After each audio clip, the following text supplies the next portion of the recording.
娘，我出去打水。我走远了。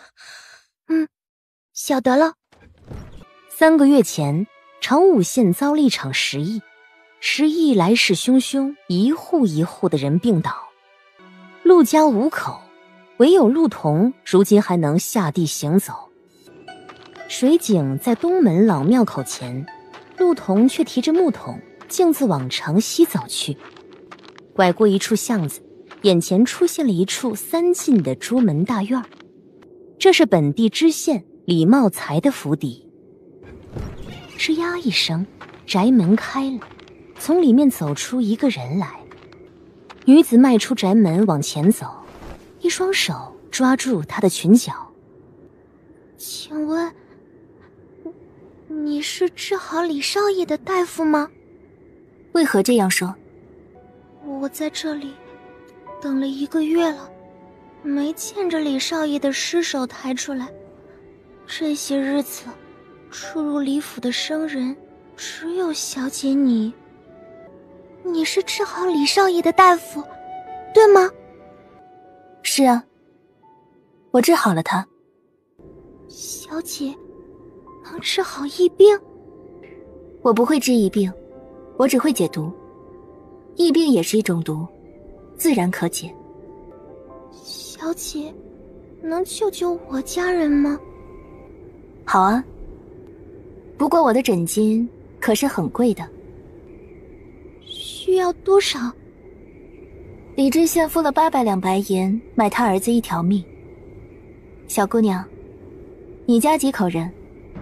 女子轻笑一声，越过陆童，朝马车前走去。小姐，我们家没有那么多银子，我可以将自己卖给你，我可以做很多很多活，我很能吃苦。平日家里的活都是我干的，我什么都可以做。求小姐救救我家人，我愿意一辈子为小姐做牛做马。把自己卖给我？我知道自己不值那么多银子，但我什么都能做，什么都能做。做我的下人可是会吃很多苦的，你不后悔？我不后悔。好，我救你的家人，你跟我走，如何？陆童望着他，点了点头。真是个好孩子。大寒日，天地一白，片片鹅毛纷纷而下。苏南迎来10年难遇的大雪。刑场后的乱坟岗中，在这一片静雪中，有暗色人影在其中穿梭，如在夜里出动的小鼠，动作迅捷而谨慎。女孩子蹲下身，搓了搓手，就着昏暗月色，双手在这些尸体上熟练地摸索着。女孩子的身影在这冷寂中幼弱如觅食小兽，敏捷而机警。陆童将最后一块血物放入盛满冰雪的罐中，将罐子盖好，收入衣箱。他把尸体搬好，又在4处找了许久，总算是找到了尸体的头颅。他把头颅摆在尸体头上，后退2步，跪在地上，冲这具死尸磕了几个头。这位大叔，我只是从你身上取了一些东西，已经替你找到了你的头，也算扯平。不是我杀的你，是你杀了人才会被处刑。冤有头债有主，不是我害的你。你要是心中不平，别找到我头上。等来年清明，我会为你烧些纸钱，千万莫怪，千万莫怪。他刚念完，还未起身，忽然听到身旁传来嗤的一声轻笑。谁？下一刻，一道冰冷尖锐之物抵住了自己肩颈。哪里来的小贼？死人的东西也敢偷？你是谁？那人默了默，刀尖微微往上一提。我迷路了，这里很冷，带我去能休息的地方，不然我就杀了你。我知道这附近有一间破庙可以避寒，我带你去。陆童任由这人揽着，深一脚浅一脚的往刑场外走去。约走了半炷香，风雪中远远出现一间摇摇欲坠的破庙。陆童感觉他脖颈上的刀锋又逼近了一点，连忙出声：“这里没人。”“有火吗？”“有。”“你住这里？”他见陆童看过来，将手中短刀重新插入刀鞘，漫不经心地走到庙堂中间，开始打量四周。他没有堵在门口，陆童心中一动，慢慢地朝门前踱去。“去哪儿？”“我已经将你带到了，这里没人会来。”“你这是打算去告官？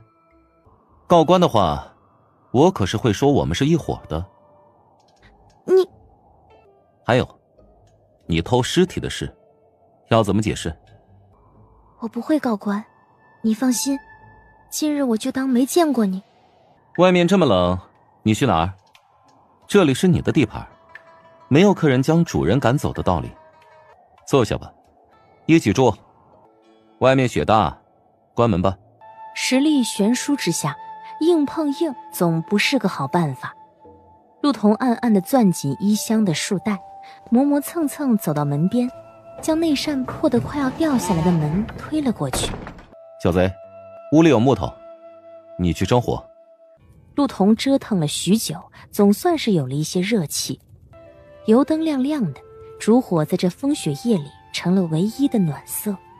一朵朵细小灯花从灯芯中爆开，在供桌上落成隐约的花色。灯花笑，看来你我运气不错。陆童不明白他的意思，只顺着他目光看去。“你不知道吗？昔日陆贾说，灯花爆而百事喜，故有沾灯花法。灯花连连逐出爆者，主大喜。恭喜你啊！”“行合道义，不补自吉；行背道义，纵补一凶。人当自补，不必问补。”“喂，你读过书？既然读过书，怎么还做贼啊？”“我不是贼。”“偷死人的东西，不是贼是什么？”“我是大夫，取那些东西是为了做药引。”“大夫，用死人尸体做药引，你是什么大夫？喂，不会是凶手吧？凶手大夫？”陆童决定闭嘴，与一个陌生人争论这些事没有任何意义。“小贼，你说自己是大夫，会不会缝伤口？”“不会。”“是吗？可是你刚才挖人心肝时，箱子里好像有金针。”“平日里遇见的病人少，没有机会缝伤口，所以找死人尸体练手。”“这样啊，这儿有个现成的，算给你赔礼，活人总比死人有用。”陆童还没有明白他这句话的意思，黑衣人便一手按住自己右肩，撕拉一下撕开衣帛，露出血淋淋的肩背。“缝吧。”“不行，我不会。”一只手攥住他手腕。“不要紧，死不了就行。”“那我试试。”“这就对了，医者父母心嘛。”陆童重新在柴堆前坐下，打开面前衣箱，衣箱里有2只罐子，一只陶罐盛满了心肝。陆童取出另外一只铁罐，拔掉铁罐塞子。“哎，这是什么？”“蜡血。”他坐得笔直，陆童绕到他身后，轻轻将他已经撕开的衣帛再往下接了接。陆童深吸口气，拿帕子一点点擦拭干净上头的血污。“做什么？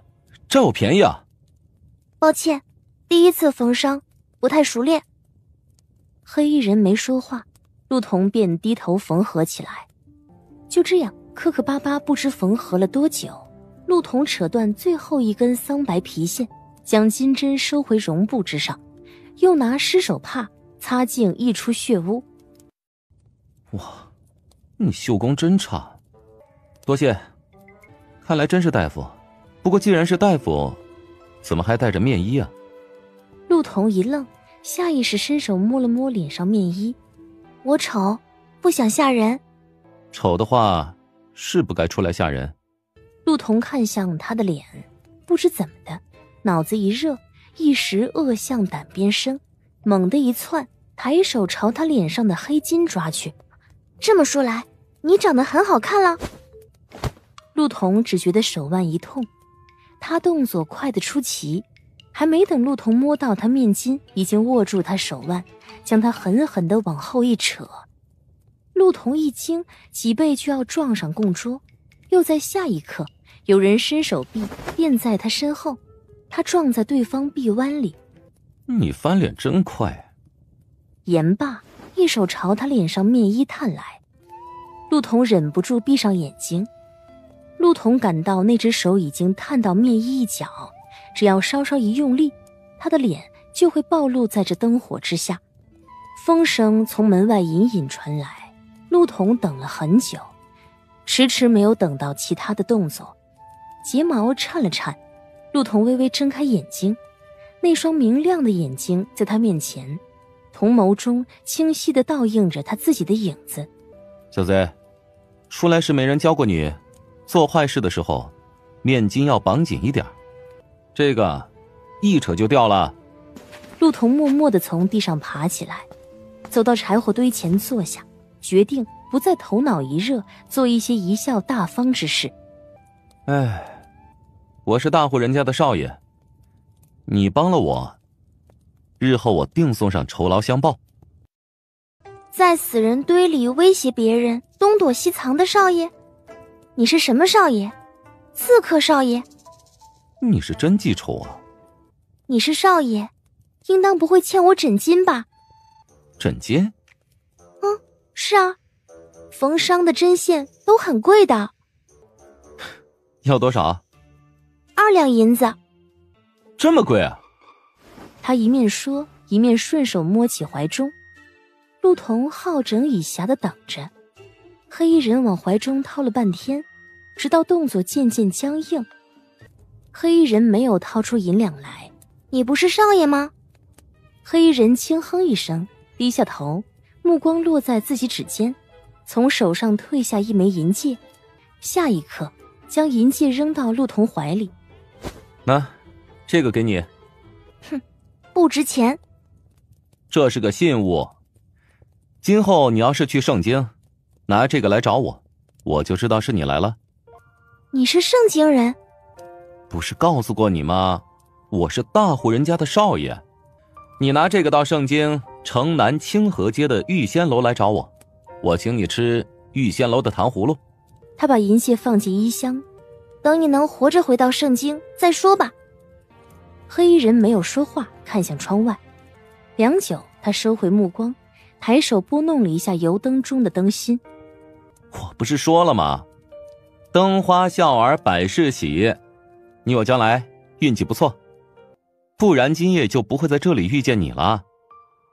飞雪绵绵，如乱花捡玉，飘朵不匀。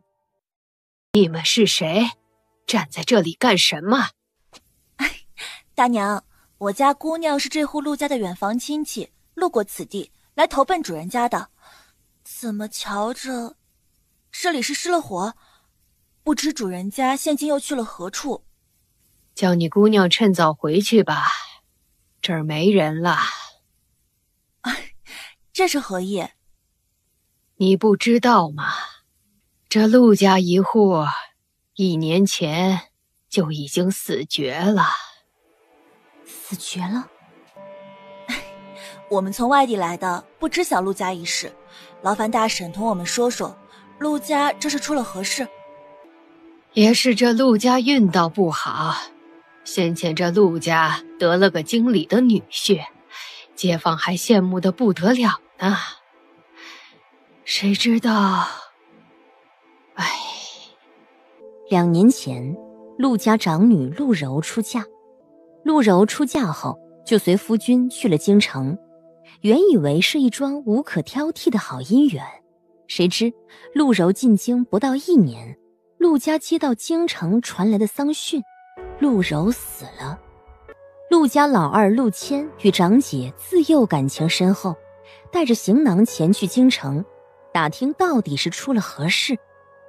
陆家夫妇在家等啊等啊，却等来了官府一纸文书，说陆谦进京后闯入民宅窃人财物，凌辱妇女，被主人家捉拿，身陷囹圄。陆老爹一怒之下写了状子上京告官，未料还未至京城，走水路的时候适逢风雨，船只倾覆，连个全尸也没留下。不过短短1年，丧女、丧子、丧夫，陆夫人王氏如何承受得起呢？一息间就疯了。人瞧着癫狂了，也不哭闹，成日里抱着陆柔小时候耍的拨浪鼓，笑嘻嘻地坐在湖边唱歌。哎呀，街坊怕他出事儿，带他回家。有一日夜里，陆家就燃起火来。这陆家也是邪门得很，1年间死了个精光。我瞧你们也别挨这门太近了，这要是过了邪气，免不得遭几分牵连。陆夫人的尸首在哪里？陆家火起的大，又是夜里，等发现时已经晚了，烧了整整1夜。等到第2日人进去时，只找着一捧残灰，就随意扫了。倒是这宅子修缮不好，索性就留在了此处。反正这陆家人死的邪门，怕是冲撞了什么污秽之物。你们莫要离此地太近了，从来忌讳死了人的屋子，出了事儿可别后悔。说罢，挑着担子快步走了。姑娘，要不还是先出去吧。方才那人说，万一犯了忌讳，何况什么？何况陆家，邪门得很，确实邪门得很。身死、入狱、水祸、大火，这一桩桩一件件的巧合，他也想知道，陆家究竟是冲撞了哪里的污秽之物，才会被人这般毫不留情地灭了门。方才他说，陆柔嫁的那户人家是京城柯家。是的呢，说是京城做窑瓷生意的老字号。柯家，我记住了。白日总是过得很快，临近傍晚时，2人找了一个客栈住了下来。晌午开始就没吃过东西，姑娘，我让他们做了点热粥过来，且喝一口填填肚子。小菜随后就到。姑娘，节哀顺变。银铮，你跟着我多久了？约有大半年了。大半年，如此，我们就在此分别吧。姑娘，银铮跪了下来。可是奴家有什么地方做得不好？为何要突然赶奴家离开？今日你也听到了，我陆家一门1年内尽数身死。我不相信世上有这样的巧合，一切因姐姐死讯而起。如今整个长武县已没有陆家相熟之人，要想查清真相，唯有进京与柯家对峙。此事有蹊跷，我要进京。进京？奴家可以跟着姑娘一起进京，何必要赶奴家走呢？卖糕的妇人不是说过了吗？我二哥上京，变成了窃人财物、凌辱妇女的恶棍。我爹告状，就好巧不巧，落水沉船。纵使我娘什么都没做，家中也会着起大火，被一把烧个精光。我若进京，你怎知不会是下一个呢？此去京城，凶险重重。我既要查清陆家真相，必然要与背后之人对上。你与陆家非亲非故，何必卷入其中？不如就此离去，日后好好过活。那奴家就更不能走了。姑娘此次进京，既要谋事，定然需要帮手。奴家虽手脚不甚麻利，与人打交道一行，倒也过得去，许还能帮姑娘打听打听消息。2个人进京，总比1个人好成事。再者，姑娘也知道，奴家除了跟着姑娘，也没别的地方可去。虽姑娘如今治好了我的病，可说不准哪一日病又复发。这世间不嫌弃我的，也只有姑娘了。姑娘救奴家一命，奴家这命就是姑娘的。就算前面是龙潭虎穴，上刀山下火海，奴家也要陪姑娘一起闯。起来吧，我带你一起去就是。那就这么说定了，姑娘可不能骗人。小菜应该快好了，奴家催他们快些送来。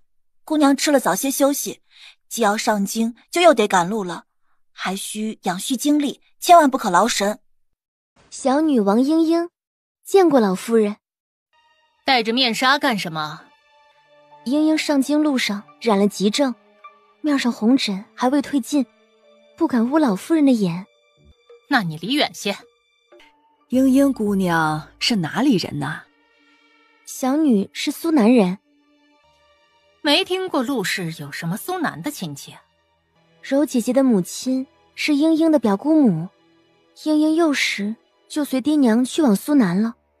当年母亲体弱，父亲疾病，表姑母曾提过，将莺莺当亲生女儿对待，倘若日后困难，就去长武县求救。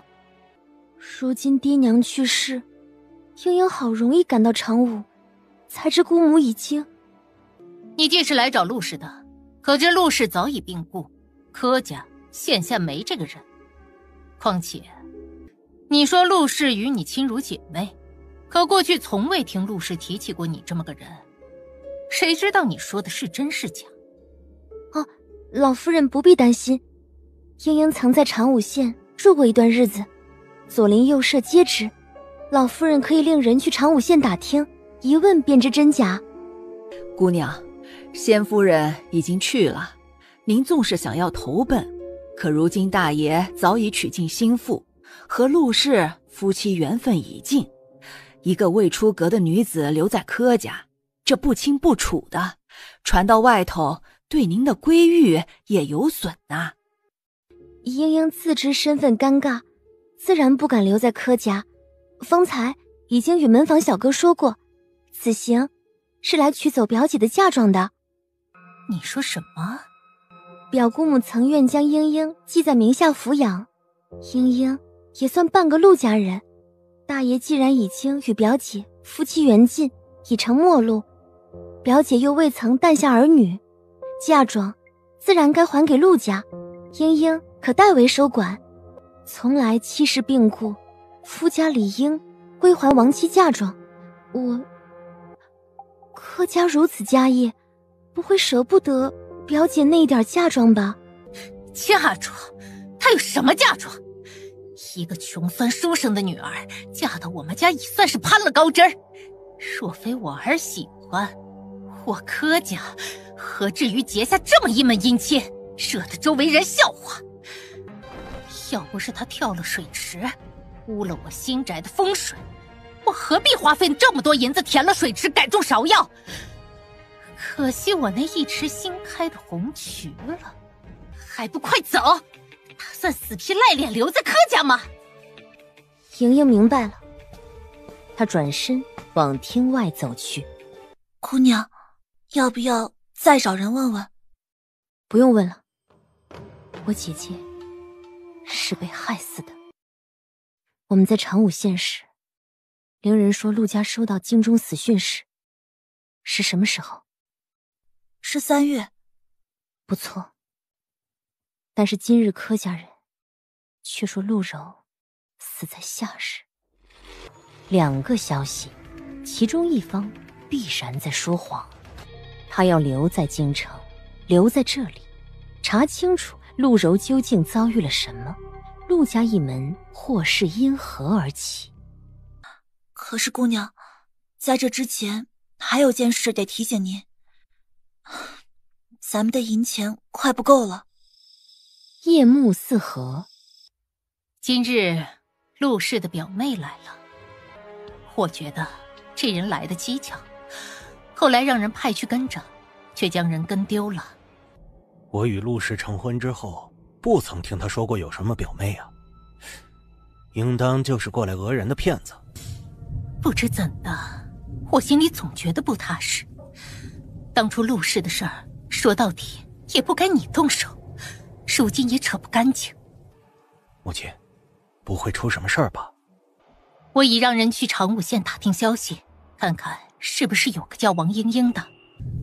真有什么不对，前面也有个高的顶着，怕什么？一个陆家，也掀不起什么风浪。你要当坐馆大夫？陆姑娘，你在图我说笑吧？见陆童不言，杜长青又苦口婆心地劝导：“你就将药茶给我，我付给你银子，全当寄卖，好不好？”杜公子，你是不是怀疑我没有行医的本事，也怕给你的医馆捅了娄子，无法收场？你若不信我，自可到了医馆寻病症来考验我。盛京不止一间医馆，杜公子不愿意做这笔生意，也就算了。等等，陆大夫，我先说了啊，你自做馆，旁人买不买账我可管不着。这就不劳杜公子费心了，我会看着办的。杜长青付过茶钱，三人并肩走着往来仪客栈的方向走去。陆童二人与杜长青刚走到宝香楼下，前面陡然响起一阵纷乱的马蹄声。哪来的刁民？没长眼睛吗？哎，别骂，那是太师府上的马车。你说的太师府，可是七太师府上。哟，你也知道太师府的威名？陡然间，从长街尽头突然传来一阵兵马追逐的乱蹄声，伴随着一路尖叫与斥喝：“都闪开！官差抓人！杀人了！离远点儿！”陆童心中暗道不好，下意识拔出发间的绒花攥在掌心，就见眼前突然传来一道劲风，迎面掠来一个人身影。姑娘，让开，不然老子宰了他！罪人吕大山，莫要垂死挣扎，还不快束手就擒！呸！什么罪人？谁他娘的是罪人？军马剑坚守自盗，却让老子背锅，做梦！少他娘废话，快点让开，不然老子现在就剁了他！陆童眼睁睁地看着有身背剑筒的官兵对着自己遥遥抽出长剑搭于弓弦之上，不由得心中一沉。这变化被吕大山给注意到了，他神情越发紧张，迫向陆童脖颈的刀尖猛地下压，一丝鲜血顺着玉颈缓缓地流了下来。都给我闪开！陆童瞧见了离他不远处有一个弓箭手正缓缓地拉动弓箭。就在这时，陆童猛地扬手，吕大山猝不及防之下被他带得后退2步，然而抓着他肩膀的手掌并未松开。混乱之中，吕大山侧身闪躲，花针没有能刺中他的眼睛，刺中了他左颊。臭婊子，我杀了你！千钧一发之时，远处忽有破空之声，众人还未看清楚，就见一线金光穿透人群。陆童一惊，下一刻一道身影突然出现在眼前，来人顺势握住吕大山拿刀的手，只听得咯吱一声，似是骨头被捏断。放手！他的下一句话还未出口，就被重重地踢飞出去。圣经有太医诀，你若真心想学医经要领，可去太医局进学。齐公子说笑，我一介平人，怎么能去你说的地方？无妨，你若将来到了圣经，可到长乐坊几家来寻我。我不会去上京的。几寻的药好似很有效，陆童身上的寒毒一日比一日微弱，慢慢的不必裹着厚重的毯子，穿着单衣也不会觉得冷。你的毒解了。多谢。我没有银子付你。不用银子，这是药方，你所中之毒我过去不曾见过，为防万一多备了几副药，你再监服几日或许更好。你要走了？我在这里耽误太久了，我多付了5日房钱，你可以在这里多休息几日。17姑娘，日后受了伤要及时医治，你是医者，更应该懂得这个道理。我走以后，切勿讳疾忌医。陆童沉默良久，轻轻嗯了一声。第二日一大早，陆童推开门，一眼就瞧见隔壁屋门大开着，待走进去，不见几寻和车夫的影子，就连屋子里堆放的行囊和他们自己的杯盏也不见了。几寻走了，没有与他打招呼，没有知会任何人。就在这个春日的清晨，这二人便悄悄走了。姑娘，还好您在呀。昨天夜里跟您同行的那位公子付够了先前欠下的房钱，玉佩我放家里了，本想今儿那一早就拿给他，今天一早人都走了。您呐，既然与他认识，这玉呀，给您也是一样的，麻烦您呢将这玉带给那位公子。咱们客栈可不是占人财物不吭声的黑店嘛。我知道了。差个人而已，雷捕头阵仗不小啊。裴殿帅，他是当今殿前司天武右军都指挥使裴云映，看来雷元这回是踢到铁板了。殿帅，我等奉命捉拿逃犯，现下逃犯就擒，烦请回避。雷捕头抓人上来就放死箭，刚刚要不是裴某出手，逃犯差点就死了。事关军马监一案，犯人交由刑狱司往审刑院受理。雷捕头如此下死手，不会是要杀人灭口吧？啊？殿帅，饭可以乱吃，话不能乱说。玩笑而已。雷捕头这么紧张做什么？不知道的还以为雷捕头是心虚了。你，段小燕，大人，把他带回去，交由刑狱司。是。殿帅，李大山是我兵马司要抓的人，涉及军马监一案，同天武右军也有几分关系，我送去也一样。再者，雷捕头抓到人，不也要送往刑狱司吗？莫非雷捕头还有别的私刑要用？那就有劳殿帅费心了。待回到兵马司，下官会将今日之事回禀上头。多谢殿帅一片好意。辛苦。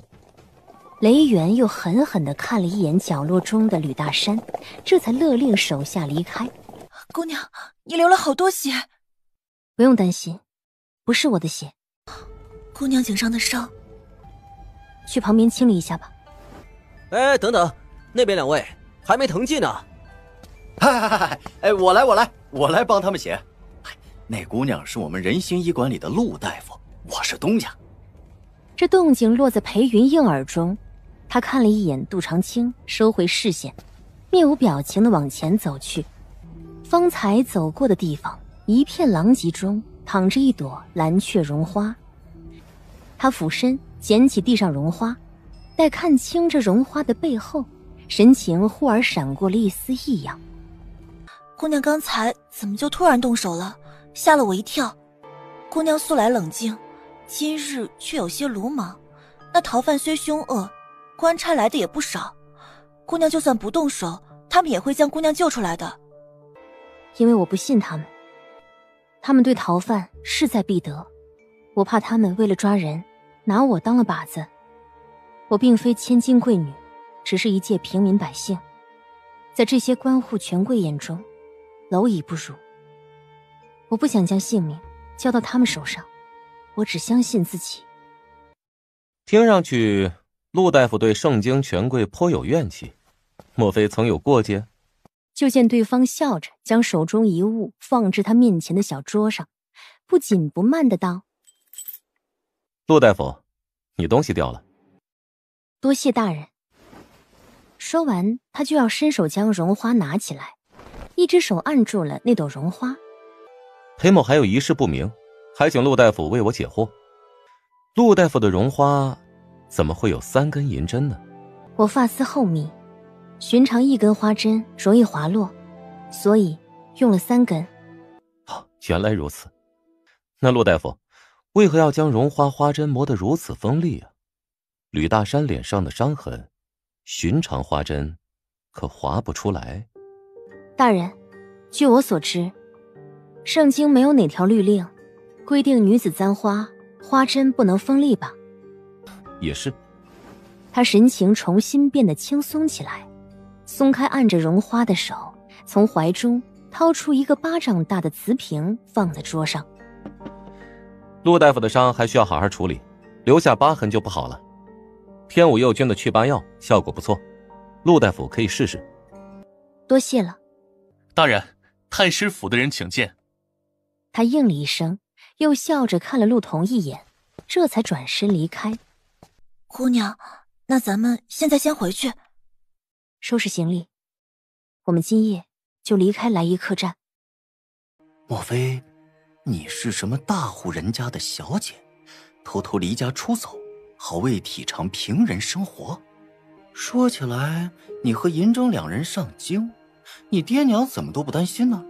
平日里也没见你写信。哎，他们……我爹娘已经不在了。对不住，我不是故意的，我不知道。没关系。既然令堂令尊都已不在，陆大夫为何还要独自上京啊？要知道，你们2个姑娘家孤身在外，谋生实属不易。既有医术，为何不在本地寻一医馆制药售卖呢？在圣京扬名可不是一件容易事儿。我到圣京是为了寻一个人。寻谁啊？心上人吗？不错。不可能啊！陆大夫，虽然你性子不够温柔，不会撒娇，也不爱笑，还常常让人瘆得慌，可这模样挺能唬人的。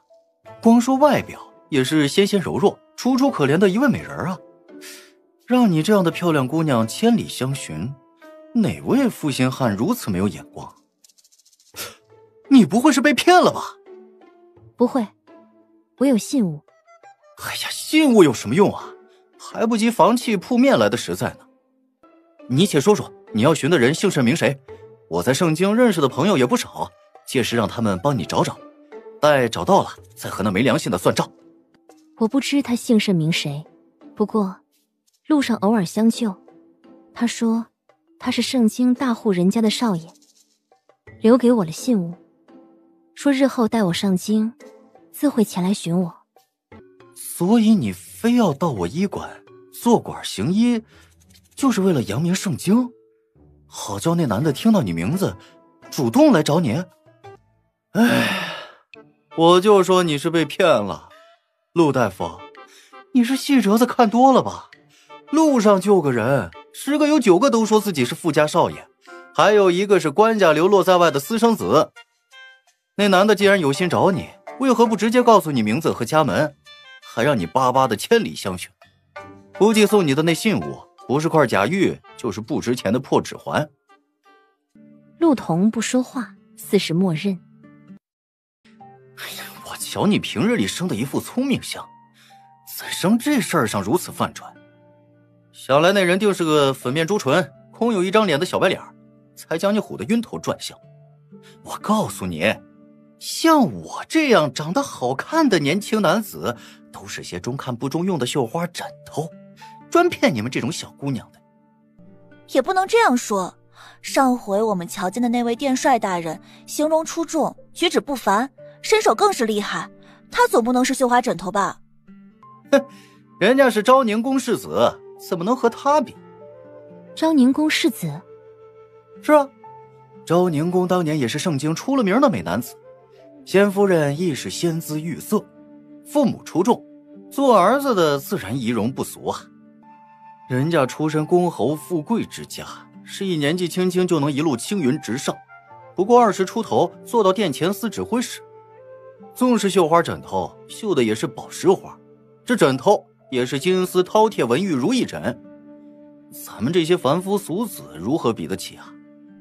杜掌柜，我怎么听你这话酸里酸气的？不会是妒忌了吧？谁妒忌了？我除了出身差点，容貌与他也算不相上下吧。可惜我没生在昭宁公府，否则如今殿前司指挥就该换人来做了。您真是自信。杜长青被银筝这么扫了一下，面上有些挂不住，又匆匆教训了陆彤几句，不可上了男人的当，这才掩饰般的拉阿成进里间盘点药材去了。姑娘方才那番寻人的话如此离谱，杜掌柜居然如此深信不疑，莫不是个傻子吧？3分真7分假，他自然辨不清。啊，说真有，真希望那是位侯门公府的少爷，也不必他以身相许，只要多给些报酬银两就是。最好是昭宁公世子那样身份的。上次见那位指挥时，他那身锦湖衣料一看就贵重非凡，为报救命之恩，一定会千金相送。届时就能给姑娘的妆奁多添几枝宝石珠花了。是陆彤吗？这人眉眼间竟很像是在上次宝箱楼下遇到的那个陆大夫。侯曼见过世子殿下，王爷已派手下去定州寻人，军马监一案如今又向插手，不便行动，王爷请世子静观其变。这几日我不会过来，有事到殿帅府寻段小燕。洪曼忙应了，他起身正欲离开，忽然又想起什么，撩开竹帘看向窗户外的对街。对面是什么地方？是快活楼赌坊。世子是在这里瞧见什么人了吗？没什么，认错人了。角落灯下桌边正围着一群人，桌上2人对坐。万全今日手气不错，他到了快活楼之后，到现在为止一把都未曾输过。就他对面这个姓郑的小子带来的20两银子，眼看着就要全输光给他了。这样赌好没意思，不如来赌点大的。哼，赌就赌，那就以1两银子为底，下一局翻番2两银子，再下一局4两银子，再下。好。不过万全的好运气似乎到此为止了。接下来他连输几把，直将方才赢的子儿全都输了回去。万兄还赌不赌了？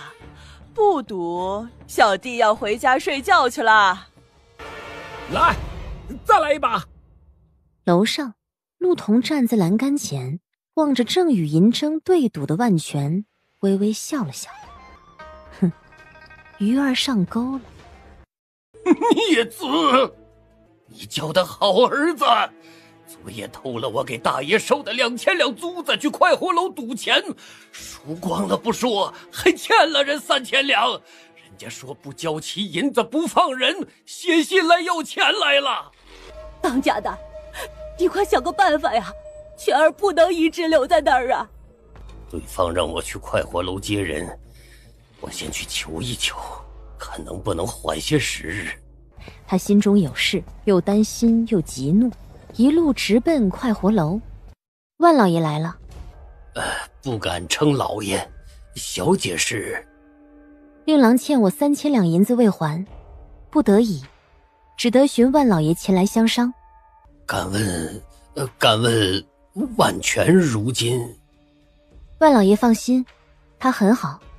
令郎如今在一处安全的位置，正等着万老爷拿钱来赎呢。小姐心善，任小的那不孝子玩闹，只是家中贫寒，一时拿不出3000两银子，可否容小的缓缓，先将那不孝子接回去，等凑齐了银子，再给小姐送来可好？万老爷想得很好，不会是想先将人领回去，再寻个借口以柯家之势，强行赖掉那3000两的账吧。且不说你能不能赖下3000两的欠契，就算赖下了，令郎挪用的2000两私产，要是被柯大老爷发现了，恐怕也免不了死罪。万老爷，闲话少叙，我想问你几个问题，如果你回答得好，我就当着你的面将欠契撕掉，我与令郎之间的债务一笔勾销。小姐请问，柯家之前的大奶奶陆氏是被你们大爷杀害的吗？怎么可能？如此说来，她是被太师府的人杀害的了。你怎么知道太师府？你是谁？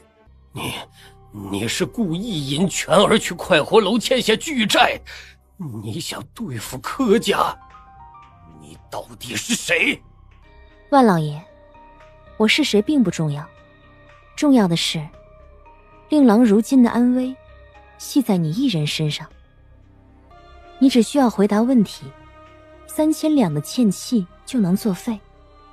你若不回答，万老爷不妨低头看看桌屉里是什么。万福打开绢帕，随即啊呀一声，险些从椅子上滚了下来。全儿！万老爷先别哭，不妨再仔细瞧瞧。不对，全儿小指上有颗黑痣，这手指上没有，这不是全儿的小指。万老爷爱子之心令人感动，先前不过是与万老爷开个小玩笑罢了。这断指是快活楼另外一位欠了赌债的公子所抵。万老爷恐怕还不知快活楼的规矩，欠债100两则断一指，令郎欠下3000两，削去手指脚趾，也还余1000两未还呢。如今我与万老爷在此商议，我的人还守着万少爷，倘若咱们没有能谈拢，一炷香后我的人没有见我回去，便也只能照快活楼的规矩办事了。其实我也很好奇，不知万老爷究竟是忠心柯大老爷多一些，还是更心疼儿子多一分呢？小姐究竟想知道什么？我要你告诉我，柯大奶奶陆氏究竟是怎么死的？大奶奶生了病。我看万老爷不想与我谈了。连后人断然起身就要离开。等等，其实小的也不知道，当时小的没进去。连后人动作顿了顿，重新坐了下来。那已经是大前年的事了。永昌37年，每年新年过后，行商都有春宴，宴请各家大商户。柯成兴也要去应酬，应酬的酒楼就在城南的风月楼。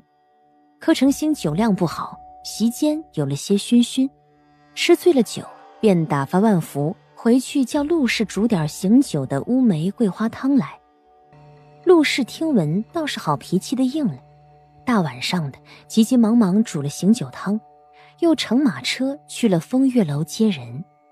因为万福是小厮，不便跟上去，遂将提前准备好的春礼先送给行商中的人。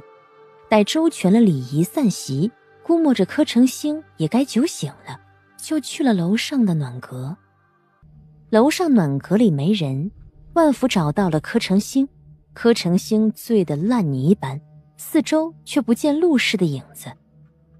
万福当时就有些着慌，四面去找，结果在最靠近尽头的一间暖阁里找到了陆氏。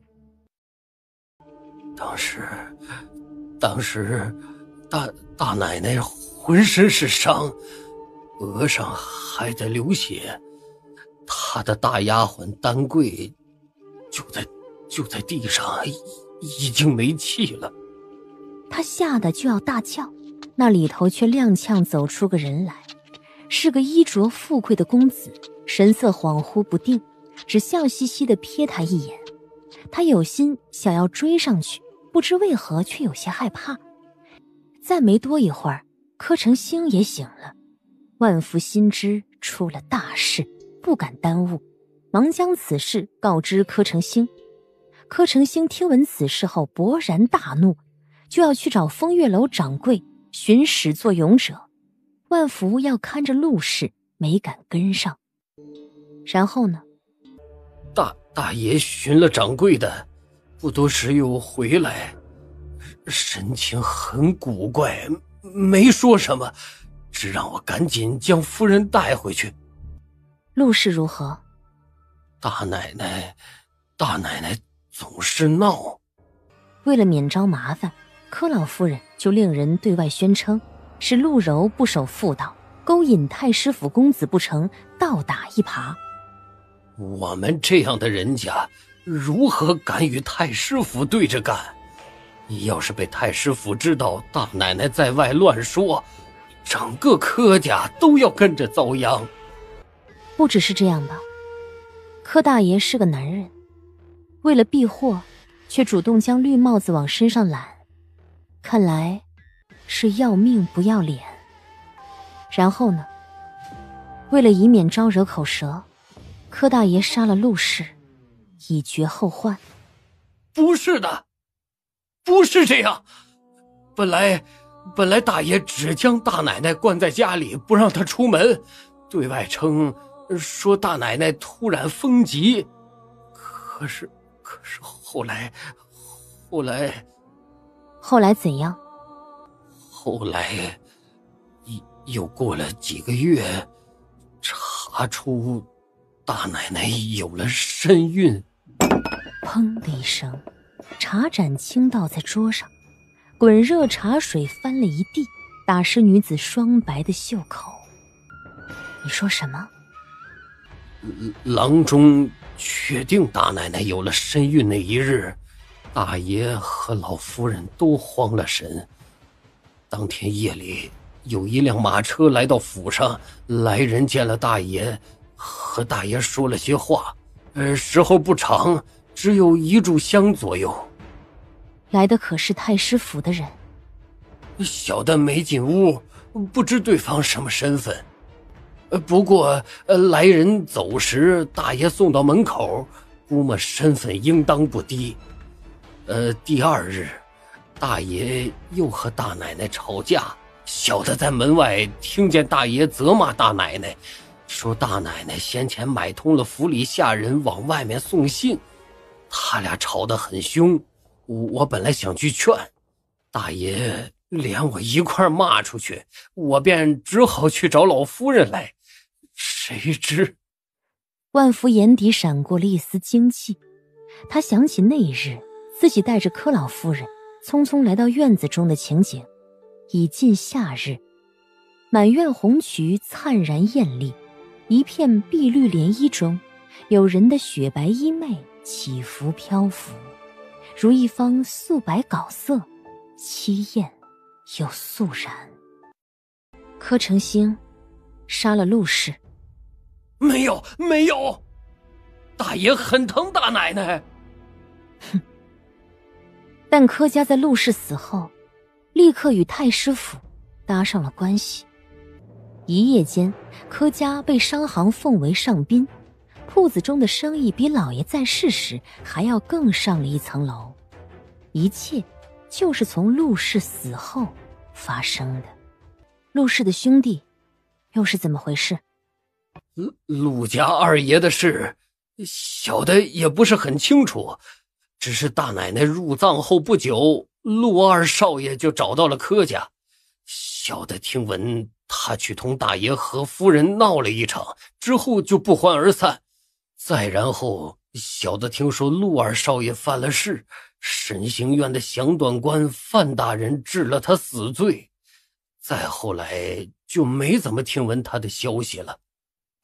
小姐，小的就知道这么多了，求你放过全儿吧。万老爷说的话虽不真切，勉强也有些分量。既如此，这张剑气就还你。只听嘶的一声，竹帘被人从一旁撩起，就有2张雪片从帘后飘飘摇摇的落到他脚边。小姐，那泉儿……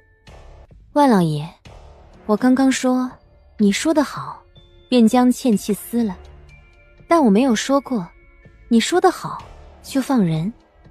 既没有欠债，快活楼焉有不放人的道理？就算是赌方规矩，欠债已清，莫非还有一直扣着人不成？万老爷不必生气，不提别的，你真的觉得令郎现在归家是件好事吗？什么意思？万老爷似乎忘了，3000两的欠期作废，可令郎实实在在挪用了柯大爷私产之事，不是假的。以万老爷之家资，要凑够2000两，好像有些困难。偷窃主子财产的奴才，一旦被发现，打死也是轻的。又或者，万老爷与柯大爷主仆情深，万老爷笃定，就算柯大爷发现自己银子没了，也不会怪责令郎，放令郎一条生路。或许万老爷想，不如将今日与我见面一事对柯大爷和盘托出，或许柯大爷会体谅你的苦衷，与你一致对外，反将令郎的错处轻轻接过。万老爷真是忠心，或许正因如此，柯大爷才对你如此看重。不过陆氏死后，柯大爷还能留你在身边，正是因为你从不多问陆氏有关，口风也严，哪怕对着你的妻儿都不曾吐露一言半句。今日万老爷将此事告诉我，或许柯大爷会想，你将此事告诉我，难不成就没有告诉过别人？或许令正、令郎也都听过此事，就算真没有也没关系，只要让柯大爷如此觉得就可以了。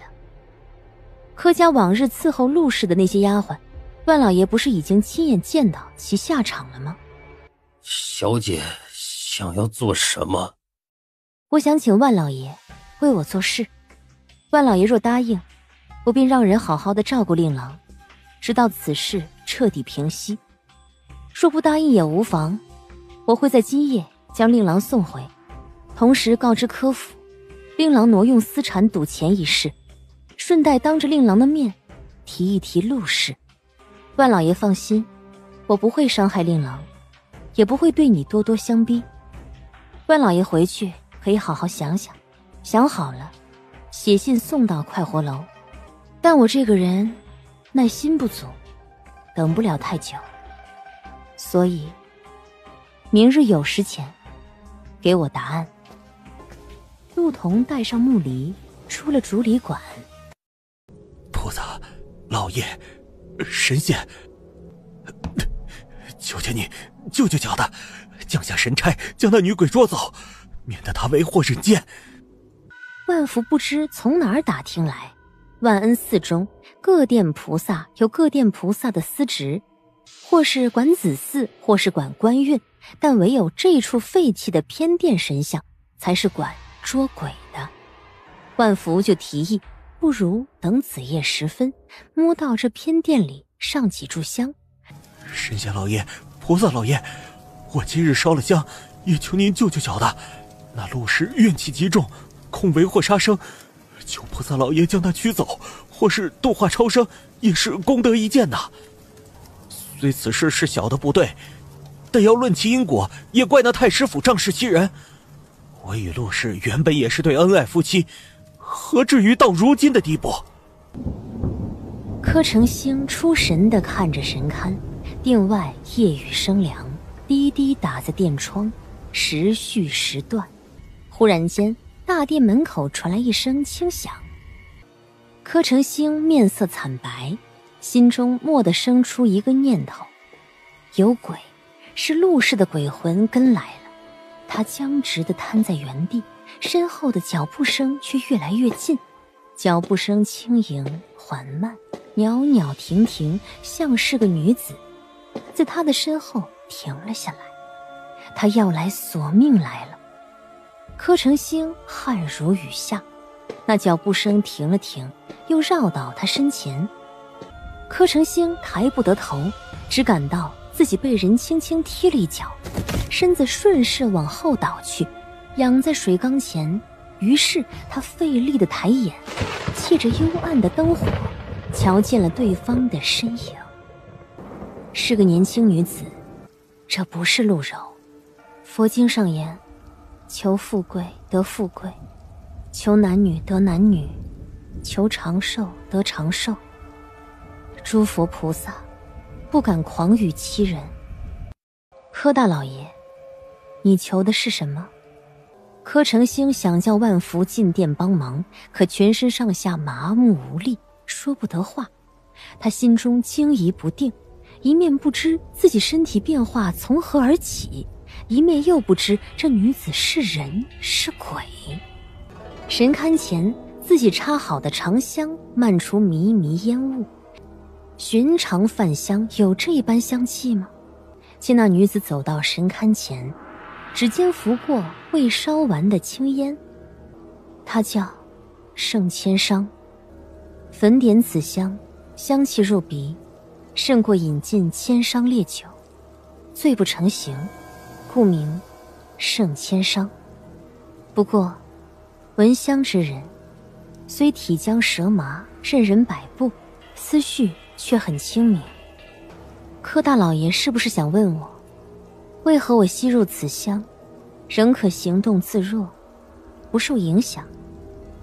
柯成兴努力点了一下头，因为这香就是我做的。柯大老爷子夜拜神，看来实有未信。只是你凭何以为神佛能救得了你？倘若世上真有神佛，我姐姐当初也不会死在贵府花池了。都云天地在上，鬼神难欺。眼下既过午夜，已是4月初1，菩萨睁眼，善恶昭彰。柯大老爷，我有几个问题想问你，烦请你认真回答。说完，他走到柯成兴身侧，慢慢地蹲下，伸出一只手扼住他脖颈。柯大老爷，我姐姐是被你杀死的吗？柯成兴一愣，下一刻观音图倏然而碎，他感到自己的头不受控制地被按入水中，一股扑天水柱往他口鼻中灌来。使他刚吸完圣千商，哪儿还有力气晃动，整个身子沉沉若木石，只觉眼前身上一片黑暗，仿佛被人投入深渊。正当他极度绝望之时，身子陡然一轻，他被人抓了起来。你怎么不回答？柯成兴说不出话来，看向王莹莹的目光充满恐惧。这女人是个疯子。第二个问题，陆家4口的死是不是七太府上指使？下一刻，女子的手粗暴地往下一按，她又被溺在水中。你怎么又不回答？哗一声，水面再次破开，他费力地蠕动嘴唇。柯大老爷，是想告诉我新的线索吗？柯成兴眨眨眼睛，然而下一刻，熟悉的溺水窒息感再次袭来。可是我不想听。陆谦被污蔑入狱，刑狱司提刑官范大人可知其中内情？柯老夫人说，陆柔主动勾引太师府公子，太师府公子是否对陆柔凌辱玷污？陆老爷进京路上，路遇水祸，水祸是何人安排？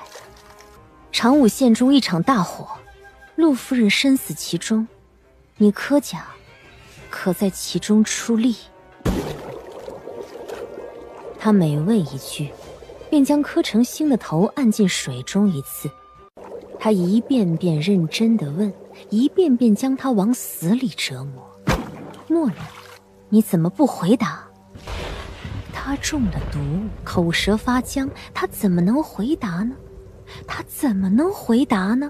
柯大老爷，你一心会神拜佛，难道就没有求过业报吗？哼，也是，世上要真有业报，何至于你如今锦衣玉食，高枕无忧？可见菩萨低眉，不见众生。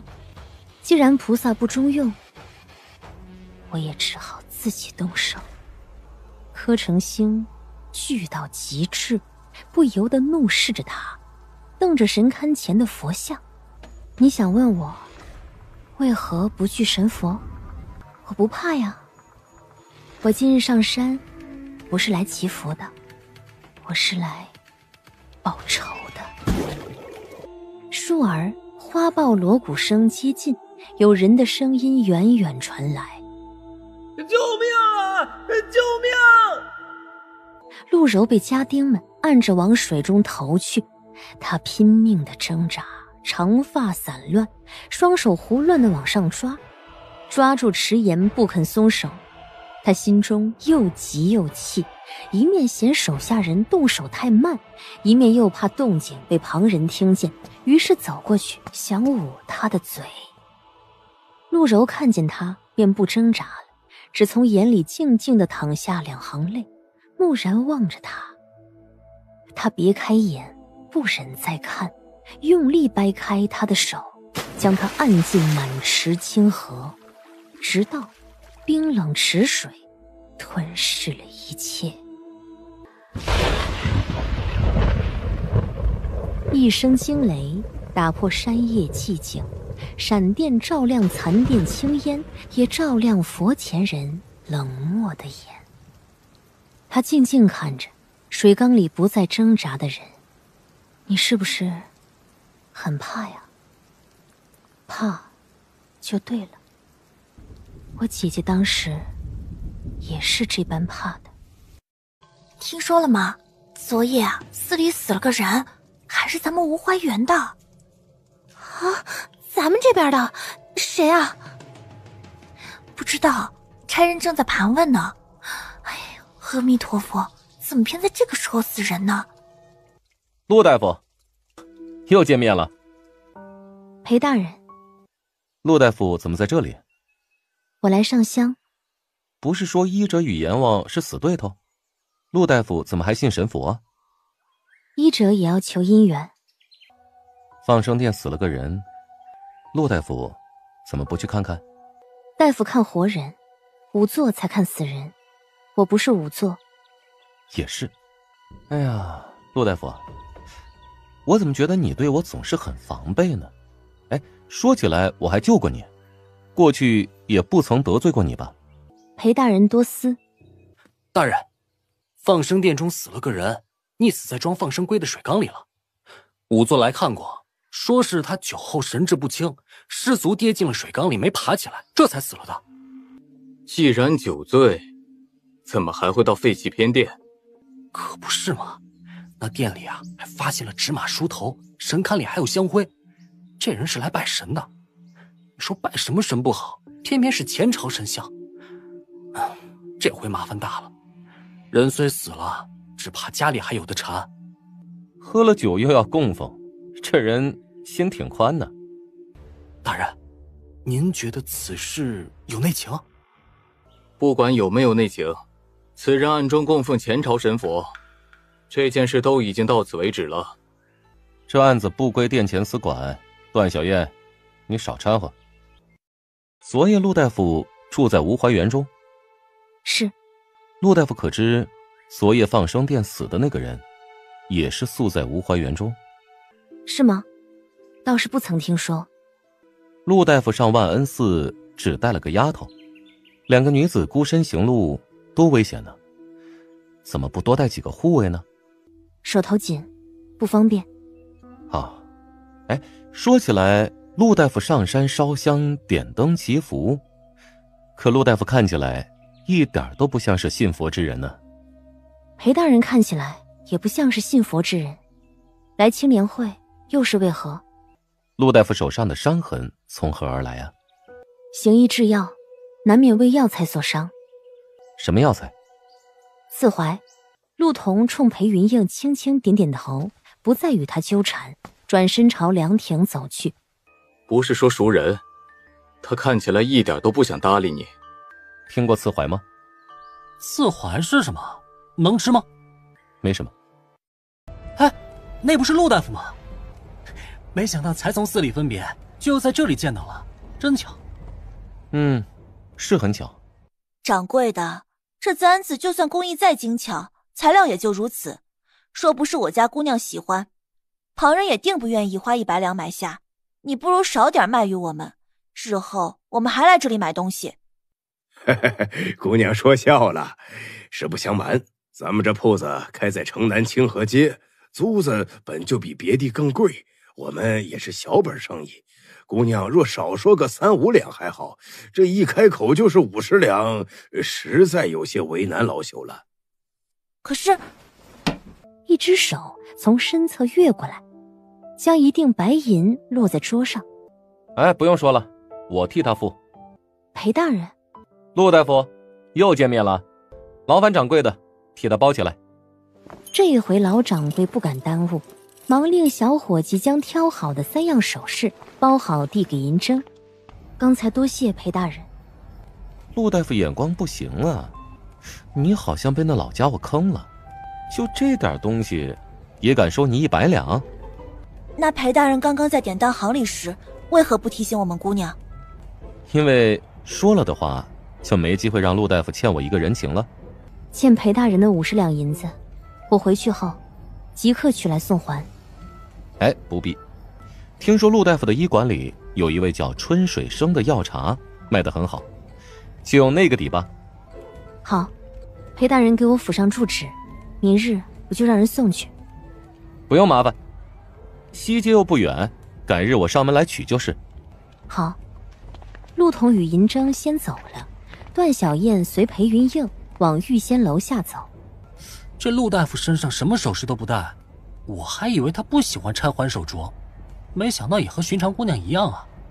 是啊，所以下差之后呢，你回典当行一趟，问问今日他买走的那3只首饰出自何家。哦，哎，你问这个做什么？昨日在吴怀园你也帮了他。哥，我怎么觉得你对陆大夫的事情特别上心啊？哼，可能会杀人的女人，不多上点心怎么行啊？不知裴大人突然前来，所谓何事？来讨债啊。讨债？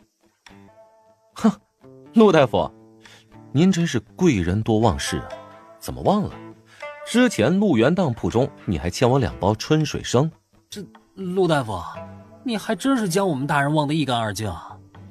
我去拿药茶，裴大人段公子进来坐吧。陆大夫，这是你的熟人吗？不熟，萍水相逢，几面之缘，算不得相熟。哎，陆姑娘这么说可有些无情了。且不提我们大人先前在宝香楼救了你一命，也不说在万恩寺董夫人跟前替你周旋说情，光是上次在陆源当铺见面，也不过才过了1月，我家大人替你付了50两银子，才赎了钗簪首饰，50两都抵得上我2月俸禄了。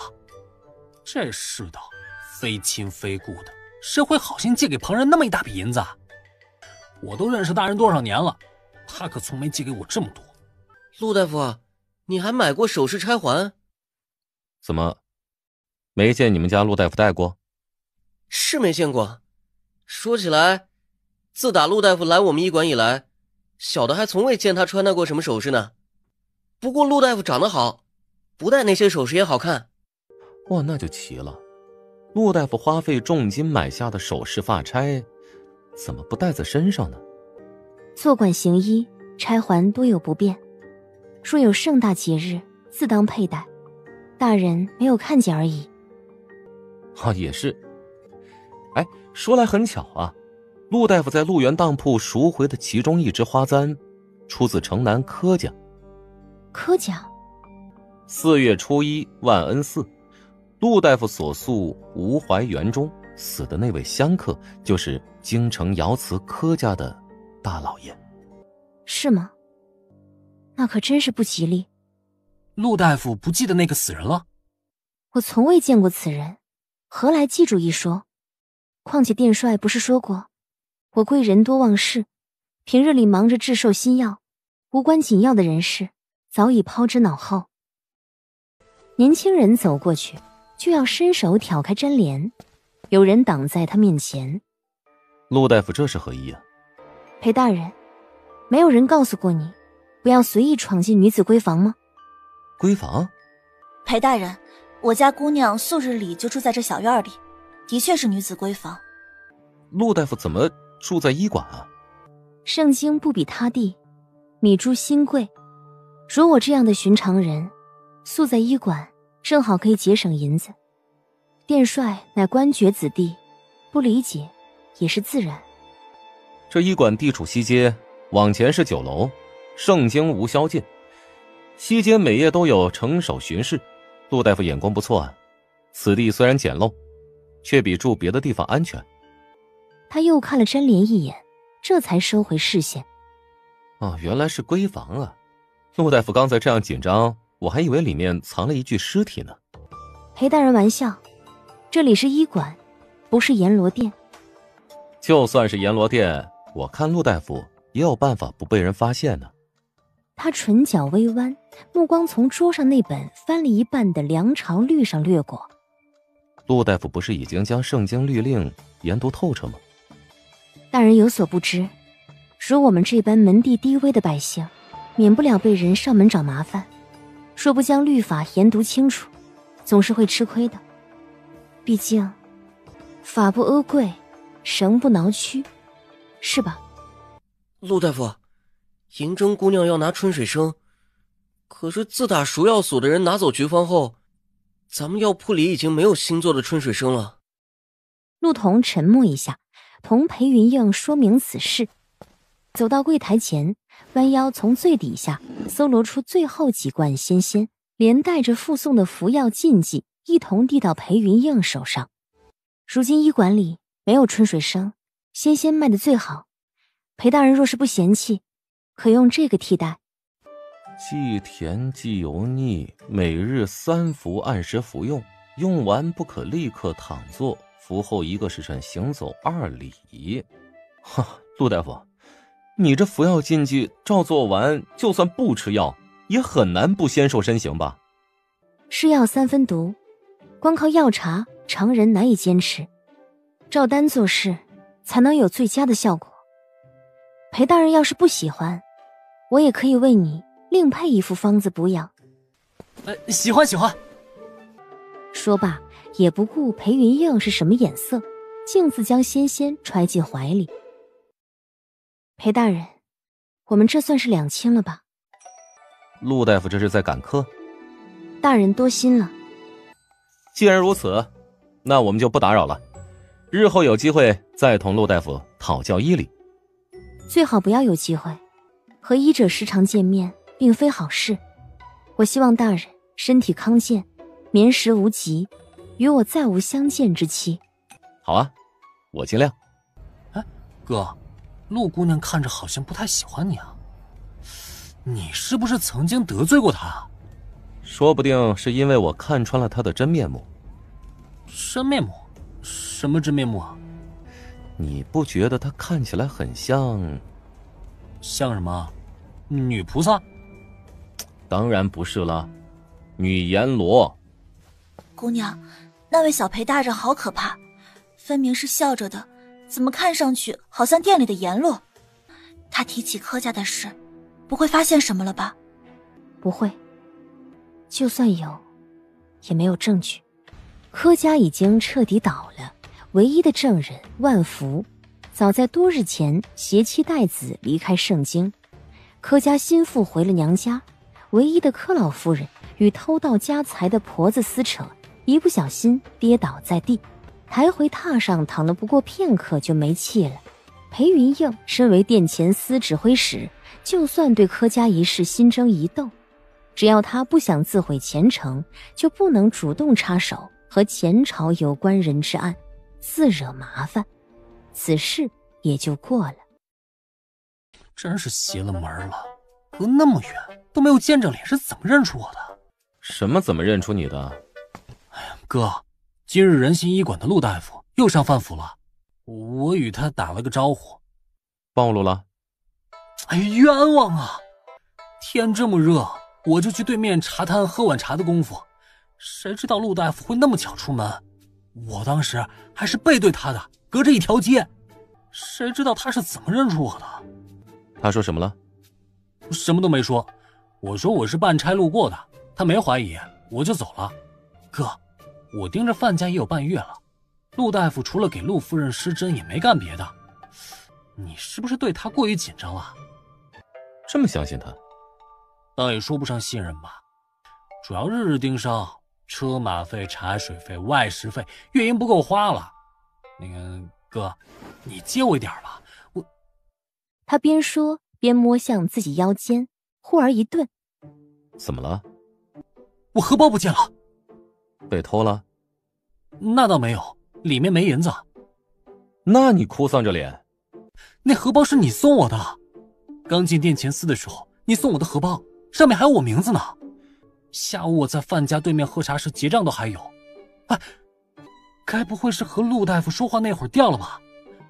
你说陆彤捡到了？只是可能，也不好问人家呀。为什么不问？荷包里一个铜板都没有，陆大夫要他做什么？况且，要是真去问他，陆大夫还以为我怀疑他偷东西，被别人听见了，会怀疑陆大夫人品不端的，那多不好啊！难为你替他想得周到。过几日，我陪你去一趟仁心医馆。你还真要问陆大夫啊？为什么？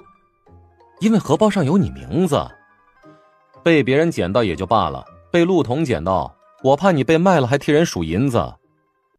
那一个荷包能卖我什么？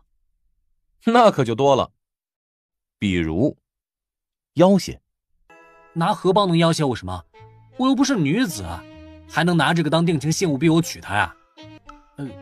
这么说也不是不可能，他今日只一个背影就能认出我来，可见我在陆大夫心中印象很深。但我如今还未及官，婚姻大事尚不能做主。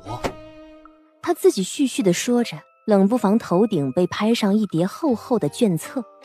好啊，真要有那一日，我作为你半个长辈，一定会为你奉上一份丰厚大礼。恭祝二位郎才女貌，佳偶天成。陆大夫，银针姑娘，裴大人怎么来了？买药。近来伏天暑气重啊，这营里的兄弟在外走动，难免过了暑头。大人想买些降暑气的药茶，回头熬了给兄弟们分着喝。稍等。他在桌前坐下，拿纸笔写方子。两位先在这里稍坐一会儿，奴婢去泡。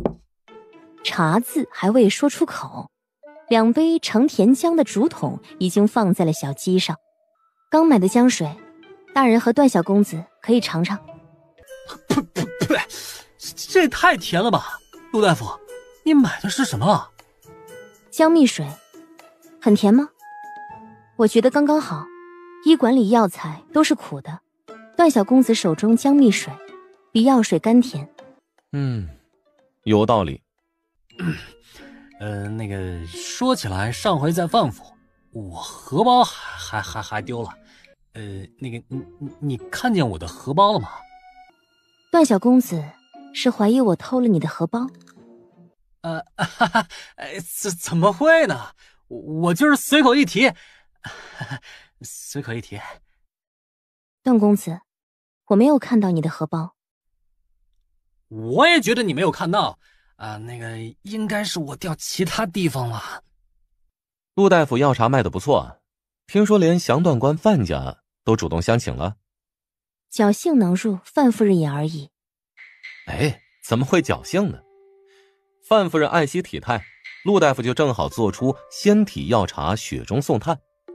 要不是知道陆大夫是外地人，我还以为陆大夫是特意为范夫人准备的呢。大人言过，做出一味药茶，并非旁人眼见那般简单。况且我一介平人，与官家毫不相干，如何能左右夫人决议？也是。哎，陆大夫，我记得之前几次见面，你身边那个丫头惯是能言快语，怎么这几次见面沉默了许多呀？不会是怕说漏嘴，特意远着我？大人说笑，我们身份微贱，见了大人这般的王孙公子，贵客豪门，一时嘴笨口拙，上不得台面，还望大人勿怪。那个药茶包好了没有啊？哎，好了好了。这天你说怎么这么热啊？他渡到桌柜前，付过银子，拎起2大包药材。哎，大人，这天色不早了，我们也该回了，不好耽误陆大夫瞧病呢。大人慢走。多谢陆大夫的姜蜜水，下回见。哥，我就说了今日是白跑一趟，陆大夫不可能捡到我的荷包的。弄成这副尴尬境地，日后还怎么再见他？谁说不可能了？他在说谎？看不出来。不过他的话你信3分就是了，必要关头3分也不要信。哥，我总觉得你对陆大夫有偏见。我之前打听过，陆大夫在西街名声很好，都说他是人美心善的活菩萨。就你，防贼一般的防着他，一个弱女子至于吗？弱女子？你看清她今日穿的什么了？一件裙子，挺漂亮的。陆大夫长得好看，穿什么都好看。我第一次见她的时候，宝香楼，她穿粗布衣；第2次，万安寺，变成白罗裙。今日她身上衣料已换了云素纱。哥，你居然记这么清楚啊？不是，这很正常嘛。陆大夫是外地人，来到盛京呢，学这盛京女子打扮，爱美之心人皆有之，织子都有好几件花裙子呢。粗布每匹300文，绢罗每匹500文，至于云素纱，一匹至少1贯钱。不到半年，这陆大夫衣料花用涨了不少啊。这又能代表什么？这代表，如果陆童是和你一道进入殿前司的，那么现在他已经是你顶头上司了。贡院出事了，死了个读书人，外面传言有人在贡院分发的干粮里下毒。不可能，又不是傻子，谁会这样大张旗鼓对付一个读书人呢？流言是怎么传出来的？听说死的考生砸破了号舍窗，从号舍里跑了出来，毒发时贡院内外都看见了。兵马司的人现在也在贡院门口。兵马司？太傅司卿府上的夫人在贡院门口闹事，他儿子今年下场，礼部不放人，就叫兵马司来帮忙。看来礼部这是得罪人了。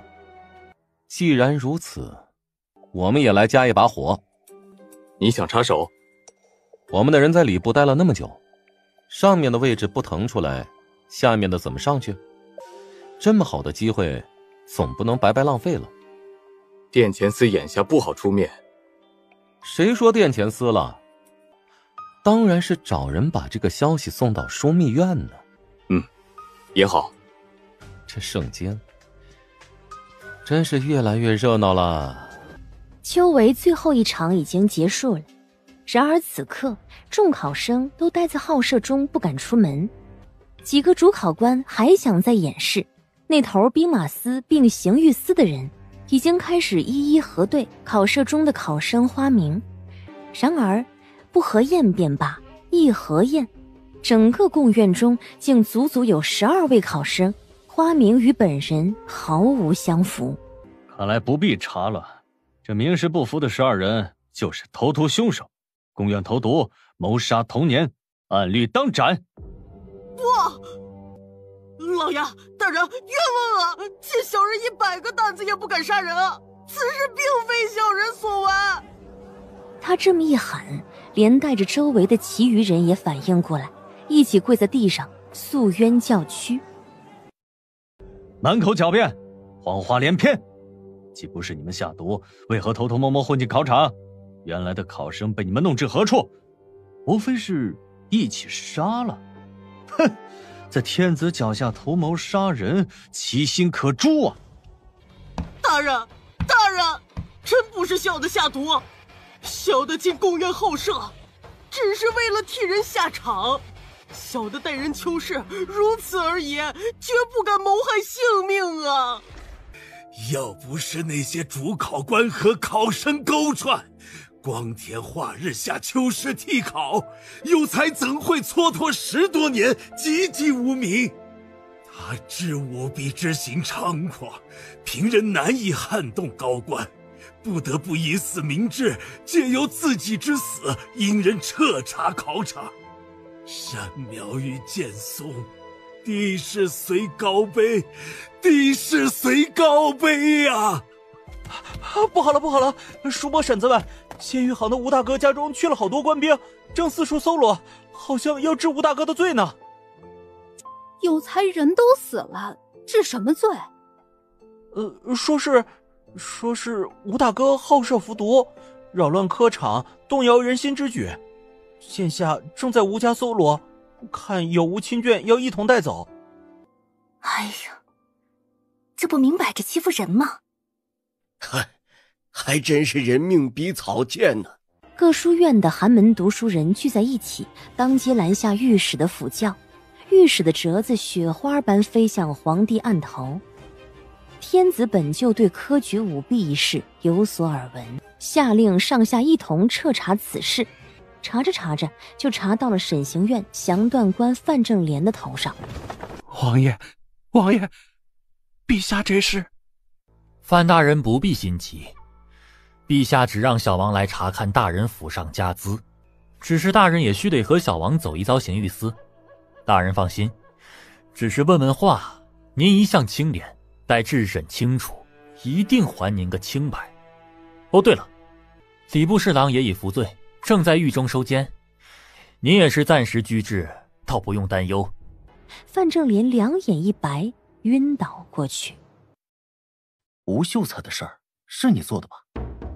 那天你去他家中送晚巾去了很久，他又是服毒自尽的，是你给他的毒药。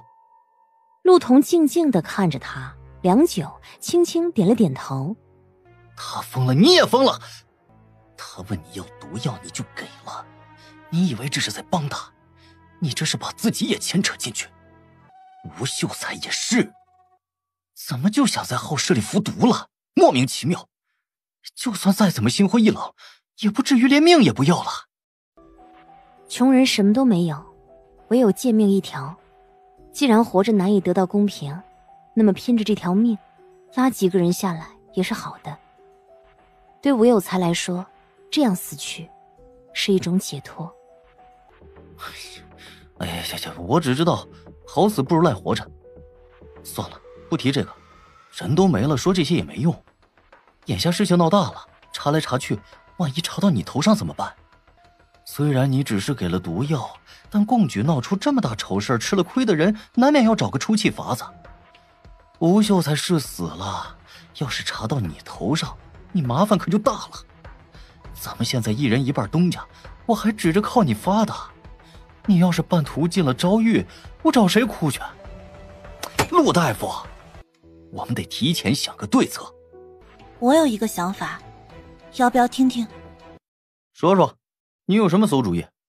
眼下官差和读书人们闹了起来，不是东风压倒西风，就是西风压倒东风。要让他们拿了话头，真给吴秀才治个罪，保不齐连累到姑娘身上。不如先下手为强啊！那些当官的敢这么作威作福，无非就是仗着一身官皮，要是扒了那身皮，也就没什么可怕的。荀老爹不是说吴秀才是因为替考一事心灰意冷才决意去死的吗？死前还在考卷上留了诗。圣经多少读书人，总不见得全是富贵人家的少爷吧？平头百姓家的学生见了，难免不心有戚戚。人心都是肉长的，那些官差是做贼心虚，咱们就偏要将事情闹大，让他们急眼，也算替吴秀才出气。请问怎样才能将事情闹大？这还不简单？银筝睨他一眼。俗话说，世间有4种人惹不得：游方僧道、乞丐、闲汉、牙婆。杜掌柜有那么多闲乐好友，随意呼唤一番，都能叫人家吃吃苦头，是不是？我觉得这个主意不错。杜掌柜，这回全仰仗你帮忙了。你来了。您就是给我写信的人？表叔。表叔？刘坤心下茫然，这又是何意？看来表叔不记得了。当年您离开长武县时，寄家父的50两银子，还是我亲自送来的呢。你是童丫头？怎么可能？童丫头不是死了吗？你真是童丫头？这些年你去哪儿了？你爹娘到处找你，你哥哥也为你操心。那封信是你给我写的？是我写的。表叔，你不是已经见过我二哥了吗？是，我见过。周丫头死了，他到京中来奔丧，顺带来我家借住几日。只是借住？只是借住。不止吧？你还出卖了他？我没有。不是我，是他犯了事儿，被官府通缉。童丫头，我原想将他藏在家里，奈何缉捕文书贴的到处都是，官差查到我家里，我没有办法，我能怎么样呢？是吗？敢问表叔，我二哥犯的是什么事？是的，私闯民宅，窃人财物，凌辱主家女儿。这么大的罪，表叔窝藏逃犯，官差却没有以包庇罪将您一起问罪，独带走了我二哥，真是通情达理。表叔，我一直在想，活着的人犯了错，会有愧疚之心吗？会良心不安吗？会在夜里辗转难眠吗？我观察了很久，发现没有，一点儿也没有。童丫头，但这一切的好，是踩着陆家的血换得的，怎么能不叫人生气呢？童丫头，你听我说，那个时候官差四处搜人，搜到我家，谦儿哥他没来得及逃走。表叔，二哥是什么样的人，你比我更清楚。一旦发现自己被官差缉捕，以他不肯连累人的性子，只会立刻与你划清干系，躲到没有人发现的地方。可最后却在你家找到了人。你给他吃了什么？迷药吗？二哥被捕后，是你给长武县写了信告知此事。我爹在来京的路上遇水祸出事，不也是表叔推波助澜吗？你不仅出卖了二哥，还出卖了我爹娘。我没有。我听说表叔之前一直想要盘下雀儿街的一家铺面，临到头了，却因店主反悔，缺了100两银子。二哥被捕不久后，表叔就租下了那间铺子。很巧的是，官府通缉二哥的赏银就是100两。原来我二哥的命就值100两银子啊！不是。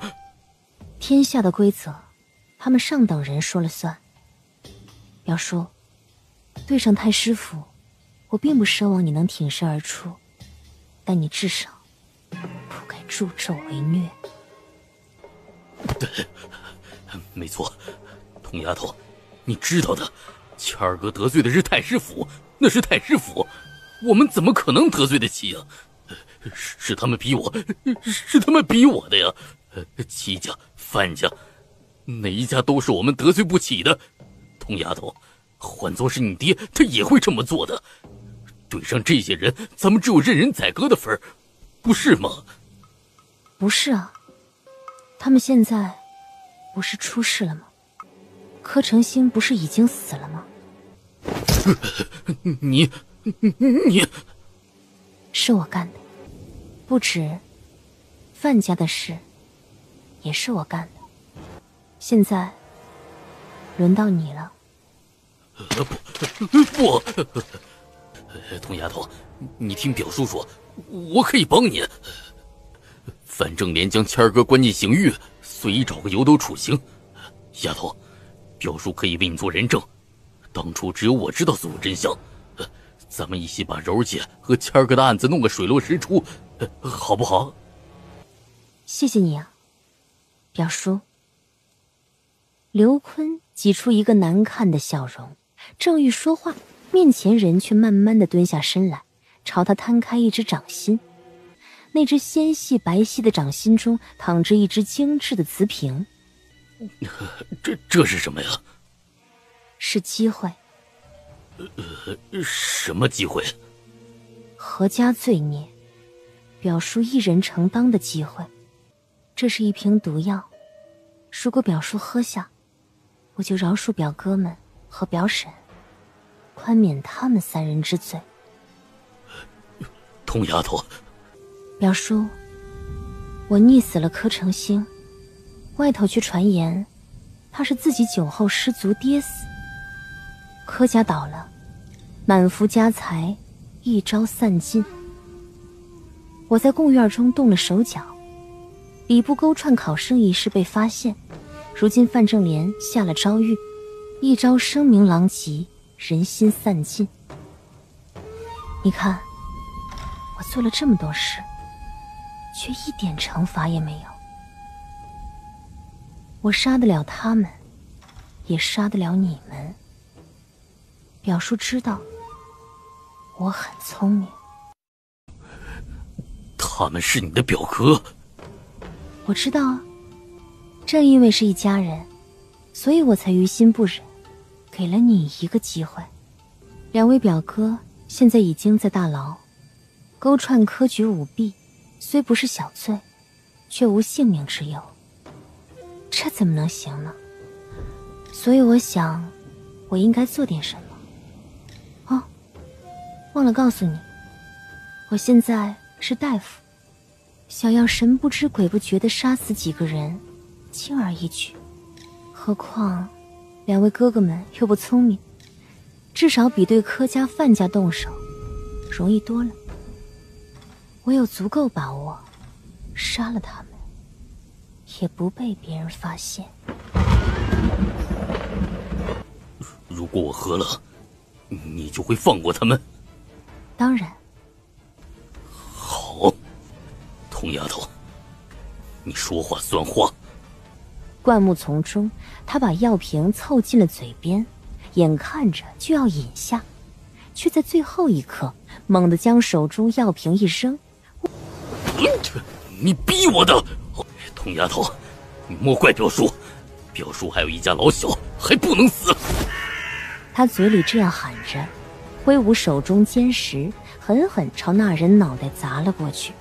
可他握紧石头的手却没能砸到对方的头。就在这千钧一发之时，从喉间传来一阵刺骨的窒息感，仿佛陡然被人扼住颈肩。他蓦地捂住自己脖子，一下子跪倒在地。你做了什么？表叔，送你的信看了吧？信呢？哦，真谨慎。谢谢你啊，替我毁去证据。你下了毒？这叫自在鹰。传言许多年前，梁朝有一歌妓，歌喉清婉，胜过3月自在鹰。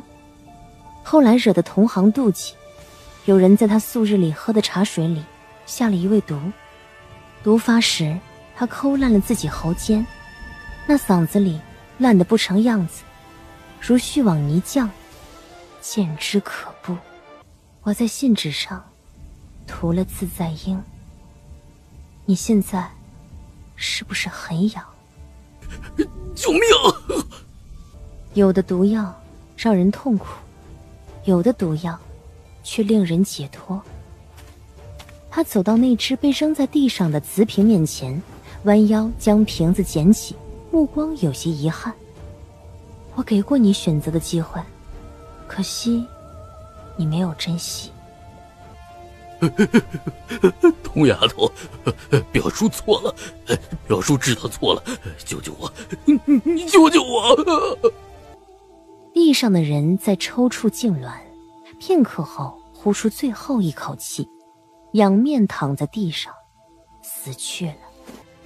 陆家的案子，永远没有详断官敢接手，何须别人做主？陆家的案子，我来做详断官，也来做刽子手。刑狱司已打点周全，陛下此次彻查朝局，礼部上下一干被牵连，我们的人替上去正好。你还有什么疑处？你不觉得太巧合了吗？何处巧合？贡举中有读书人在好舍自枪，闹出动静，正好传出院外。短时间里，除去枢密院不提，兵马司、刑狱司三衙都得到消息。礼部涉案官员被查，审刑院官差去死者家中闹事，激起读书人与官府间矛盾。紧接着，读书人拦轿，御史上奏朝堂，审刑院被查。死了个读书人，无论如何闹不到如此地步，其中每一步都好像有人在背后推波助澜，否则在贡院出人命的一开始，以礼部的手段就该把此事压下了。你怀疑是三皇子背后指使？三皇子生性自负，不会将安危寄于一平人之身。那说起来，还是得多亏了太府四卿那位夫人不是？要不是他以为中毒之人是他宝贝儿子，在贡院门口和主考拉扯，又一赌气叫来兵马司当差的妹夫，让贡院的人连个遮掩的机会都没有，怎么可能有后面这一连串的大戏啊？那个死了的读书人的情况，你知道多少？你是说那个吴秀才？他也是个可怜人，和他娘相依为命，平日里就在西街鲜鱼行里杀鱼讨生。听说原本是考状元的苗子。西街？是啊，西街。西街怎么了？那位女大夫坐馆的仁心医馆就在西街。这和陆大夫有什么关系啊？一瞬间，毫无头绪的线团仿佛找到了线头，一切模糊都变得清晰起来。死去的儒生吴秀才是西街鲜鱼行杀鱼的读书人，将贡院自枪案闹大的太府四卿董夫人，曾请陆同替他儿子看过肺疾。锒铛入狱的审刑院详断官范正廉，不久前陆同曾为他夫人施诊登门范府，每一处衔接的节点都正好恰好地出现了陆同的影子。原来如此。你怀疑贡举场上的案子和陆大夫有关？不是怀疑，此事一定和他脱不了干系。主子，讲。刚刚军巡铺屋收到消息，有人举告西街仁心医馆内杀人埋尸，步军巡检正带人去西街拿人。何人举告？西街杏林堂掌柜白守义。要我走一趟吗？我去吧。巡检司办案，无关人士暂避。有人举告你们医馆杀人埋尸，巡检司奉命稽查办案。既是奉命办案，仁心医馆自当配合。只是我们也是入了籍的正经商铺，大人要办案，能否让我们看看巡检手令？这里。哎呀，裴大人。哎呀，陆大夫的梁朝律果然背得很熟啊。裴殿帅。诸位大人，这其中一定是有什么误会。小的经营医馆多年，从来都是兢兢业业，老实本分。杀人埋尸，绝无可能，多半是弄错了。军巡铺屋收到举告，有人举告贵医馆杀人，藏尸馆中，本帅特来查看。谁在胡说八道？谁？哪个王八蛋举告的？裴云映没有理会他，倒是从铺兵群中渐渐走出一个人来。杜掌柜。白守义。是你举告的。哼，好你个没下梢的狗畜生，良心被你爹吃了，竟然平白无故诬陷我医馆，切，不要脸！杜掌柜，我说的是事实。你放屁！你哪只眼睛看见医馆有人杀人了？我是没有看见，可其他人看见了。哟，那你倒说说是谁呀？表哥，是我亲眼看见了陆大夫夜里起来，在院子里杀人埋尸，尸体就藏在窗下的梅树下。什么？杜掌柜，我没有杀人。有没有杀人搜一下就知道了啊！搜。身后军巡铺屋的铺兵们一拥而上，冲进医馆中，翻箱倒柜、乒乒乓乓的声音顷刻间响起。看你干的好事儿，和这厮狗东西合谋算计我们医馆，你是不是疯了？哎，小杜掌柜，此话差矣。医馆中有凶手杀人埋尸，本该举告巡捕。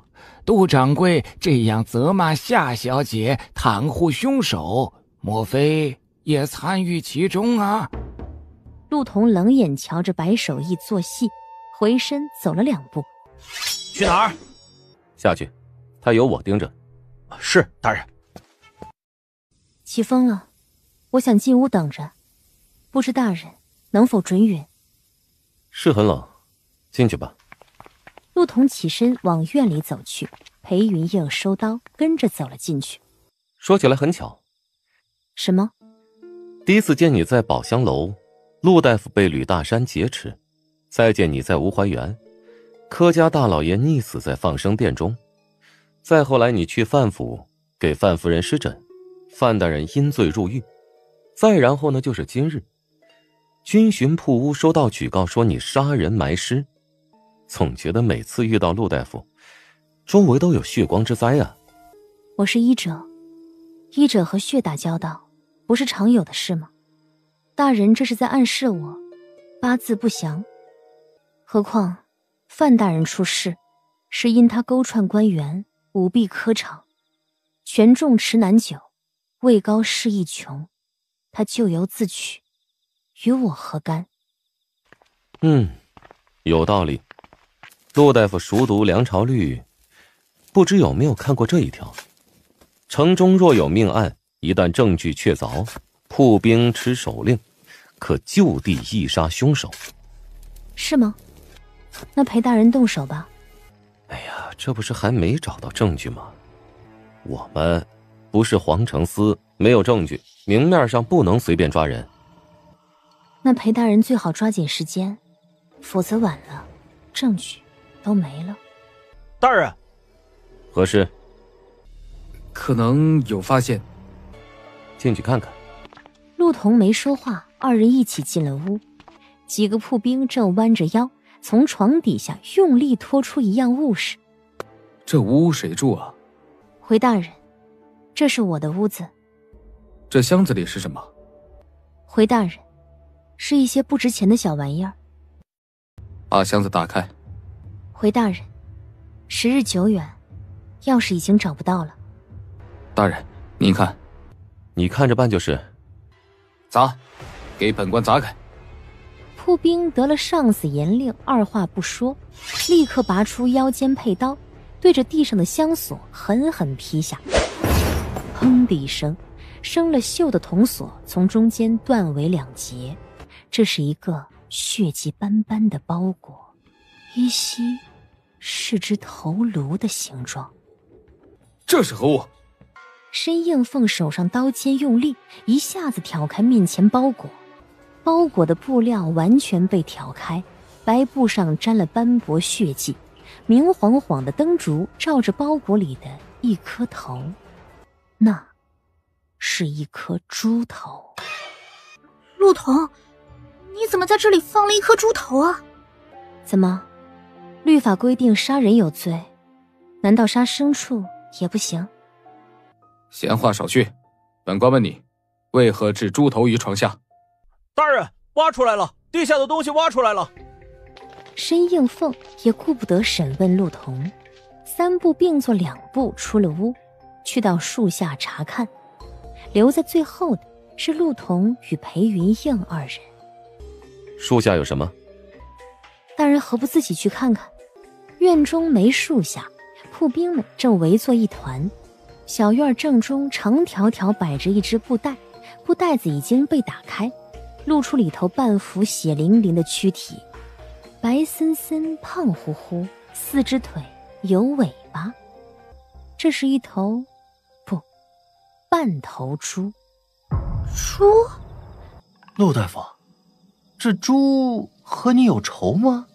外头守着的医馆门口有喧闹声响起，像是有人要往里硬闯。铺兵带着一个男人走进院中，对申应凤道：大人，此人要见你。陆大夫，刚才听林舍说您被官差找上门来，我想或许是因为猪肉，就想着过来帮忙解释一下。你是何人？草民是庙口带鸡肉铺卖猪肉的戴三郎。戴三郎，你见本官所为何事啊？大人，陆大夫医馆中的这半头猪就是小的卖给他的。姑娘何必瞒着呢？要不还是说清楚吧。好吧，本来此事我是不打算说的，但如今误会越滚越大，不说清楚也无法善了，还是说开为好。前些日子我打算做一味新药，这新药所需材料和药引很特别，刚死去的生猪血半碗，湿泥中存放3日的猪心、猪肺、猪肠、猪肚，还有腐烂中的猪头肉。我知道这些材料并不难找，但医馆毕竟是行医卖药之地，若被人瞧见鲜血淋漓，难免惹人恐慌。况且他人买药大多只看得见最终的成药，但凡令他们瞧见某些不妥的药材，会影响他们服药的心情。我正是因为担心这一点，所以到代鸡肉铺中寻了生猪买下，又趁着夜里无人将生猪拖回，埋在树下。那猪头肉也是我特意裹好放在榻下，还未至腐烂时刻，开箱即是无用。我本是想避免恐慌才这么做，没料到会被旁人看见，更没料到会引起这等荒谬的猜测。他在说谎，我是前夜看见他从外面带回了血衣，而不是昨夜，这根本不是一件事。他故意混淆你们的视线，他真的杀了人。夏小姐是否做梦，亦或者看错了？口口声声说我杀人，如今树下的是猪肉，床下的是猪头。你要是能搜出别的血衣也行，光凭一张嘴，恐怕不能替我定罪。亦或者，夏小姐对我有什么不满吗？我没有骗人，是你骗人，你根本不是什么救死扶伤的大夫。我亲眼看到你毒死了一只兔子，我记得很清楚，那只小兔子眼中一圈黑色绒毛，可爱活泼得很。兔子？陆童疑惑地看向他，随即默了默，缓步走到院中角落。是这只吗？夏小姐在说什么疯话？这只兔子不是好端端在这里吗？看来今夜是闹出了误会，都是下官不是，没查清楚就贸然搜人，耽误小裴大人特意走一趟医馆送手令，下官实感惭愧。哎，不耽误，司礼晚上没事儿，托申大人的福，今夜一搏3折，也算解了乏味。再说，也不算一无所获。也都是我们做的不好，才会引出这一连串的误会。大人们都是替我们安危着想，才会如此谨慎负责。劳烦大人们白跑一趟，才是我们的不是。眼下太晚，西街的茶水铺都已关门，各位拿着去城南喝些茶水，也算是我们心意。回去吧。大人，大人！又怎么了？望春山脚下发现一具无名男尸。什么时候死的？仵作去看了没有？正赶往望春山，去的兄弟们传回消息，那人是自己拿石头捅穿了喉咙，看起来像是自枪。不过，那具无名男尸身上发现了一只荷包，上头绣着殿前司禁卫段小燕的名字。啊，原来是殿前司的人，难怪裴殿帅要这么着急上医馆拿人了，原来是贼喊捉贼啊！大人不打算去瞧瞧？走吧，申大人。殿帅，既然出了人命，又与殿前司有关，自然该去看看。我同你一道。弟兄们都别挖了，现在随我去望春山一趟。大人还有何指教？今夜打扰了，陆大夫，我们后会有期。姑娘，我累了，你也早些休息吧。窗外的人影离开了，月光重新变得冷薄。确定无人后，陆童才松开手，他捂着胸口，终没有忍住，一下子跌坐在地，再没了力气爬起来。旧疾又犯了，就在昏昏沉沉中，眼前模模糊糊，像是出现了一道人影。芸娘，小17，你想逃到哪里去？当年你将自己卖给我，换了你一家4口人命，债务未清，怎么就想走了？你想逃到哪里去？对不起，芸娘，我想家人了。当初你我约定时已经说得很清楚，除非我死，否则你不能下山，明白吗？芸娘，我错了，我再也不会逃了，救救我，救救我！我原谅你，小17，这次就当给你个教训，日后别再想着逃走。人而无信，不知其可也。你要守信呢。满地狼藉里，陆童仰躺在地，浑身上下被汗浸湿的湿透，如多年前在落梅峰一般无声的诵背。宠辱不惊，感慕自宁，动静已静，心惑自定，饮食有节，脾土不行，调息寡言，非亲自觉，一身寡欲，深睡自足。小院里隐隐传来女子低声的啜泣，那是夏蓉蓉在屋里同香草哭诉，于是小屋里那一点点微弱的呻吟也就被掩盖了。哥，你说陆大夫为什么要陷害我？他不是陷害你，是想陷害我。裴云映垂眸，神色冷静下来，这是一个警告。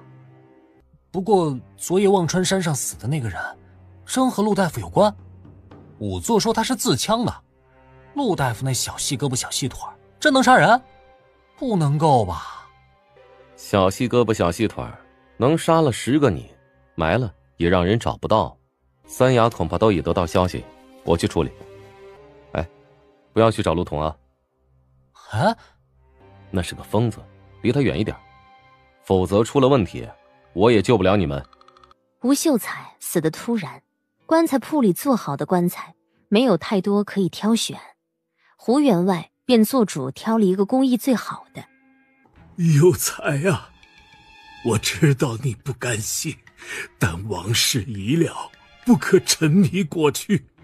害你的那些人都已经下了诏狱，你好好的投胎，下辈子做官做少爷，苦尽甘来，不要迷恋人世。抓挠的声音更大了，像是感受到灵堂中二人的恐惧，下一刻一张脸出现在二人前。鬼，有鬼呀！有才诈尸啦！银筝，怎么了，姑娘？陆童转身走到银筝身边，附耳低声了几句。银筝蓦地一震，惊讶地看着他。陆童微微点头。待银筝走后，陆童在原地站了片刻，秦灯走进小厨房，他在厨房待了一会儿，约莫有1炷香的功夫，才站直身，拿起一边盖子盖紧瓷罐。做完这一切，陆彤就重新拿起一边的灯烛，离开小厨房，回到了自己的屋子。忽，一个黑影从墙头掠了下来。来人小心走进厨房，从里头抱出一只漆黑瓷罐来。来人就坐在地上，犹豫了一下，用力撬开罐子口盖。口盖缝隙被塞了布巾，一用力，罐盖被猛地拔起。一条蛇。忽听得门外有脚步声起。段小公子，你在找我吗？深夜无故自闯民宅，连张面巾也不带，真是胆大妄为。若非旧时，我还以为医馆今夜是进贼了。陆大夫，跟了我1日，不知段小公子有何贵干？你早就发现了？陆彤不语。陆彤弯腰，在少年惊疑的目光中捡起门前那只软绵绵的长虫。这叫七步伞，是我托人寻了许久才找到的，今日一早才放了进去，没想到被段小公子找到了。七步伞是什么？段小公子不知道吗？七步伞是一种剧毒蛇，被七步伞咬伤之人7步之内必定魂飞魄散。说笑的吧，陆大夫莫要诓我。段小公子怎么吓成这样？世上没有7步就让人倒下的蛇，1个时辰被咬到毒发，1个时辰，1个时辰里没有解药，段小公子，阎王也救不了你。夜风清寒，檐下灯色里，裴云映回殿帅府时已经快至亥时。段小燕不在。回主子，段小燕一大早就出了门，说是去方氏逛逛。何时出的门？快近4时。主子可是觉得有什么不妥？他走前说过什么？没有，只是看着兴致不高，可能是心烦望春山难施一事。不知想到什么，裴云映眸色微凝，他霍的一下站起身，提起桌上银刀，大步朝门口走去。夜更深了。陆大夫，我是殿前司的人，谋害天子禁卫，你这是不要命了！谋害天子禁卫？段小公子深夜无故闯入民宅，疑似入户盗取财物，却不小心被我收来做药引的毒蛇咬伤。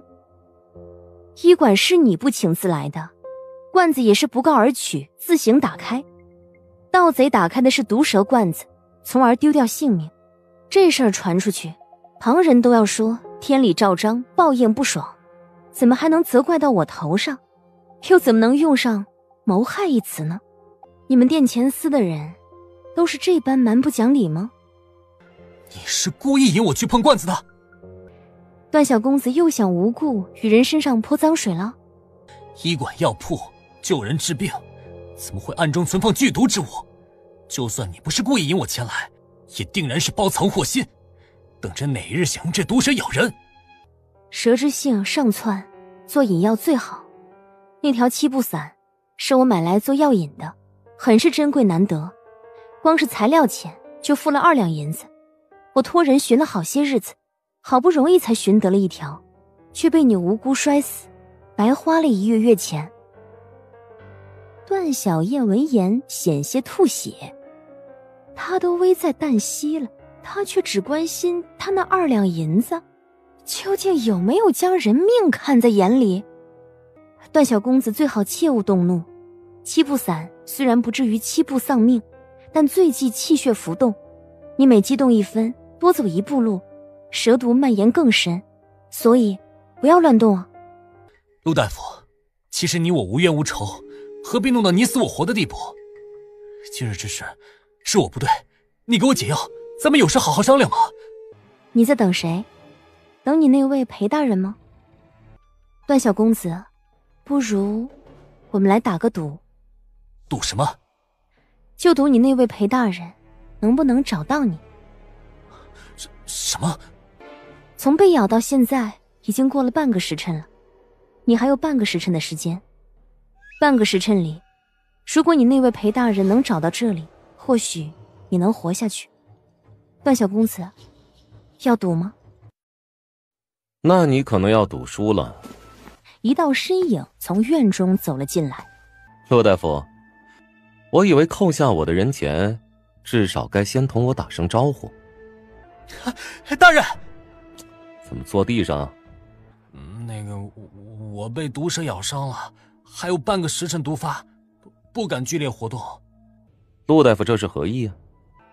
裴大人，你的人深夜潜入医馆，随意进我厨房翻找，被我寻来做药引的毒蛇咬伤，身中剧毒，这也要怪责到我头上吗？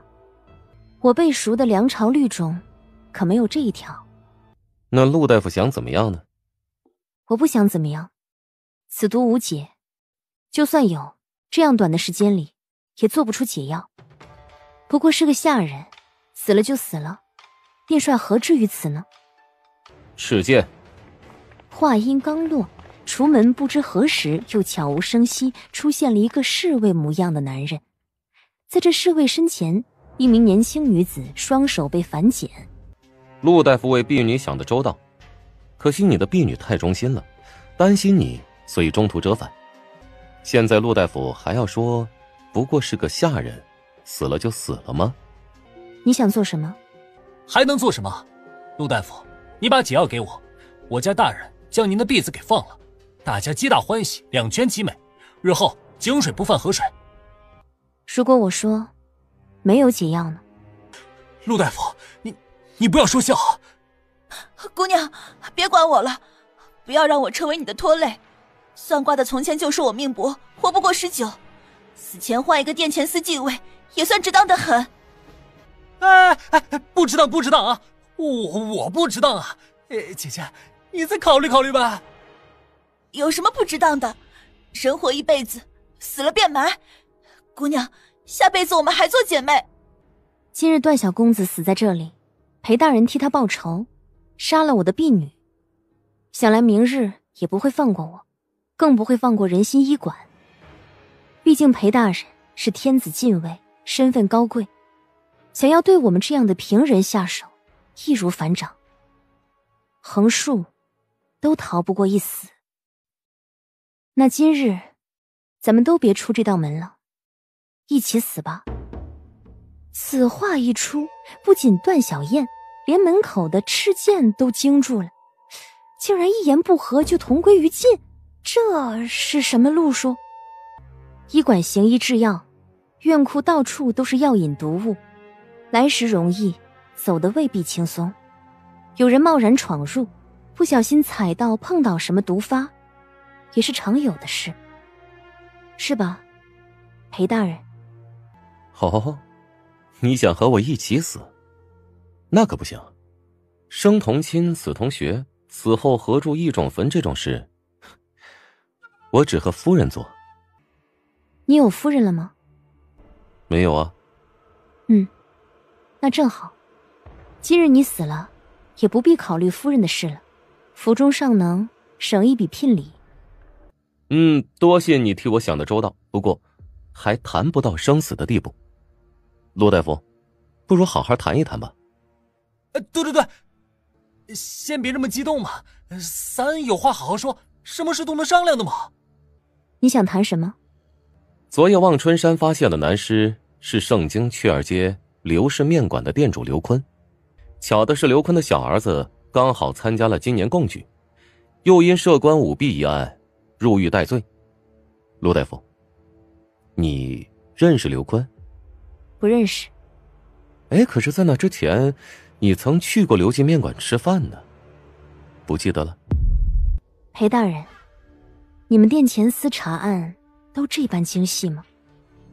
既然查了我这么久，却迟迟不出手，如今贡举案也算尘埃落定，礼部罪臣全部落马，想借我的手杀人，那你不是应该感谢我吗？陆大夫，你在替谁做事？你猜。这就是你的底气？殿帅不妨试试。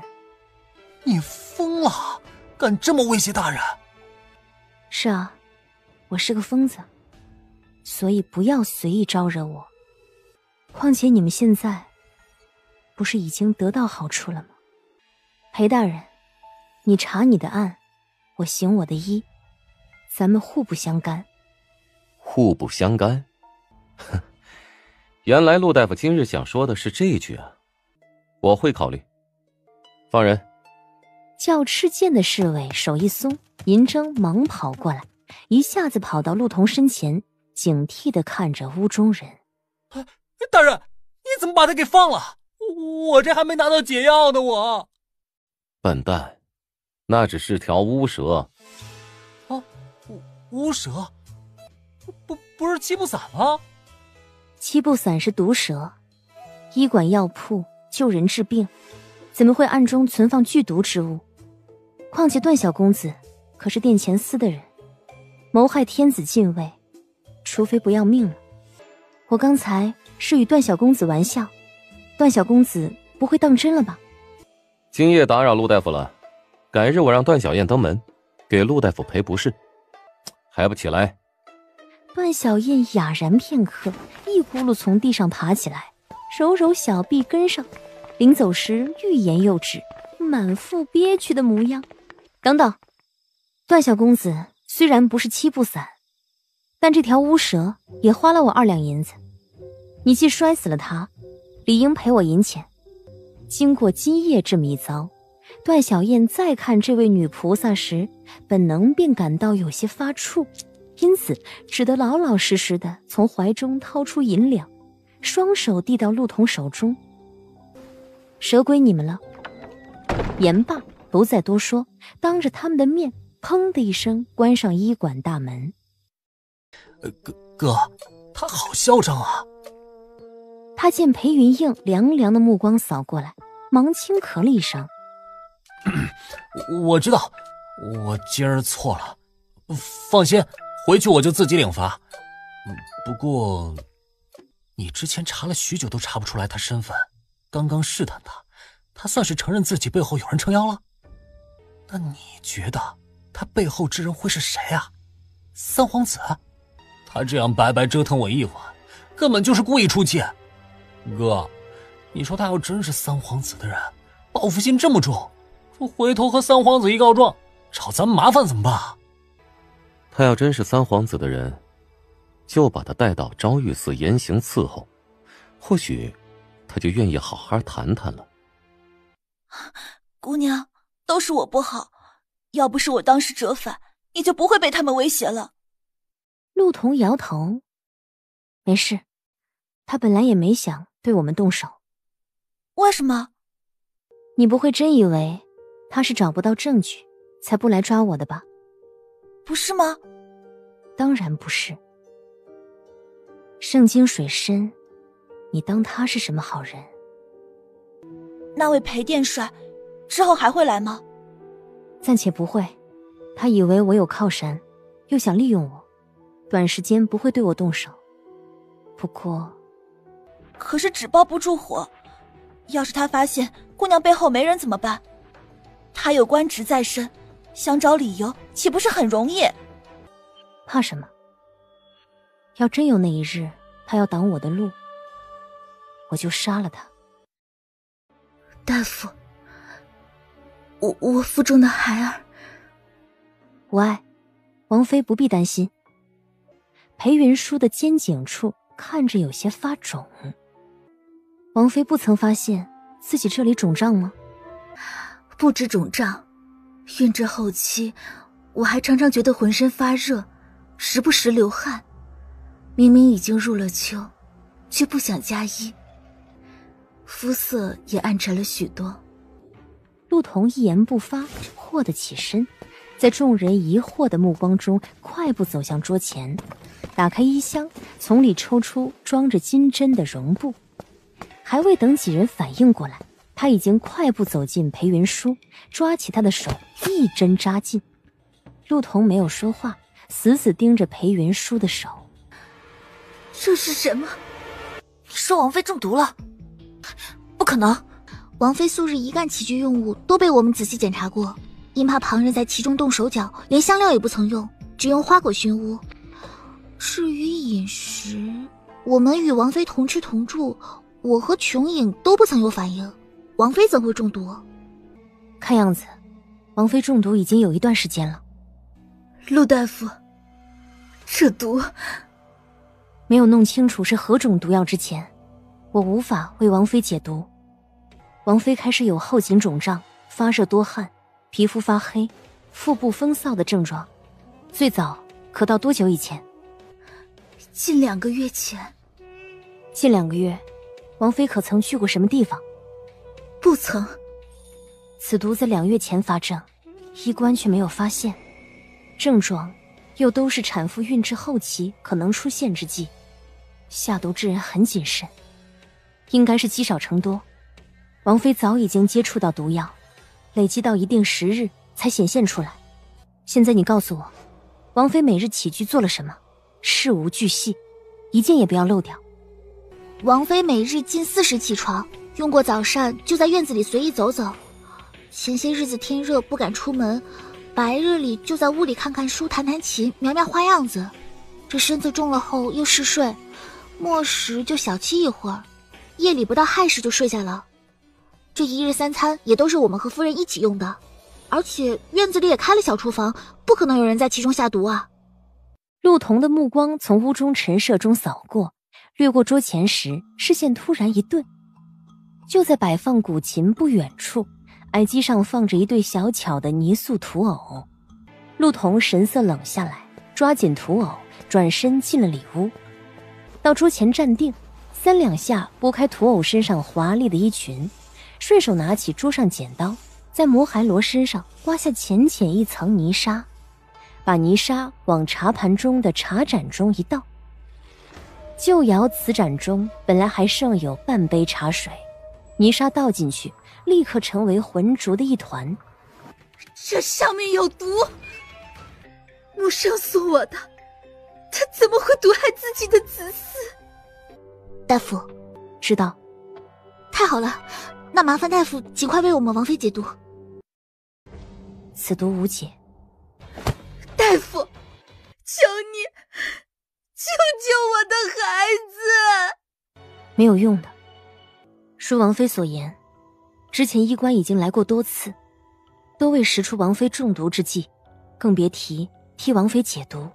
更何况此毒并不会对产妇有损，毒毒损害胎儿。王妃已经中毒多日，今日腹中出血，其实就是毒性成熟的标志。王妃安胎药喝得越多，此毒扎根越深，适得其反。大夫，你有办法是不是？求你救救我的孩儿！有一个办法可以试试，催产。煎好的褐色汤药盛在白瓷碗里，用凉水浸过，只微微地散发出热气。抬手拿起银盘上的药碗，一口气喝了下去。之后全仰托陆大夫了。陆彤起身，走到榻前的椅子上坐下。陆大夫，若是催产，孩子是不是就能保住？催产是为了让胎儿在毒性还未全部注入时，将它剥离出来。倘若继续留在王妃腹中，毒性会越来越深。女子生产即半只脚入鬼门关，我并不能保证替胎儿除掉毒性，甚至不能保证王妃安然无虞。我只能努力替王妃腹中胎儿，努力抢夺一线生机。王妃可明白？陆大夫怎能如此说？我是替王妃治病的大夫，不是哄王妃开心的伶人。何况我认为，让王妃清楚目前真实情况，有助于接下来生产。陆大夫说的没错，纵然没中毒，谁也不能保证生产出什么意外。我裴云舒此生没做过一件坏事，我相信老天不会待我刻薄，今日一定顺顺利利。陆大夫，我好像有些不舒服。陆童神色一动，他站起身去端银针已经备好的热水。陆大夫，你只管放手去做，就算出什么差错，我也会保住你，证明此事全与你无关，是我自己的主意。别怕，我认识裴云英。你是阿应的人？陆大夫，原来你是阿应的人，太好了，我相信你，真的。正当屋中气氛紧张之时，外头突然传来一阵剧烈的拍门声。王妃，王妃开门！府中混入贼人，有人毒害王府子嗣。王妃怎么一直不出声啊？不会是出事了吧？糟了，孟希言恐怕起了疑心。王妃被歹人劫持，给我把门砸开！方姿和琼影拦在裴云舒跟前。你想做什么？你好大的胆子，竟敢谋害郡王的子嗣！我没有谋害贵府子嗣，催产药是王妃自己的主意。是我的主意。孟希言，我腹中胎象不稳，有中毒之忌，所以请陆大夫替我催产，以保全婴孩。你滚出去！王妃真是会说笑，医官院的医官隔三差五的上门，从未查出王妃中毒，怎么一个小医馆的医女还诊出了王妃婴胎有毒？我看是这个女人妖言惑众吧。把这个女人给我抓起来！孟希言，你大胆！王妃受这女人蛊惑，此刻神志不清。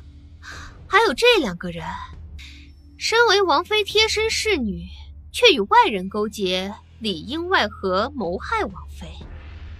把他们一起抓起来，待郡王回来定夺。琼影和方姿见状，一脚踢飞面前的一个婆子，拔出腰间匕首，挡在裴云舒榻前。卢汉，拿下他们！是。陆童快步上前，一把扶下榻上的罗帐。保护我！方姿和琼影骤然回神，如今已经到了穷途比剑的生死关头，他们二人唯一的任务就是保护陆童顺利替王妃接生。拿下他们，生死勿论！刹那间，屋中护卫再无顾忌，拔刀朝屋中几人扑来。扑哧一声，一道冷光从侧面直刺而来，擦着陆童面颊而过。陆大夫，你受伤了。不用管，我没事。你们到底是谁派来的？竟然敢光天化日之下谋害王妃！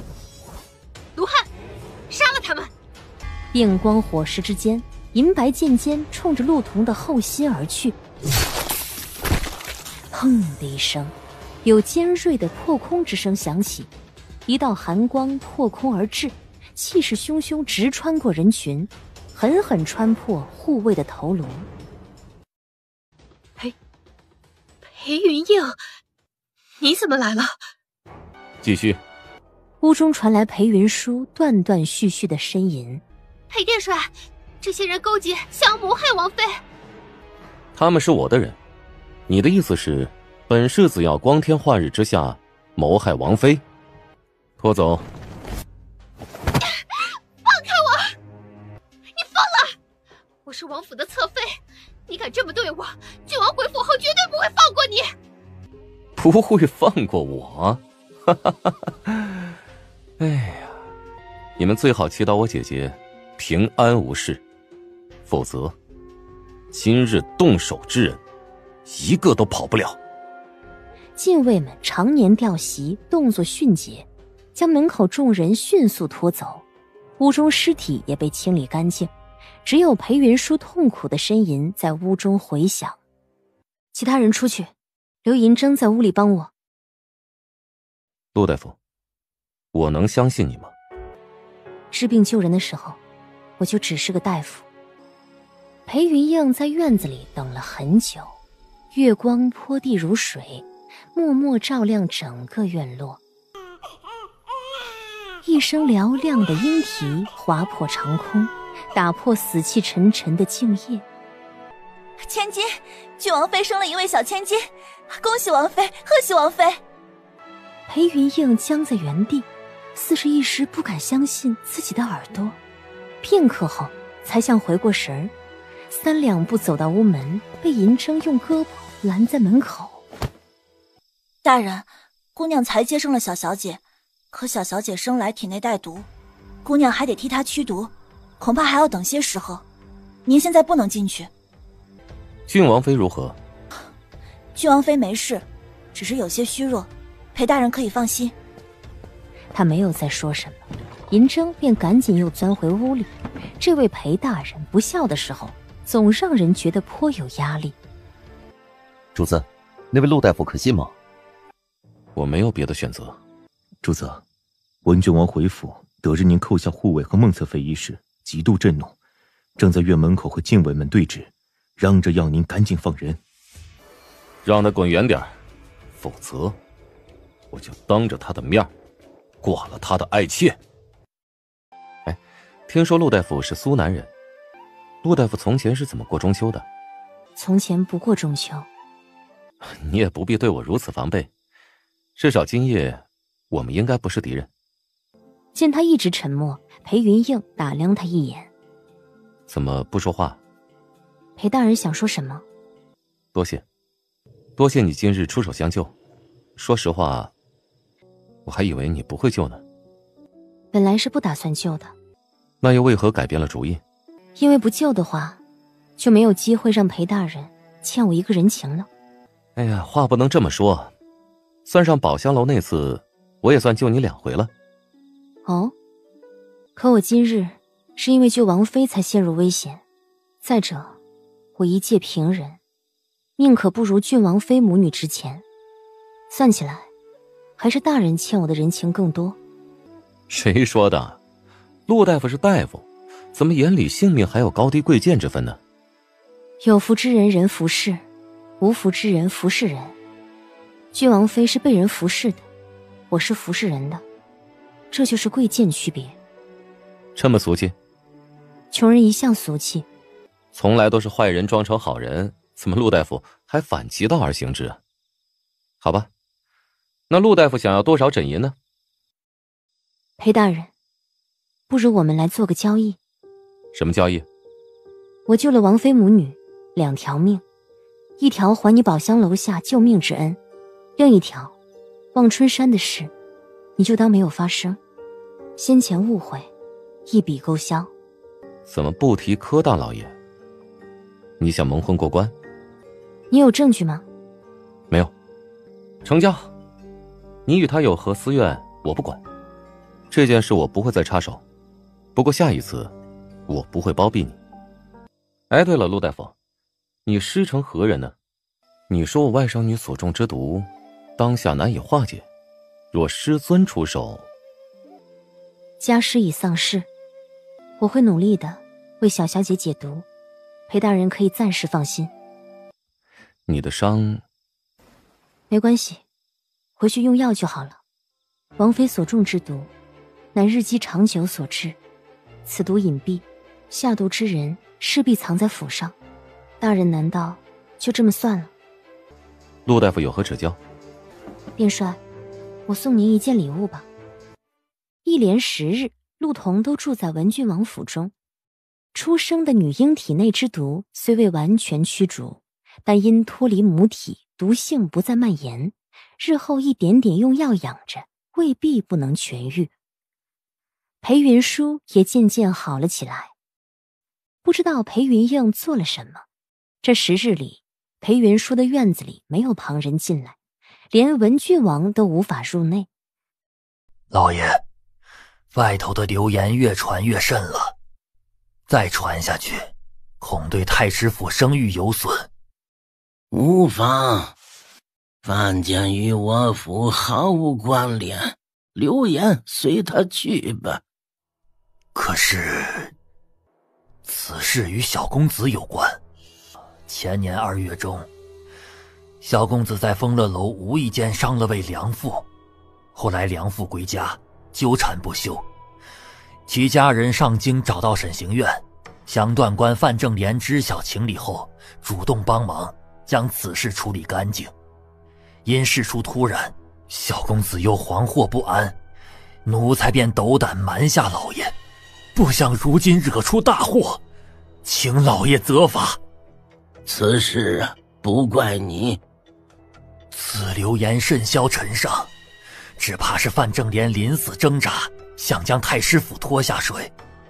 田家对贡举案正是上心，若被有心之人利用，范正廉一开口，小公子的事公诸于众，到底对公子声誉不利。那就让他闭嘴。是。等等，老爷有何吩咐？那梁夫人家，你再去查查。老爷是觉得其中有问题？流言传得蹊跷啊！范正廉也在官场混了些年，就算找太师府，也不至于如此的大张旗鼓嘛。此事非他之手，盛京盯着戚家的人不少，那梁府之事若被人知晓，多半被人当成手中刀啊。你去查查那家人日前情况，亲眷何在，找到了仔细的盘问。是。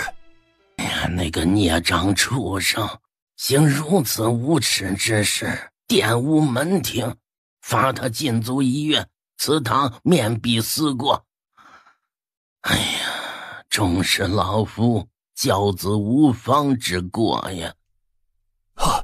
当年公子年少，却早已知错，日日愧疚。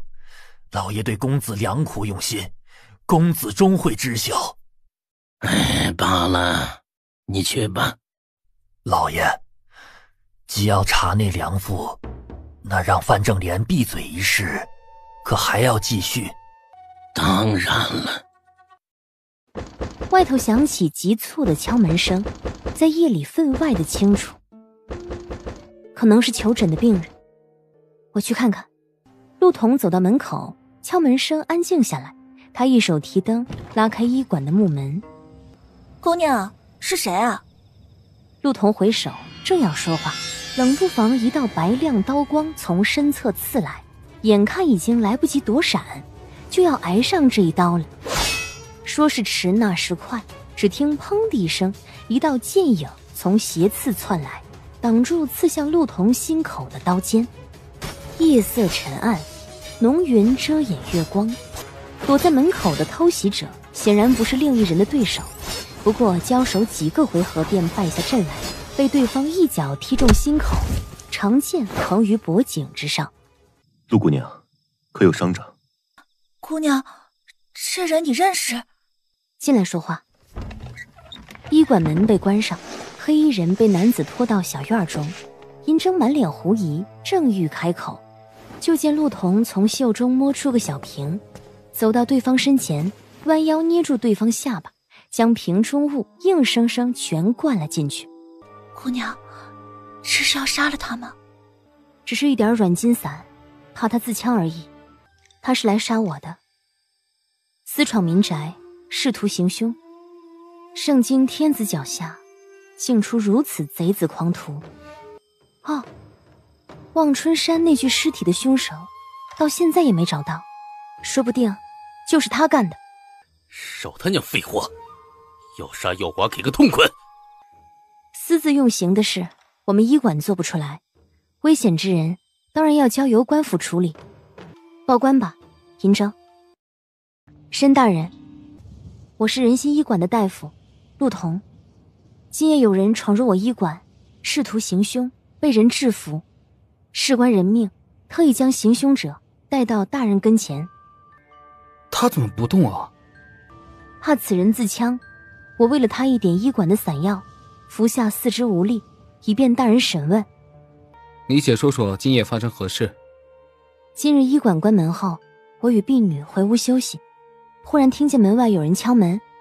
等我起身开门后，此人持刀试图对我行凶。多亏这位壮士挺身而出，替我捉住贼人，救我性命。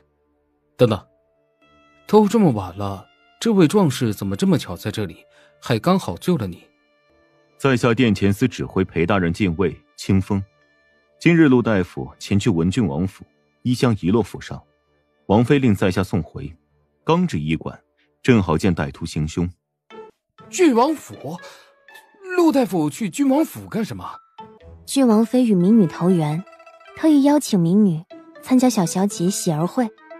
陆童不过是个普通医女，歹徒上来就杀人，不可能是为财。但要说寻仇，他一个大夫能有什么仇怨呢？正沉思着，突然听得门外铺兵们喧哗起来。吵什么呢？别打扰我思考。看来申大人已经有了头绪。裴殿帅，原来你们早到了。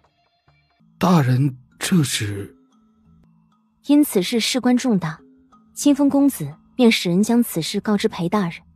没想到裴大人会亲自前来。或许大人是想到此人可能是望春山那具男尸的凶手，所以才会如此上心吧。你说这人是望春山悬案凶手？我也只是猜测。说呀，为什么行凶？望春山的案子是不是你干的？不说实话，大刑伺候。申大人，你这样呢是审不出来的。请裴大人指教。本来此事我不应该插手，但望春山一案有关殿前司声誉，我也不好放任不理。是。来之前，我让清风搜过此人身，寻信物查了下此人的底细，申大人不会怨我多事吧？怎么会？大人这是帮了巡捕屋大忙，下官感激还来不及呢。他算是看出来了，裴云映根本对这个案子就是势在必得嘛。到这里只是为了过一遍巡捕屋的手，显得光明正大一些。王善，这么晚了，你妻儿应该已经睡下了啊，不如现在将他们从槐花街请来。我说，望春山的人不是我杀的。那指使你行刺陆大夫之人是谁啊？是孟侧妃，是文郡王府的孟侧妃。申应峰眼前一黑，所有的困惑与怀疑在这一刻骤然得解。然而戏台子都已经搭到巡捕屋里了，他这个巡捕首领也只能硬着头皮往下唱。胡说，孟侧妃与陆大夫无冤无仇，为何指使你去行凶啊？我不知道。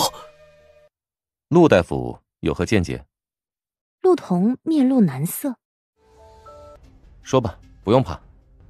我与孟侧妃不过一面之缘，当日郡王妃急产，我替王妃接生，但其实若按时间，王妃孕期还未至。不过好在王妃与小小姐吉人天相，一切顺利。王妃曾与我说过，急产一事事发突然，有些蹊跷，不知与此事有没有关系呢？大人，这事关王妃，也算我半桩家事，如此我便不好插手，还是先将此人交由申大人。背后之人真要是孟侧妃，当然有别的证据，不过嘛，在那之前，麻烦申大人先看着人，别让人死了。这是把烫手山芋丢给我了。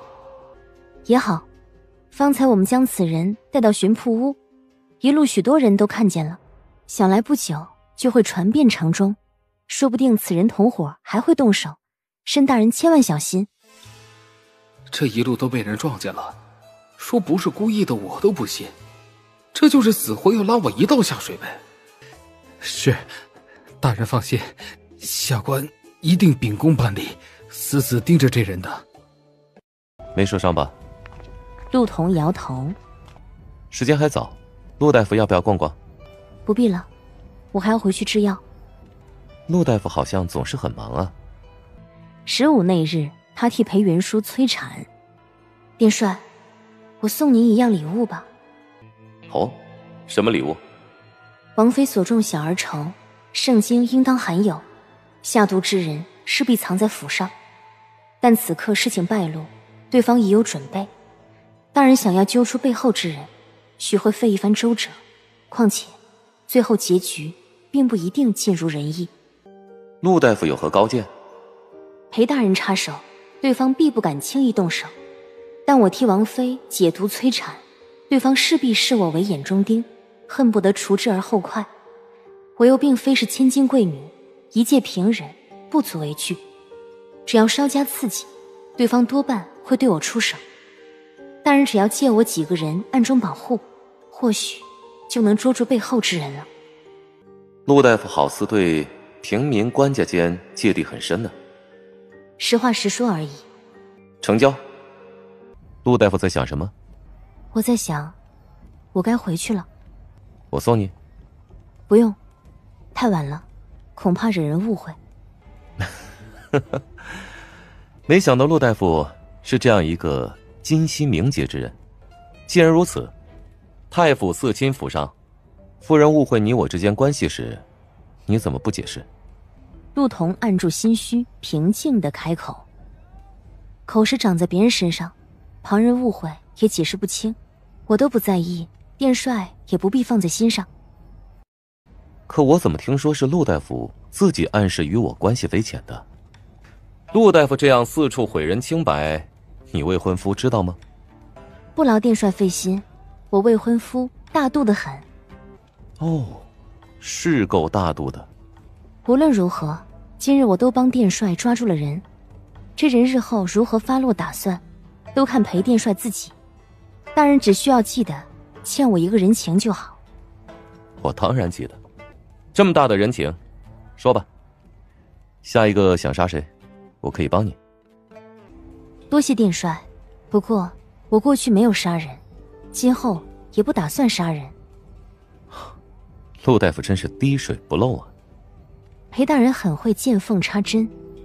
行，那你想要什么报酬？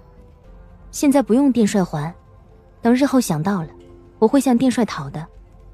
喂，你该不会是想讹我吧？大人应该会说话算话吧？看来是真想讹我了。但愿陆大夫所托之事不要太惊世骇俗，否则我岂不是赔大了？我尽量。去吧，清风送你。陆童对他点头，朝着马车走去。陆大夫，此事已了，但不敢说今后太平。陆大夫，需不需要清风继续保护你？多谢大人好意，但是不必。我行医配药，医馆中多有毒虫蛇蚁，若不知事之人贸然闯入，恐怕会出人命。清风朝他看来，裴云映摆了摆手，马车便驶进盛京繁华的夜里，渐渐没了踪迹。裴云映，给本王让开！嘘，安静点，宝珠还在睡觉呢。裴云映，你想干什么？木生，都到了这个地步了，不会以为还能若无其事蒙混过关吧？和离书都给你写好了，你照着誊抄一份就行。原来你是为了这个，休想！别说和离书，休书我都不会给他。我就是要他耗在我郡王府，死了也要做我郡王府的鬼。你疯了！哎呀呀呀呀！郡王好威风呀！不知郡王去年包揽七引成功水利钱粮时，也这样威风吗？你怎么知道？我自然知道。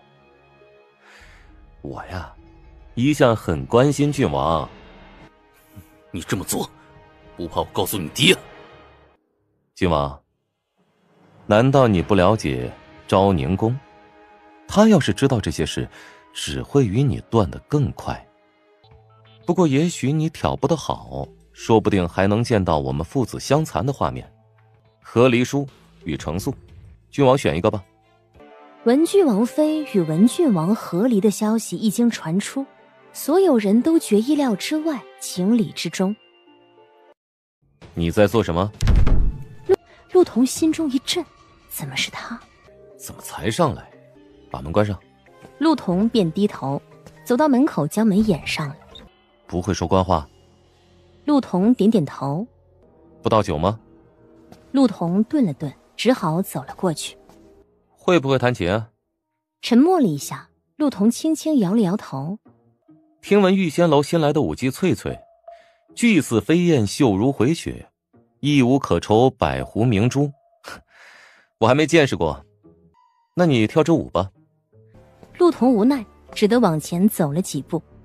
正当他僵硬地抬起胳膊时，身后又传来一声：哎，算了，香炉挥洒了一地，不便起舞。这样吧，你来给我揉揉肩。陆彤走到裴云映身后，深吸一口气，双手搭在他肩上。怎么心不在焉呢？他还没来得及反应，下一刻陆彤的手被人握住，一阵天旋地转，他感到身子被人往前一拽，一下子扑到裴云映身前。玉仙楼里的红曼姑娘芳容端丽，冠绝无姬，不过我看千花万柳并不如一，相交已久，十面何迟，不如让我看看你的脸。言罢，抬手作势要去扯陆彤的面纱。陆彤一惊，猛地退后。香香歌喉清丽，翠翠舞韵绵长，轻轻一笑愁千金。彤彤，你会什么？怎么认出我的？别的姑娘眼睛情意绵绵，你那双眼睛方圆10里都能感觉出杀气，能骗得了谁呀？陆大夫今日不太一样啊，长了这么一双温柔的眼睛，偏偏杀气这么重。陆大夫，你这样动不动就杀人，今后你未婚夫知道了怎么办呢？裴大人这样动不动就逛花楼，日后你夫人知道了怎么办？日后我有了夫人，就不逛花楼了。那我不如殿帅大度，日后我未婚夫知道了，我就杀了他。那你今日来是做什么的？来杀未婚夫的。时候不早，我就不打扰裴大人好事了，我先走了。哎，这就走了？怕被人撞见，有殿殿帅方明。言罢，往门口走去。陆大夫似乎还没弄清楚状况，真以为自己走得了？陆彤脚步一停，回身冷冷望着他。不是我，玉仙楼第3层一般人上不去，这里是西阁还好，那边东阁有护卫把守，不知道你想做什么，但你这么稀里糊涂闯进来，多半已经被人发现了。我猜啊，外头正有人等着你自投罗网呢。陆大夫，你惊动人了。仿佛为了印证裴云映说的话，紧接着外头响起人杂乱的脚步声。外面是谁的人？不知道啊，王孙公子豪门贵客，无非都是那些熟人。陆彤往他身前走了2步。殿帅能不能帮我？不能，我与陆大夫非亲非故，帮了陆大夫就要得罪别人。哎呀，圣经那些疯狗很难缠的，我从来不自找麻烦。他越过陆彤身侧，似乎想要开门离去，一只手抓住了他的衣袖。大人好像忘了，还欠我一个人情。当日军巡铺屋外，我以身作饵，送了裴大人一件礼物。当时我说现在不用殿帅还，等日后想到了，我会向殿帅讨的。现在我想向大人讨回这个人情。哎，你这是挟恩图报啊！裴大人想出尔反尔。裴云映扬了扬眉，正要说话，外头突兀地响起敲门声。有人吗？金丝暖帐银屏亚，陆彤被他按在背亲中，一头银饰在青玉枕上清脆作响，很有几分玉枕拆生碎的香艳。别动！外头敲门声愈发急促，陆彤已经明白他的意思，想了想，便伸出双手环住他的腰，往他身畔又贴近几分。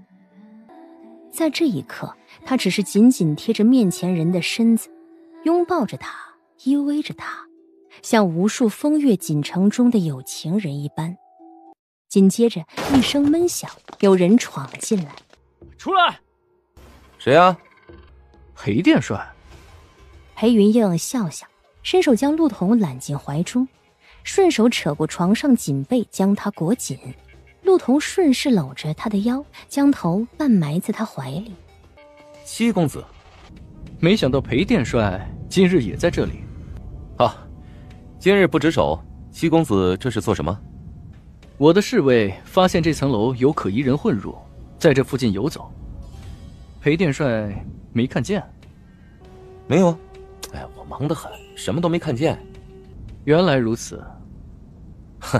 还未恭喜七公子生辰。扰了殿帅兴致是我之过。今日在下生辰，殿帅不如一起坐坐。陆童心中一沉，指尖威胁般地掐住裴云映的腰间。哎，算了，良夜匆匆，我就不去凑这个热闹了。戚玉台没有再多说什么，招呼身侧人离去。喂，陆大夫，可以放开我了，他们已经离开了。陆童松手，一下从床上站起身来。刚才是什么人？当今太师府家公子戚玉台。他想拉拢你？没，我可没打算答应。我什么时候能离开？现在不行，你我当下还在云雨一夕，做戏做干净。再过一阵儿，我让人送你出去。你们这些王孙公子，出门在外，一向都有这么多暗卫守着吗？分人，他是，我不是。时候还早，喝茶吗？茶？不是酒吗？喝酒误事，我让人换茶了，差点被你连累啊！喂，陆大夫，今日你算是欠我一个人情。若不是被你牵绊住脚步，我根本不会留在这里。上房一夜100两银子，便宜你了。陆大夫，好好休息片刻。外头有人敲门，裴云应道：“进来。”大人，戚玉台歇下了。你叫红曼上来。裴大人，我的丫鬟银铮尚在楼内。哇，陆大夫，你胆子真大呀！他对清风道：“你找一下，注意啊，不要惊动其他人。”清风颔首离去。不多时，又有人在外敲门。世子，带他出去吧。是。走吧，姑娘。裴云映目光顿了顿。你查一下，今夜玉仙楼3层都有哪些贵客？他从不白费力气。陆大夫，昨夜雨大，陆大夫走得匆匆，没着凉。裴大人到底想说什么？不知陆大夫知不知道，范正廉死了。范正廉死前曾有流言传出，他勾结礼部操纵贡举，是太师府的意思。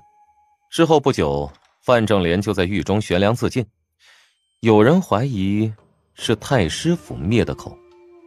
大人难道以为我有这个本事，能让狱中囚犯悬梁自尽吗？嗨，陆大夫当然没那个本事了。不过昨夜是七太师嫡子戚玉台的生辰，陆大夫扮作舞姬上玉仙楼3层，恰好就是戚玉台所在的宿阁。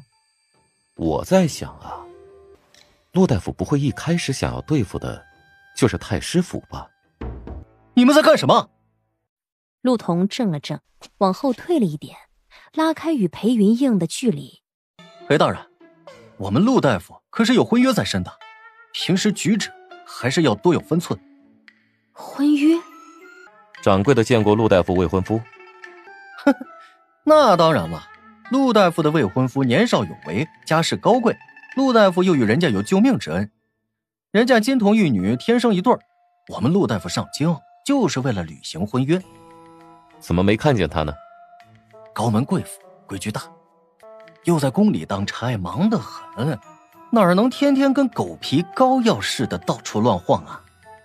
还有差事在身，改日再去。陆大夫，走啦。言罢，转身出了医馆大门。有人自背后按住他手臂，令他动弹不得。嘘，别动，是我。裴云映瞥一眼陆童手中的簪花，还好我动作快，这上面不会有毒吧？殿帅这是做什么？有点麻烦，想借你这里暂避一下。不好，我与殿帅非亲非故，帮了殿帅就要得罪别人。圣经那些疯狗很难缠，我从来不自找麻烦。陆大夫真是睚眦必报啊！多谢夸奖。你说的很有道理，不过我要是在这里被发现了，连累了你也不好吧？万一别人以为你我是一伙的，这样一来，陆大夫也要被牵扯。我是无所谓了，但陆大夫要是被追究，查着查着，查出什么秘密来，耽误了你要做的事，岂不是很麻烦？跟我来。医馆门口站着一群军巡铺屋的铺兵，气势汹汹的一推门，全涌进医馆。对不住，陆大夫，又要叨扰你一回了。无妨，不过申大人这是做什么？不会又接到了有关仁心医馆杀人埋尸的举告？那倒没有。今夜宫里有刺客逃逸，满城都在搜人，我们巡捕屋也被叫下来。陆大夫在这儿没见着什么可疑人？没有。那就怪了。刚刚我们人马追着刺客过来，好像瞧见有人影在你们医馆门口。是吗？我没见着什么人。医馆门口有阿成堆的雪人，或许大人们是将雪人看差了。也许吧。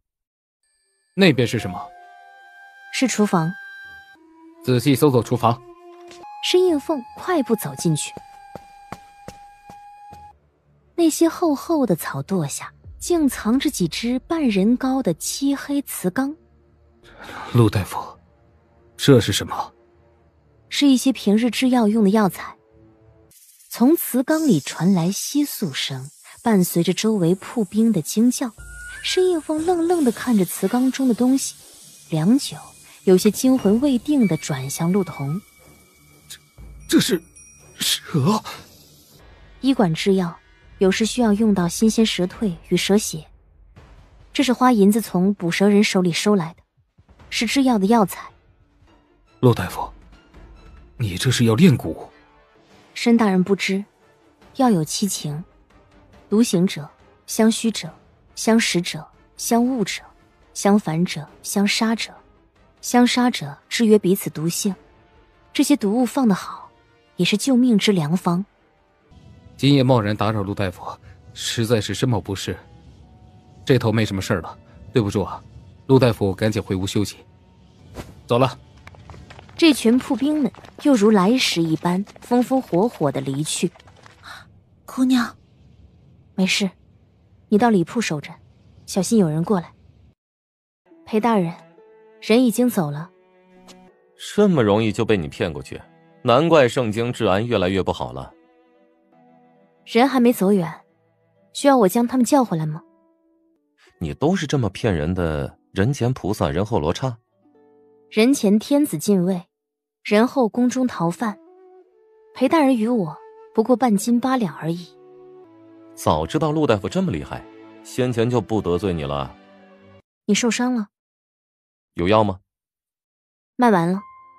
陆大夫，你不是说治病救人的时候你就只是个大夫？现在这个时辰，你应该还是大夫吧？沉默片刻，陆童走到屋中柜子前，找出衣箱，从里取出一只药瓶，走到裴云映跟前，往桌上一顿，50两银子。喂，你这是坐地起价呀，陆大夫。求医问药，明码标价。我以为你要向我讨个人情。裴云映摇头笑笑，好脾气地从怀中掏出一张银票放在桌上。陆大夫很是务实啊。外面人已经走了，殿帅什么时候离开？眼下你我在他们眼里是同伙，出去撞上人，陆大夫也逃不了，还是再等等。不上药吗？裴云映只拿起桌上药瓶，药瓶不大，瓶身精致，他拔掉塞子，犹豫一下，撒在肩上。你上药隔着衣服？你屋子太小。那又如何？殿帅上药还要跑着上不成？我在你寝屋脱衣上药，陆大夫不怕有损归誉？别忘了，你还有个未婚夫呢。裴大人多虑，在我眼里，你和当初埋在树下的半块猪肉没有任何区别。你说话真难听。裴云映不再踟蹰，伸手撕开肩头被利器划开的衣料。衣料撕开的瞬间，裴云映皱了下眉。有水和帕子吗？有。多谢。加银子就有。裴云映看了看眼前的热水，想了想，把刚才陆童还给他的50两碎银往陆童面前一推。够吗？勉强。裴云映擦完伤口，放下手帕，拿起药瓶往肩上撒药粉。他一只手不太方便，药粉一半撒到伤口上，还有一半撒到了地上。暴殄天物。哼，陆大夫，你我虽然算不上朋友，至少也是熟人，这样对一个受伤的人不太好吧？陆童起身走到裴云映身后，夺过他手中的药瓶。伤药很贵，你再浪费就只能另付50两再买一瓶。有劳陆大夫。陆童一只手扶上他肩头，裴云映身子微僵，下一刻陆童一扬手，撕拉一声，裴云映倒吸一口凉气。一点小伤，殿帅何苦大惊小怪？陆大夫这是公报私仇啊。怎么会？上药总会有点痛感，裴大人切勿讳疾忌医。好吧，你说了算。上过伤药还得包扎。陆童从医药箱里捡了包扎用的白帛，走到裴云映身后替他包扎。这里曾有旧伤。是啊。像仇人为你缝的。算是吧。大夫是个小姑娘，刚从医不久，医术呢是不如你，不过报复心倒是和你一样强。你做了什么他要报复你？也没什么。几年前我在苏南被人追杀受伤，躲进刑场后的死人堆里，在那里遇到一个偷尸体的小贼，他救了我，给我治伤，不过不太情愿。陆童一怔，说起来遇见他那天也下了一场雪，那可是苏南10年难遇的大雪。陆童一瞬间明白过来，他是在那场大雪中自己遇到的那个黑衣人。陆童盯着对面的人。怎么这样看着我？我只是在想，他这样报复你，你居然没生气。只是个小姑娘，又是我救命恩人，如果生气岂不是恩将仇报？同是天涯沦落人嘛。哎，说起来你和他还真有点像。他还是个孩子，当年呢也不过11、12岁，个头才到这里，大概初出茅庐，医术不及你，不过呀你比他凶得多。银灯结花微蕤，如灿灿红丽。陆童望着桌上孤灯出神，一只手在他面前晃了晃。陆大夫好像有很多心事啊。裴大人如果能少不请自来几次，我的心事会少很多。不知为什么，总觉得这画面有些似曾相识。雪快停了，陆大夫，多谢你今夜出手相助。不客气，大人付过诊银的。那我下次再来登门致谢。言罢，提刀就要离开。裴大人，50两，别忘了。多谢。陆大夫，老爷托小的给您拜年，这是先前您托老爷办的事儿，老爷让我带话给您。陆大夫只管好好准备春事，医行那头都打点好了。拿到春事名额了。陆童望着手中薄薄的铜片，眼中也浮起淡淡的笑意来。今儿真是双喜临门呐！这，把炮竹拿出来，给我们陆大夫庆祝添个响。殿帅府小院里，回来了。是，大人。清风进门，从怀中掏出一封密信呈上。大人，所有能查到的有关陆家的消息全在这里了。辛苦你了。前些日子，因太师府举止奇异，裴云映让清风亲自走一趟长武县，打听陆家消息。长武县陆家在1年前家中活人尽数死绝，陆家宅子被烧毁大半，属下进宅搜寻，没发现什么线索。陆家一定是冲撞了什么不干净的东西，怎么邪门成这样？刘坤？刘坤是陆启林的表兄，所以刘坤亲手将侄子送进牢狱。是，原来是为了这个。陆启林曾有个小女儿陆敏，于17年前元日降生，但在8年前长武县爆发瘟疫时走丢。我查到的人说是跟拐子走了，也许是死了。陆家这些年一直没有放弃找孩子，但始终无果。长武县里打听不到陆敏这些年的任何消息。大人可怀疑陆大夫就是陆敏？不错，我怀疑他就是陆敏。可仅仅只是因为姓陆，这么多年没有任何有关陆三姑娘的消息。也许对方只是借着陆三姑娘之名行事，又或许背后还有别人。单凭陆三姑娘一人很难做到此种地步。也许吧，也许有人帮他。我出去一趟。大人，啊，这些日子辛苦了。今天是除夕，自己回去休息吧。他推门走了进去。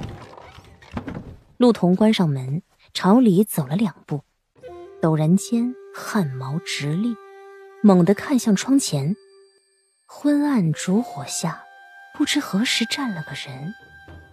那人倚着桌角，正低头看着手里一张薄薄纸页。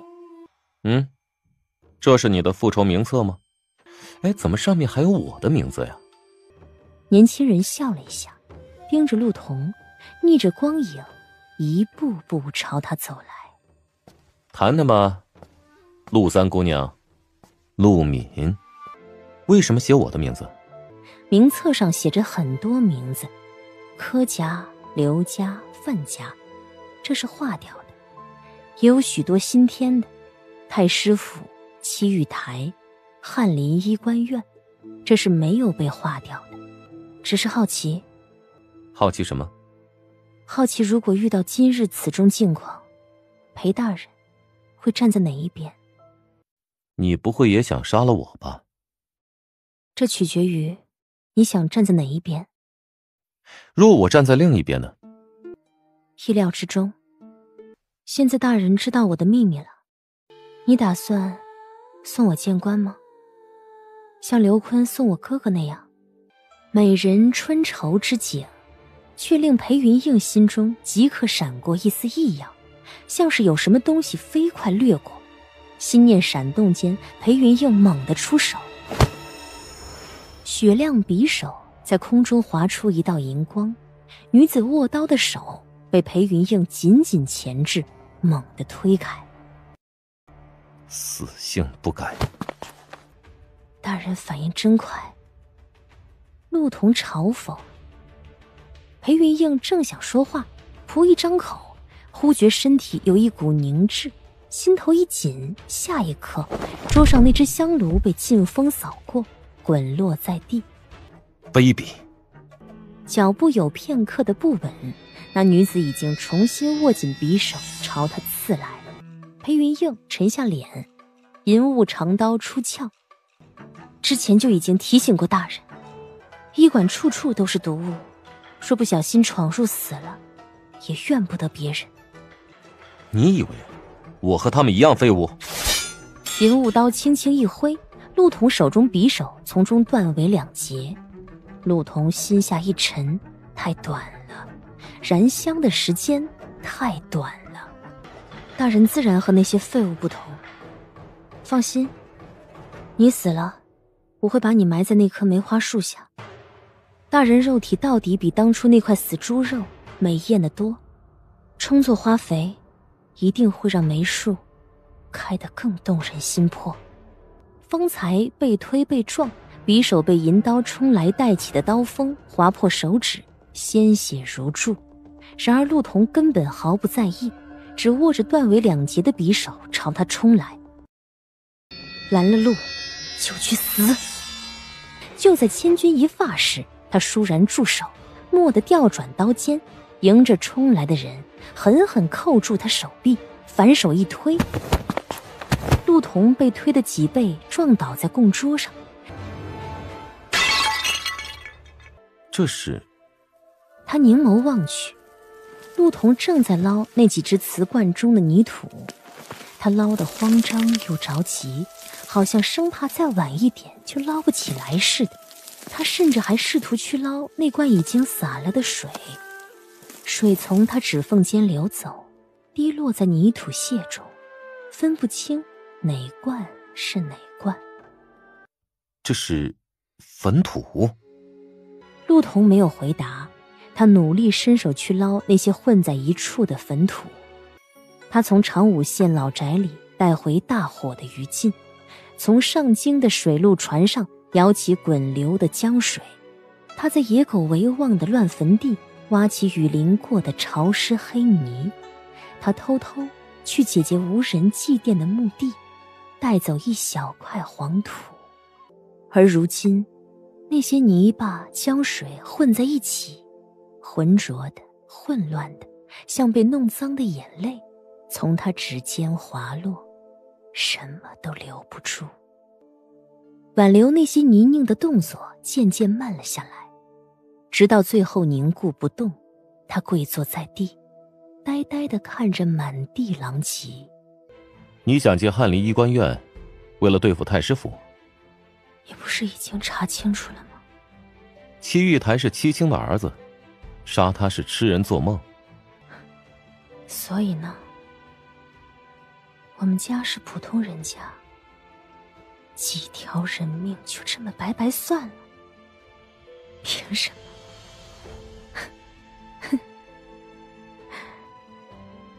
只有在你们这些贵族子弟眼中，人才分3、6、9等，在阎王眼里只分死人和活人。杀人偿命，天经地义。难道你不想得到公平？大人很清楚，就算此案交由大理寺，也不会有半点不同。他是太师之子，有的是替罪羔羊为他前赴后继。就算真的定罪，重重拿起轻轻放下，关起门来都是自己人，他又不会死。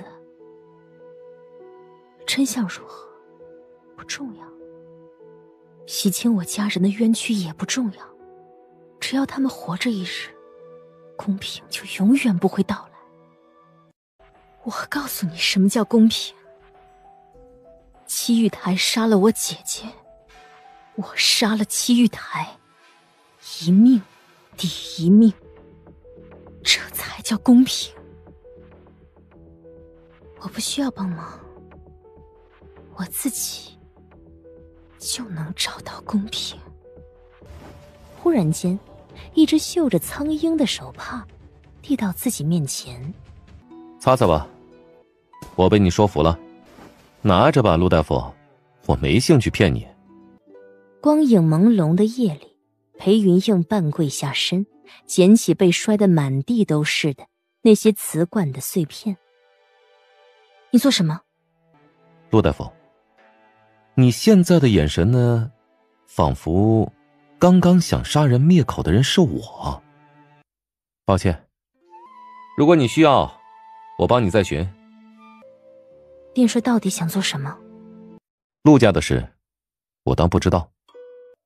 我以为殿帅今夜是来兴师问罪。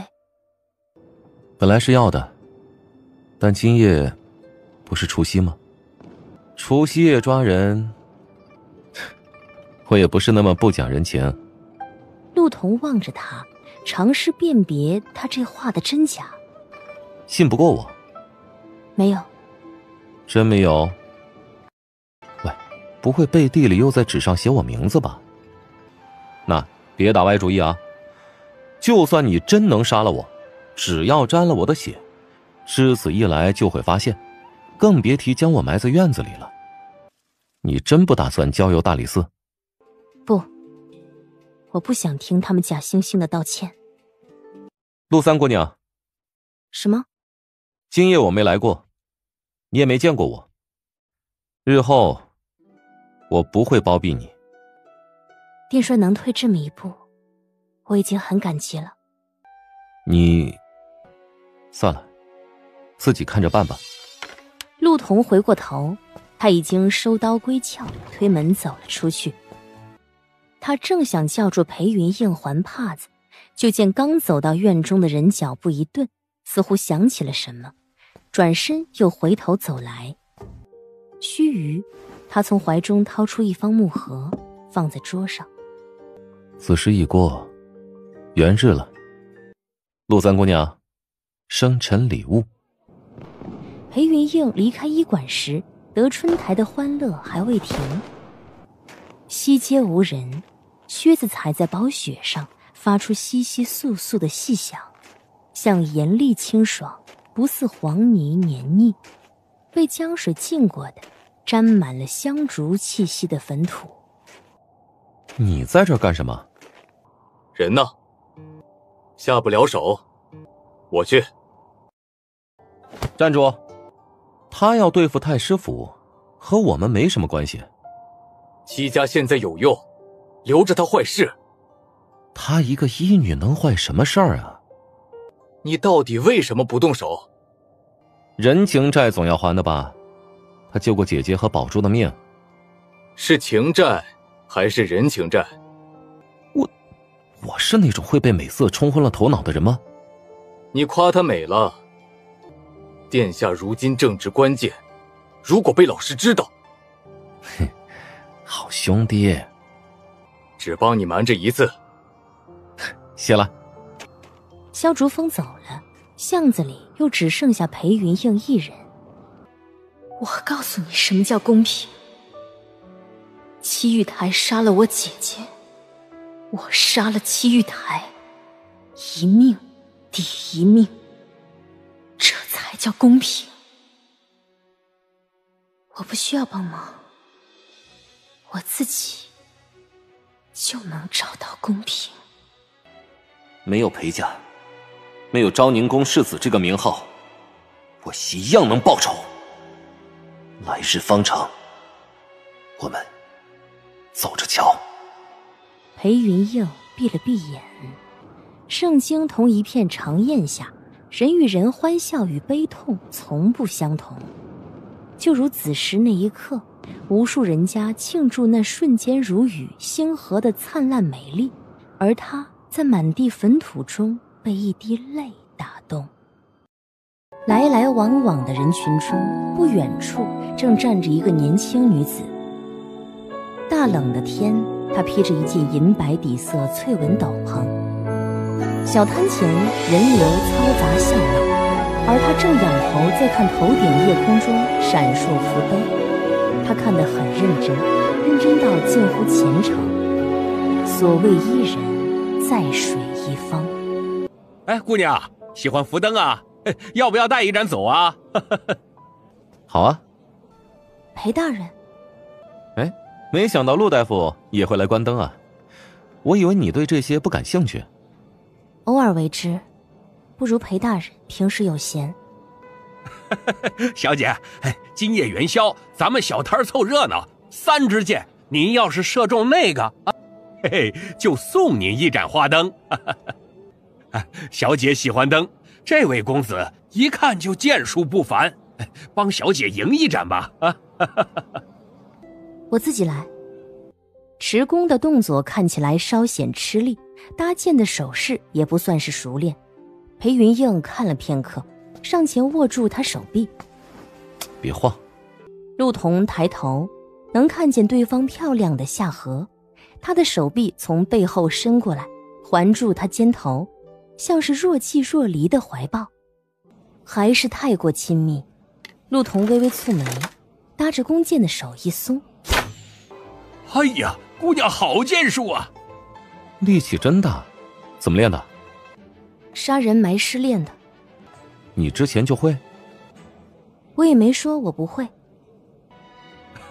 小姐射中了福子，来挑一盏灯吧，来。陆童手中竹竿轻巧地越过蝴蝶翅膀，去把旁边那盏灯挑了下来。小姐，您是不是挑错了呀？没挑错，我就喜欢蛤蟆。陆童提着灯对摊主点头，就要离开。小姐，您还没付钱呢。你不是说射中福字就送一盏灯吗？是的呀，这灯不要钱，可是射箭要钱呢。我不要了。这给我吧。陆大夫聪慧过人，怎么总在这种事上受骗呢？是盛京人太会做生意了。身后传来一声轻笑，裴云映几步追上，把那盏蟾蜍灯塞到他手中。殿帅付银子的灯，给我做什么？春事在即，蟾宫折桂的兆头，我可不敢要。等下见到银筝，我会把灯笼钱还给殿帅的。不用见外，算我提前送你的春事贺礼。裴大人，怎么？日后还是多注意自己的举止吧。你总是这样，会让我误会。误会什么？误会大人想帮我。姐姐，买赌鹅儿吧。陆童摇了摇头，拒绝了。小姑娘有些失望，推着竹架子离去了。新年了，戴白色不吉利。我以为你会戴那对金蛱蝶。多谢殿帅好意，不过今世不适合我。之后我会让人把东西还给殿帅。不用，送出去的礼物没有收回来的道理。我不习惯收人礼物，像欠债。那就当欠债吧。我是你的债主。哎，陆敏是你的真名啊？是取敏于事而慎于言之意？不是，是取聪于敏，可视而不可视也之意。我还是更喜欢你现在的名字，彤彤。有一元复始之感。陆大夫好像读过很多书啊。我爹是教书先生，他认为姑娘应该多读书，以免日后被人骗。我和姐姐都是他亲自开蒙。令尊很有见地，可惜没什么用。我姐姐念书念得比我好多了，她写的文章拿到二哥书院中去，先生也交口称赞。她若是男子身，能下科，长武县说不准早就出了一个状元，可还是被骗得命都没了。我们一家都是读书人，但你看结局，诚然如此。读书换命，只是穷人自欺欺人的说法而已。世上最没用的人，就是读书人。我倒不这么认为。圣经能将梁朝律研读至如此透彻，似乎也只有你了。不是所有的人都能在我眼皮子底下杀人还不被发现。陆大夫，你很厉害啊。沉默片刻，陆童正要说话，突然发现裴云映目光越过了他身后，凝在某处，神色有些异样。他是看到什么了？陆童下意识要回头，才一动就被裴云映按住肩膀。没等他反应，一片阴影覆盖下来，陆童的脸颊碰到对方冰冷的衣襟，裴云映挡在他身前。不知过了多久，按着他手的力道小了一些，他松开了陆童。你刚才看见了谁了？一个你不想见到的人。陆大夫，怎么了？戚家在查你，只查到陆柔，还没到你的地步，但长此以往，未必不会暴露。我知道了。戚家还有什么动作？哈，你现在是在我面前装也不装，破罐子破摔了是吗？裴大人不是说过我们是一伙的吗？现在不是了。姑娘，姑娘！哎，你朋友来了。3月春事，祝陆大夫一切顺利。承蒙吉言。裴云映没说什么，直身离开，走了几步，突然又停了下来，叫住陆童：“大人还有何事？”今后会有更多危险，陆大夫，自己小心点。男子的身影消失在匆匆流过的人群中。姑娘，可算找到你了。阿春买完园子，回头说你不见了，吓了我一跳。杜掌柜说你会在西棚这边等着，我还不信，还好他没说错。今年春试恐怕合格的人不多。那是自然，纪寻几大人出的题目，就是翰林院医官院的医官都未必能答上，何况是那些毛头小子。何止，今年还多了一科验状科，真是疯了。衙门有专门的仵作，咱们医官院凑什么热闹？时间过得很快，最后一科考卷答完，主考官收完考卷，持续3日的春试正式落下帷幕。陆大夫，陆大夫，恭喜陆大夫春试红榜第1啊！周围轰然响起西街街邻热闹的贺喜声。哥，你听说了吗？太医局春试，陆大夫得了第1，第1！哥，我们要不要准备贺礼送去西街啊？你不是怕他吗？那就是因为怕才送的嘛。你想想啊，日后他要是建了功，万一咱们有个什么头疼脑热的，偏被安排了太医诊，那岂不是将性命交由他手中啊？这一不小心……他比了一个杀头的姿势。你说这找谁说理去啊？送，不拦你。得了裴云映首肯，段小燕兴高采烈地出去了，也不知道在高兴个什么劲儿。你不打算阻止一下吗？陆童要进医官院了。我说过了，不会包庇他。你已经在包庇了。哎，我怎么觉得你好像对他的事格外在意啊？是你太不理智了。放心吧，我知道自己在做什么。萧竹风哼了一声，起身离开屋子。出门时与要进来的清风碰了一个正着。东西找到了没有？已全部找到，一样不差。去吧，送到仁心医馆。是。你在干什么？裴云映一顿，转过身来。裴大人。陆大夫？啊，不对，现在应该叫陆医官了。陆童左右看了看，见四下无人，突然伸手拽住裴云映袖腕，快步走向另一头。裴云映微怔，目光落在他拽着自己的衣袖上，没有说话，任由陆童将自己带进不远处一间旧药房。陆大夫这是何意啊？裴大人怎么会来南药房？路过。路过？陆医官不会以为我是特意来看你？我没那么自作多情。所以你拉我来这里做什么？我以为裴大人不愿被人知道你与我认识，所以特意避开他人，免得给大人添麻烦。哎，你这话听着像在怪我当初没和你打招呼。怎么会？宫中规矩多，裴大人与我身份有别，这份自知之明小民还是有的。所以你拉我来这间黑屋？不错。有道理。不过黑灯瞎火孤男寡女不知道的，还以为你我在这里私通呢。这要是被别人瞧见，没什么也有什么了。吃饭了吗？没有。尝尝。陆童走过去，揭开石篮的盖子。不喜欢？没有。陆童拿起一块荷花酥放入嘴中。哼，不怕我在里面下毒？不怕，我百毒不侵。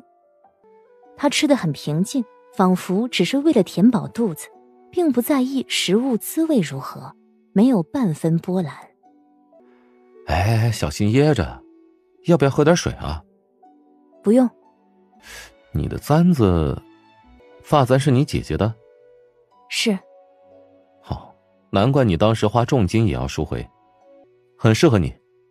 裴大人可知道，木槿是低贱的花，此花朝开暮落，仅容华之一瞬之意也。只会生长在边篱野岸。富贵人家的庭院林园是瞧不上这种花的。裴云映看着他，似乎想说什么，最终却没有说出来。多谢裴大人的点心。我可不是来给你送吃的。陆童想了想，从怀中摸出那只银针塞给他的荷包，从里倒出一把碎银，思忖一下，从里头掏出最小的一粒，递给裴云映。哎呀，陆医官也太小气了一点儿。刚进宫，需要银子的地方很多，等我拿到俸银，再给裴大人补上。你觉得你能回到医官院？当然。你没有为以后做打算吗？没有。裴大人，朝开暮落的低贱之花，根本就不会有以后。医官院一位新进女医官使，刚进宫就被分去清锅冷灶的南药房，眼看前程止步于此，奈何时有机遇，因清洗整理红方序出色，做出的一梦丹得柔妃娘娘盛赞，进而被御药院院士看中，亲自来医官院要人，最后被医官院崔院士3催4请才回来，转眼就进了医官。陆医官，如今你已回到医官院，翌日起该入各房奉职。以你春氏眷免资质，本该入北厅西寿房妇人科奉职，可你的医经药理得邱院士盛赞，安排至北寿厅，未免大材小用了。诸司各院有一症未解，陆医官医术拔萃，身为臣子，理应为陛下分忧，对吗？任凭院士差遣。上个月户部左曹侍郎金大人身子抱恙，曹怀行诊1月有余，暂无起色。既然陆医官回来，如此便由你与曹怀一同行诊。户部，陆童心下一动，七玉台正是在户部。好。户部的金大人之急症是肾囊痈，你是女子，怎么能给他施诊呢？医者无男女，你们在太医局进学时，第一课学的正是如此。陆医官，你可愿行诊啊？哇，这么热闹啊！裴殿帅，崔大人这是在做什么？回殿帅，正在吩咐新进医官使行诊奉职。不知殿帅突然前来，所谓何事？四位所近来训练过猛，加之春燥，五位们都叫困乏，我来请位医官同去瞧瞧。说完，他似才看到一边站着的陆童，眉一挑。新进医官，我看他就很合适，就他吧。崔民眸色阴沉，依稀间想起一件事来。此女最出名的，大概还是探出了文郡王妃所中之毒小儿愁。此番这位指挥使突如其来的举动，恐怕并不是心血来潮。考虑这么久，院士很为难吗？殿帅说笑了，殿帅服5位有需，理应奉职。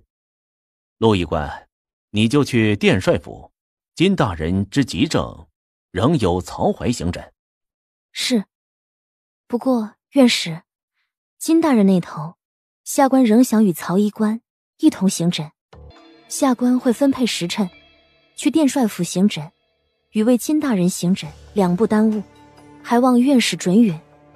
裴云映在听到陆童说完后，目光便落在他脸上，带了几分安静的审视。既是陆医官自己所求，允。陆童拿着药帖进了里间药厅，陆童方走到药柜前，身后木门便发出一声轻响。陆童从药柜里拿出一只细长的瓷瓶，转身放到桌上。夏时丹，方才堂厅里那场官司后，裴云映并未马上离开，说殿帅府的私犬近来胃口不佳，请陆童为他拿点药。这种跟进来的理由实在是写满了敷衍。你要听崔明的安排行诊？对。知道金显荣是什么人吗？知道。知道还敢？因为他是户部的人？陆童心中微动，太冒险了。那裴大人为何今日出头？以裴大人之身份，同我扯上关系，可不是件好事。怎么说？村民对我有偏见，裴大人公然出头，难免让人想起裴小姐一事。若村民以为你我二人有私交，传出去，对大人恐怕不好。明哲保身的道理，大人一向比我清楚，怎么今日糊涂？哼，原来我在你眼中是这种人啊。当然，我一直很清楚，大人与我身份有别。不是说了吗？我今日只是过来拿药，恰好遇到陆大夫被人为难，看不过去而已。多谢裴大人。我怎么觉得你的表情像在骂我呀？算了，算我多管闲事。不过呢，你既然有心成算，我就不插手了，免得坏了陆大夫的大计。陆大夫，戚玉台和范正莲不一样，别轻敌。咦，这是新来的医官吗？从前怎么没见过？我姓李，您贵姓啊？这是一个开朗自报家门的，姓陆。滚！陆医官，看看我。惯来冷寂的殿帅府一下子热闹起来。安静点儿。大人，医官院新来的陆医官来为我们行诊了。进来吧，陆医官，我有话对你说。陆童随裴云映进了里屋，看过脉了，只是春日气燥血虚，开几副补养方子煎了，每日早晚一碗，温养着就好。过几日我再来换副方子，大人无需忧心。陆童说完并未听到回答，抬头一看，裴云映正抱胸站在不远处打量他。怎么了？没什么，看你气色不错，今日来的比约定时候更早。金显荣没有为难你？让裴大人失望了。金显荣好色无德，就算身体不适，也不可能改了性子。你是怎么说服他的？因为我答应他，替他保守秘密。秘密？什么秘密？陆童默然。不方便说。没什么不方便的，1寸半。什么1寸半？我告诉他，如果他按照我说的做，我就替他保守他身下之物，统共1寸半这桩秘密。你在说什么？裴大人也不知道？看来真是秘密。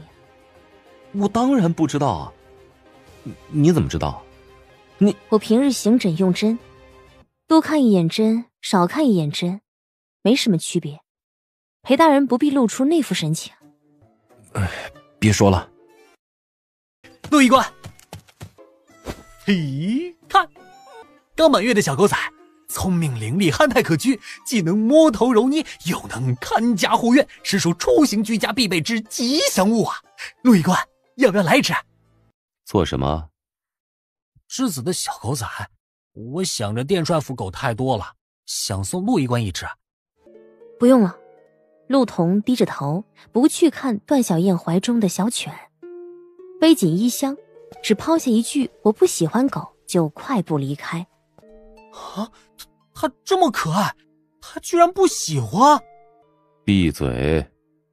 这人进医官院，几乎已如无人之境，陆童也已经不再意外。你怎么来了？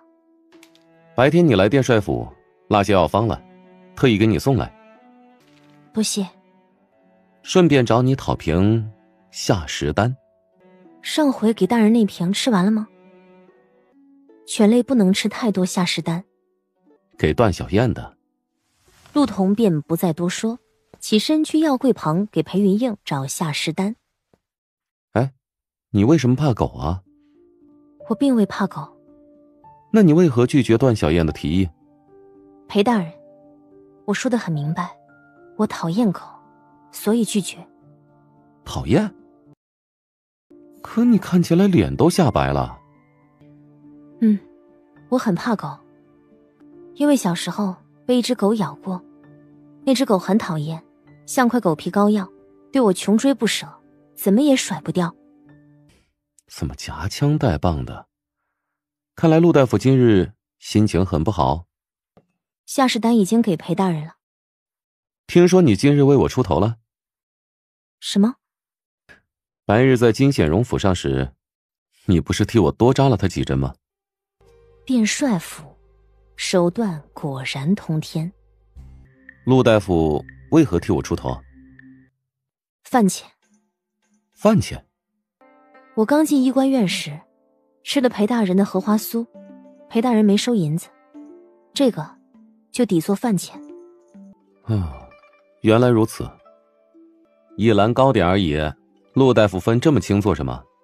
卞帅有所不知，睚眦之怨必报，一饭之德必偿，这是我们陆家的规矩。你怎么不问问我家的事？我对旁人家事不感兴趣。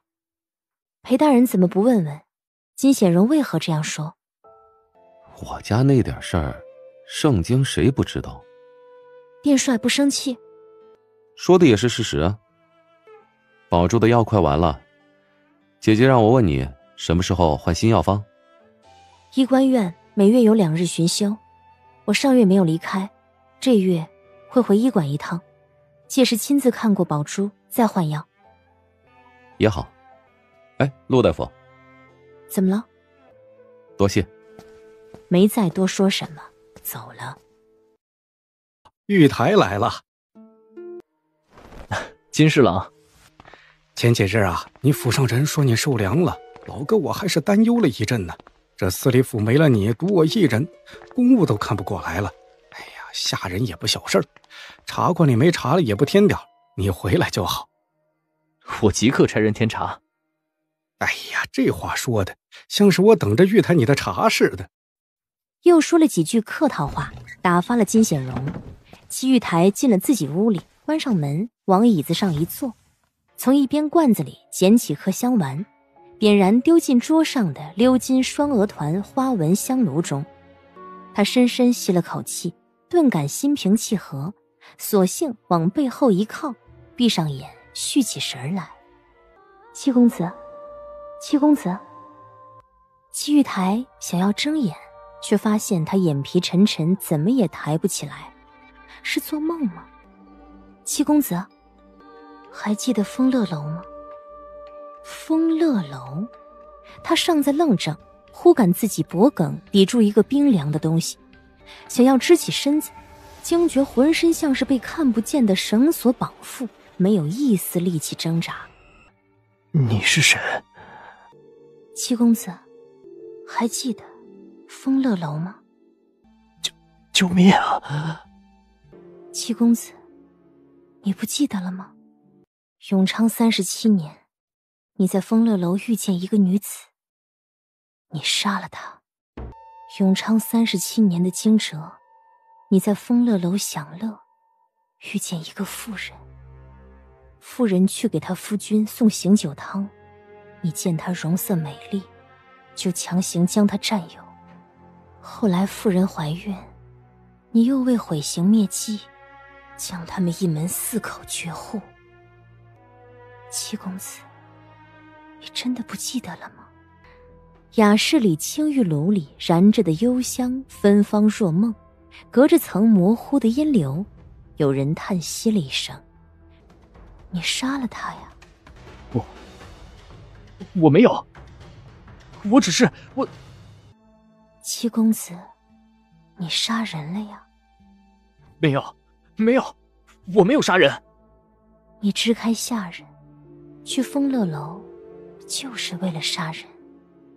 不，我只是不想父亲知道我在扶伞，是他自己闯进来，我没有，我不是故意杀的人。陆彤垂着眼，低头看着坐在椅子上神色迷蒙的戚玉台，眸色一点点冷却。不是我没有。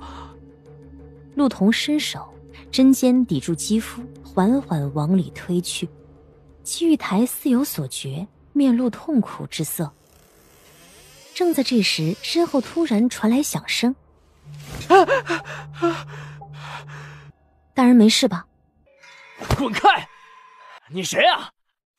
月台呀，这位是翰林医官院的陆医官，刚才叫你不醒，我让他来瞧瞧你是不是病了。刚才是怎么回事？你们怎么在这里？刚才同我耳边说话的人呢？啊？没有啊，这屋刚才就你一人在啊。就我一个人在？是啊，陆医官忙着为我施针捣药，我本来还想问你呢，是不是需要陆医官顺便瞧瞧你的风寒好的怎么样了？一进屋你就趴在桌上，这叫也叫不醒，吓我一跳呢，还以为你出事儿了。哎呀，要我说呀，户部本来也没什么事儿，你要是还病着呀，就在府里多休息几日，否则出了什么事儿，太师大人怪罪下来，哥哥我这也不好交代呀。你刚才没有进过这间屋子？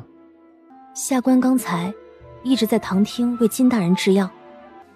陆医官忙着做完药还要回医官院去。玉台，你这脸色不大好看，不如让陆医官替你把脉瞧瞧，要是风寒未好，干脆还是回府养一养得了。陆医官呐，劳烦您给七公子瞧瞧。女子称是，美人垂手，指尖搭着他的脉。陆医官怎么样啊？可是有急啊。七公子身体并无大碍，只是血热亢盛，以致情志失调。七公子脉搏急促有力，舌质绛红而干，亦有发热口渴之症，是为血热亢盛所致。开几副清血解毒方子服下就好。至于情志失调，七大人，这里是灵犀香吗？是。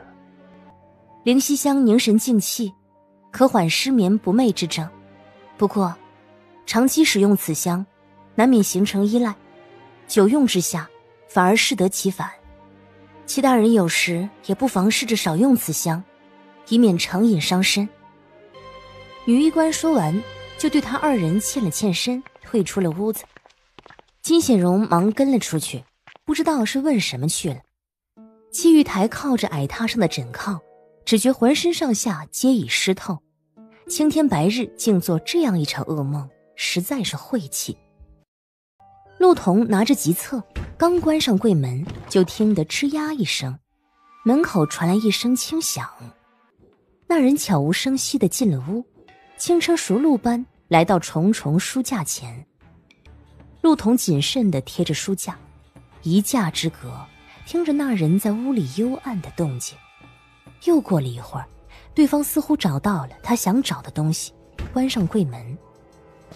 陆童听到脚步声渐渐远去的声音，伴随着衣裤门的关上，四周里再没了一点动静。他又在黑暗里站了一会儿，确定没有再听到任何响动，才彻底放下心来，暗暗松了口气。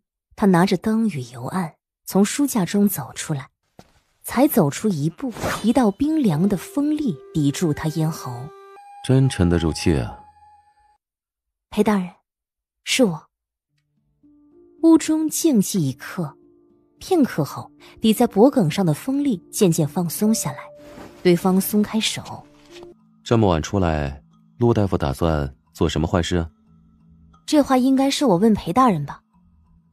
本来呢，是想神不知鬼不觉的，谁知会撞上你啊？怎么办呢，陆大夫？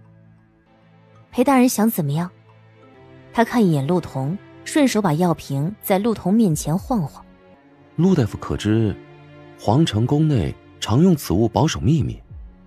须臾，陆童突然伸手，一把夺过裴云映手中的药瓶，打开药瓶，仰头灌了下去。你做什么？裴大人不是让我喝了它吗？我喝完了。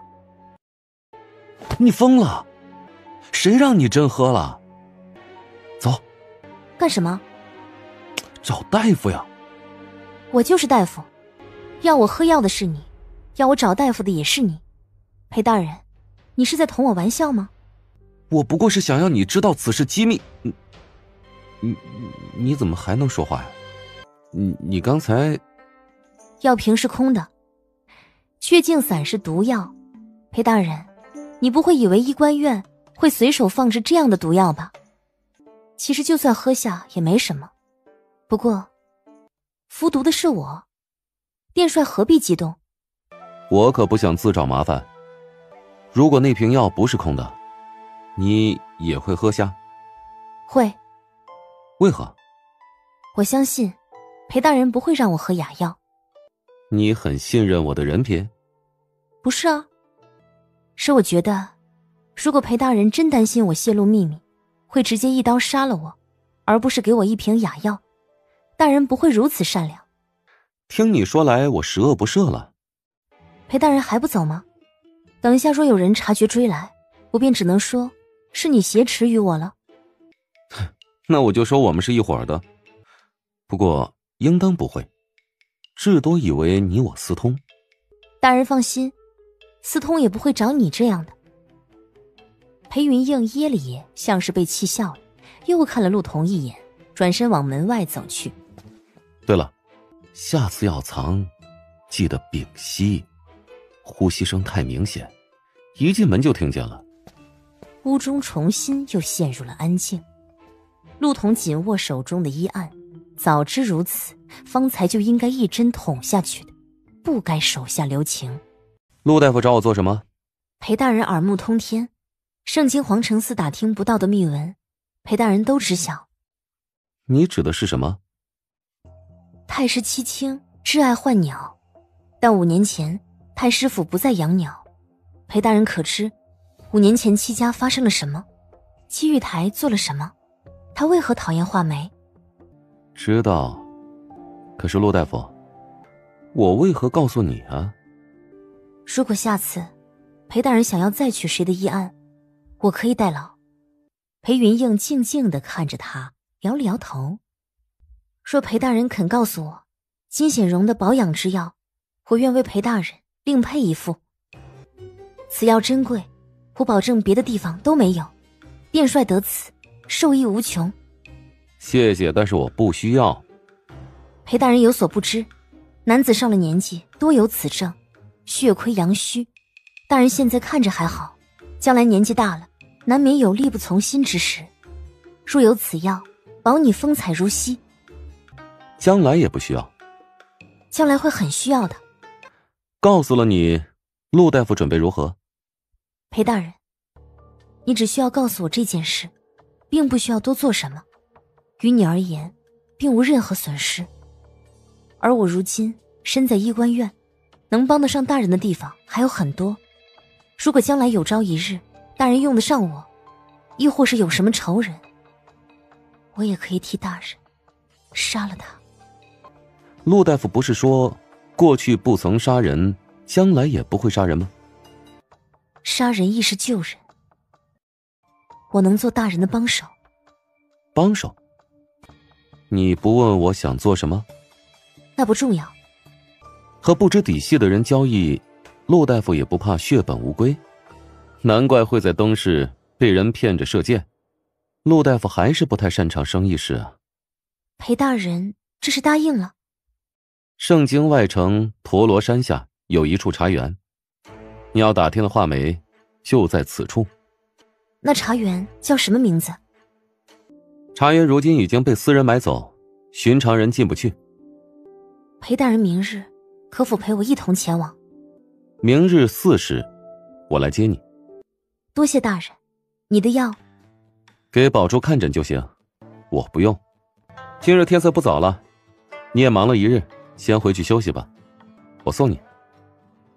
不用，孤男寡女夜里一同出入总是不好，西街人多，万一见着了惹人口舌，我未婚夫也会不喜。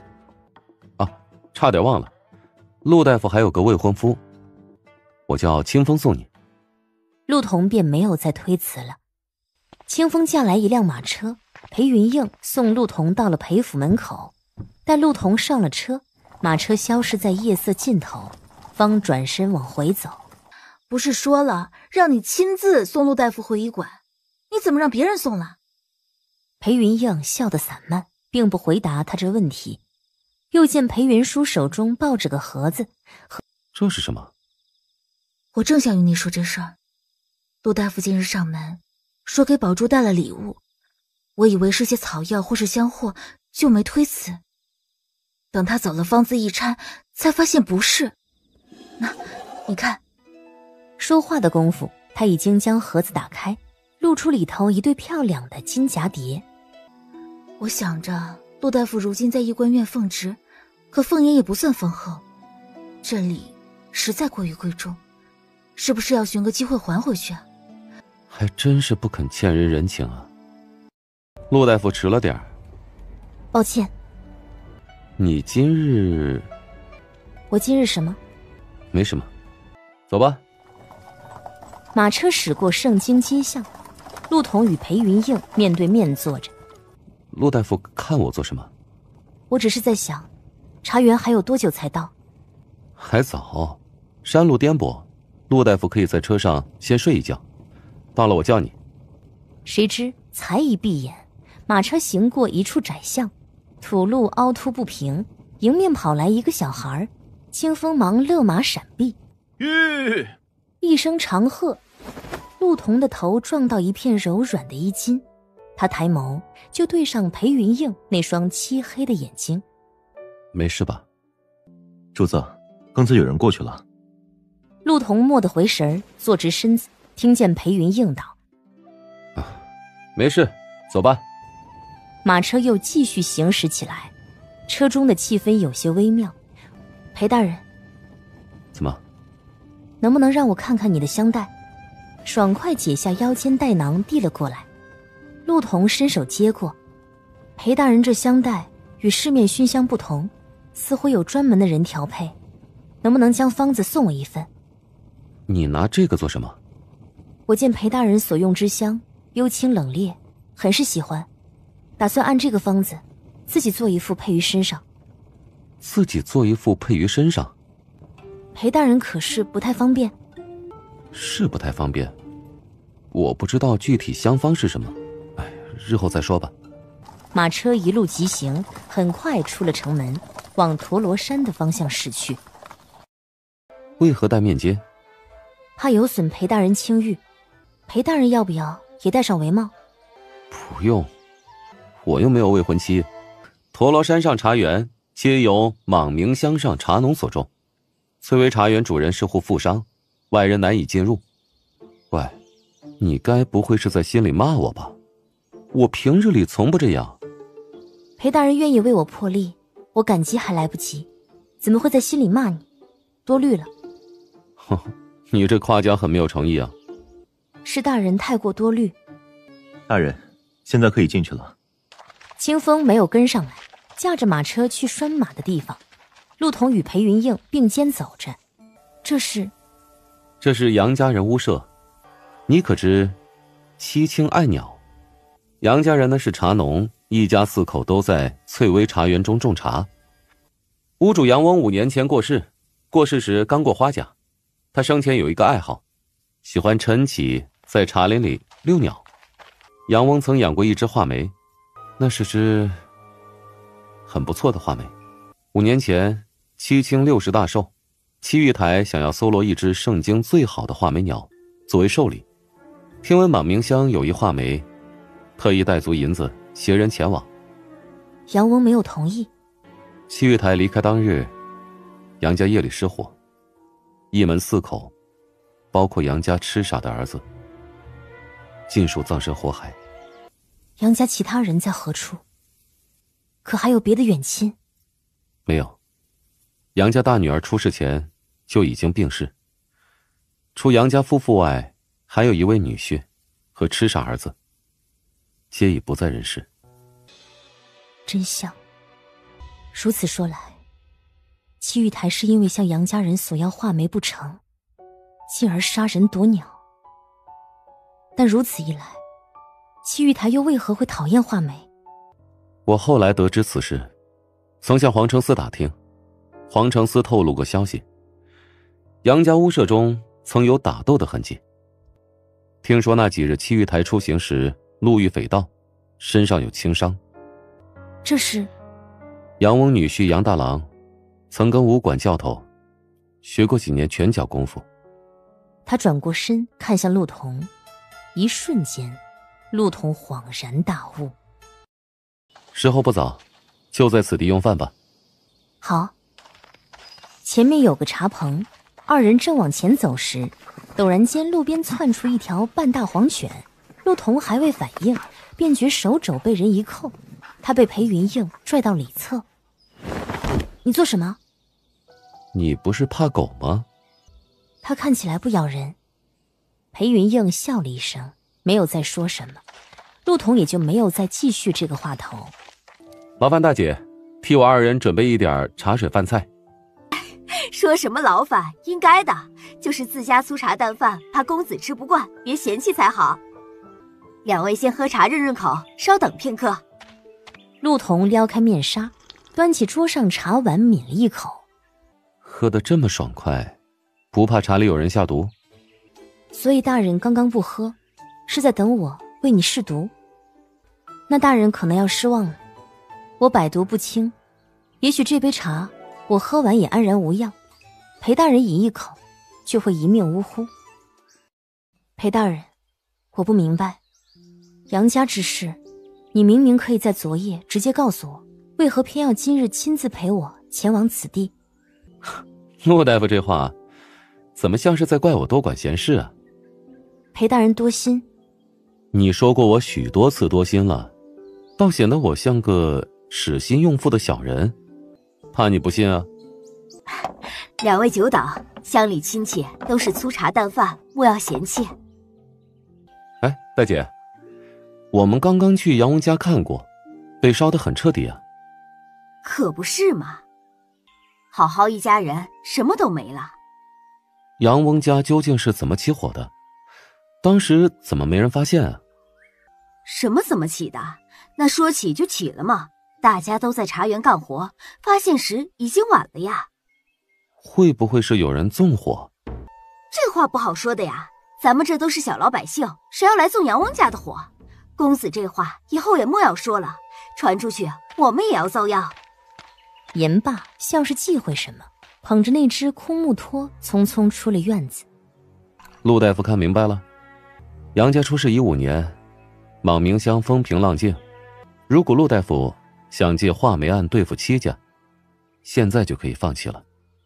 无论出价多少，没人敢开口，没人敢说话。陆大夫，将来你面对的敌人会越来越多，越来越强，不是玩笑。多谢裴大人提醒，我会看着办的。你打算怎么办？给七月台下毒？这就不劳大人费心了。戚家不比科范两家，你若杀了七月台，恐怕难以全身而退。但至少他死了，不是吗？反正我总归也是会死的。对一个将死之人，将来若有得罪，大人多少也宽宥一些吧。大人还是快点用饭吧，等下饭菜凉了。裴云映顿了片刻，没有再说什么，跟着拿起筷子。陆童已经咬了一口脆糖饼。陆大夫很喜欢吃甜。陆童顿了顿，嗯了一声。原来如此。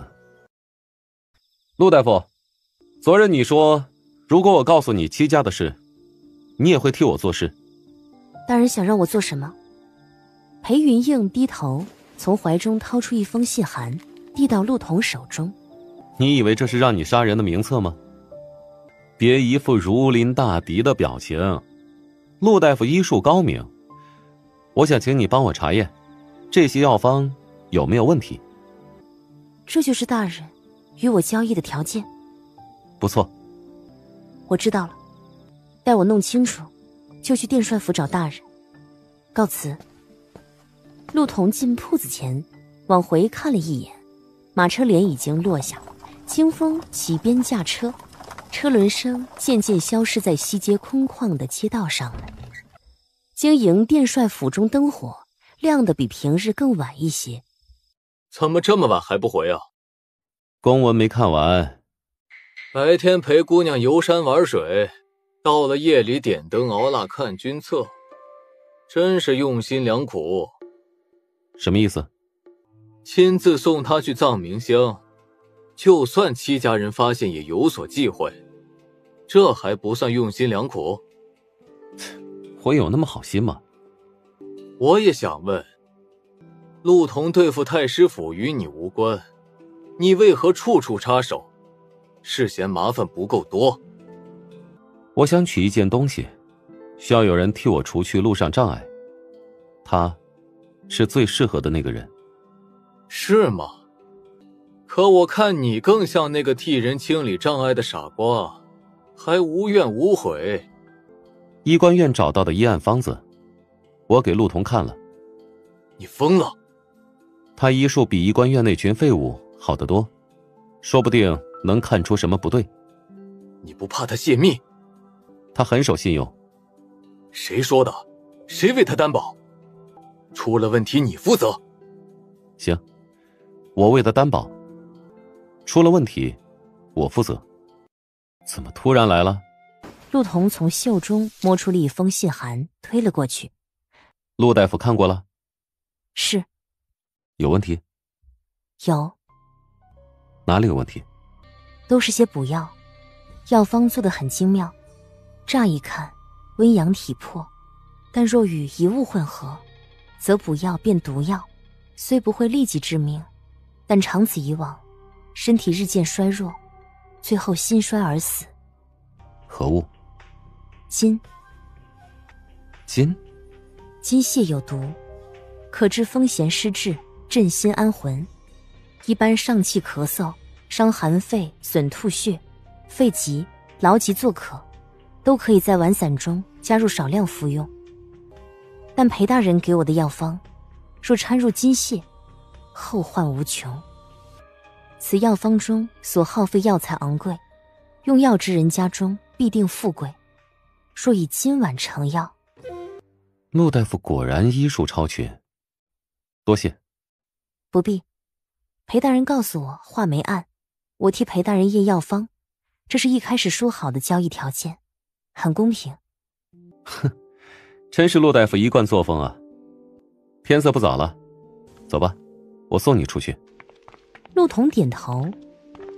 陆童瞧见花藤下木头搭成的棚舍空荡荡的，那是……你来后，我让段小燕带之子去演武场了，不用怕陆大夫。陆童脚步一慢，抬眼看向身边人。怎么？没什么。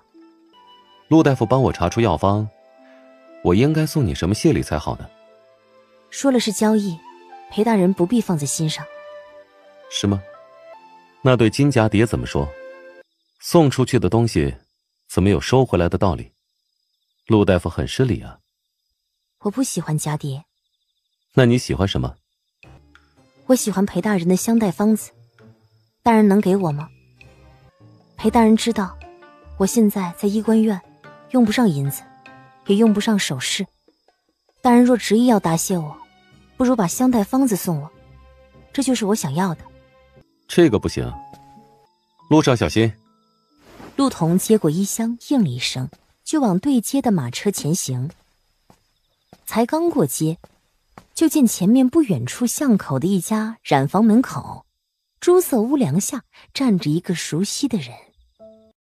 陆童眸色动了动，往后慢慢退了2步，突然回转身，朝着殿帅府的方向快步回跑过去。董林一急，连忙跟了上去。裴云映正然一瞬，那女子却已经冲至眼前。就在即将到达他眼前时，忽的脚下一崴，像是踩着石子。他下意识伸手去扶，对方便顺势抓住他手臂，结结实实地扑进他怀里。猝不及防之下，他将对方抱了个满怀。怀中人抓着他袖子的手攥得很紧，他微怔之下察觉到什么，视线掠过身后的院门。离院门不远处站着一个穿香色长袍的男子，那位太府寺清府上的小少爷抱着食盒呆呆立在原地，望向他2人的目光满是不可置信。裴云映眸光微动，低眉看去，他一手环着他的腰，犹豫片刻，他伸出另一只手。陆童恍惚一瞬，他的目光轻飘飘瞥过他身后不远，而后扶着他站好。怎么了？院门外恍然掠过董林匆匆逃开的背影。没什么。不用金家爹，这是谢礼。好，我先走了。我送你。他打断他，这回陆童没有再拒绝。若董林瞧见裴云映与他举止亲密，只会将念头断得更加清楚。裴云映此举正合他意。裴云映站在巷口，一直等陆童的马车驶远，唇边笑意渐渐淡去。什么时候回来的？我想取一件东西，需要有人替我除去路上障碍。真好，你又替他扫除了一个路上障碍。哼，莫名其妙。要晒月亮自己晒，我进去了。陆童垂下眼睫，他曾见过纪寻，不是在今夜的院落石阶前，不是流金面铺的雀儿街，而是更早，在苏南。陆童还记得那是个3月的春日，又是一次试药。芸娘研制了一方新毒，服用之后浑身上下寒意沁骨。残怕雨寒，苗怕火，就叫寒残雨。整整7天7夜，他像一具还未完全冷透的尸体。第7天后，寒意渐渐退去，他开始感觉到冷暖，可以动一动他的身体了。芸娘对新毒很是满意，但还需要将寒残雨再改进改进，让他去寻几具新鲜尸体。陆童就下了山，打算去一趟死刑场。他才走上离客栈不远的小桥，忽闻惊呼伴着马蹄声传来，隐约听见身后有人急急吆喝：哎，前面的人在干什么呀？快躲开！大惊之下，陆童下意识侧身想躲，然而寒残雨余毒未清，他又刚刚在山上扛过7天7夜，身子到底不够灵活。疾驰马车擦着他身体险险奔过，陆童却被带得一个踉跄，撞上了桥上石梁。嘿，没事吧？等等，你怎么样？陆童便骤然回神，低头一言不发就要离开。你流血了。接下来无论陆童怎么解释，这少年仍然坚持将他送至最近的医馆。哎呀，姑娘，你就听我们少爷的话吧，我家少爷顾着起来不罢休，您要是今日不去医馆，他能跟您在这儿耗上1日呢。多谢。你中毒了？没有的事。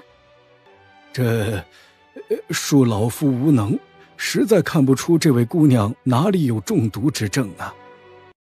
既然如此，应是公子看错了。你怎么总想着要走？身为医者，分没有让病人离开的道理。既然他不能治，我来。我迟迟不归，爹娘会担心的。确实如此。你家在何处？我同令尊、令堂亲自说明。他见陆童不作声，便做主带陆童去了邻近的客栈。你若想给家人传信，告诉我就是，他们也可以来这里陪你。不用了。车夫按青衣少年写的买来各式各样的药材，那少年便在屋中钻研方子捣药，每日煎了药为他喝下。少爷，咱们已经在苏南多待了半月了，老爷已经写信来催，该回去了。他的毒还未全解，再等等。可是出来的时候银钱带的不多，回去路程是够用了，但是您日日买的那些药材也是珍贵，老爷派来送银票的人还没到，再这么下去，咱们回去的路费可就不够了。把这个拿去，押给他们。少爷，那可是您的玉佩呀！快去快回。陆童在门被推开的前一刻，坐回窗前，装作若无其事的模样。你都听到了。你为何救我？你我不过萍水相逢的路人，我中没中毒，与你也没关系。你为何要救我？医者治病，天经地义。你也是医者，难道不清楚？我看见过你自己把脉。你住在这里有半月，我还不知道你的名字。你叫什么？17。我叫纪寻。纪寻。你学医多久了我不是大夫。你之前打开药箱时，里面有桑白皮线。跟旁人胡乱学了一点，算不上会医。锦衣官，白日，你去给金侍郎施诊了？是。听说金侍郎病情已有起色，不日将痊愈。病症每日都有变化，不敢说满。先前我见你在药库挑选药材，问过你是否用过红方絮，你否认了。你为何否认？你很聪明啊。红方絮有毒，除了御药院医工，寻常医官无法随意使用，所以你只让御药院的医工何秀取来红方絮残枝碎叶。这些碎叶不会记录在册，用了也无人发现。但你忘记何秀出身贫苦，红方絮除去毒性后可入药，即便碎枝残叶卖到御药院外，亦能换作银两。你只让何秀提供少量碎叶，剩下的何秀不舍得丢，攒在屋中，趁巡修时托人倒卖于圣经医行。陆医官，你还要否认吗？陆童心中一紧，他确实让何秀帮他拿过红方絮碎枝，为了做出那日在司礼府迷晕七玉台的迷香。你身为医官，明知红方絮有毒，却为一己私欲无端用在人身上，哼！贻误性命，有损医德。锦衣官，你有证据吗？我当然有。虽然你给金侍郎的药方里没有红方絮，但我让人寻了他的药渣，药渣里仍有红方絮的残絮。陆童一怔，短暂的迷惑过后，全身骤然放松下来。纪寻说的并非七玉台的香丸，而是给金显荣的药方。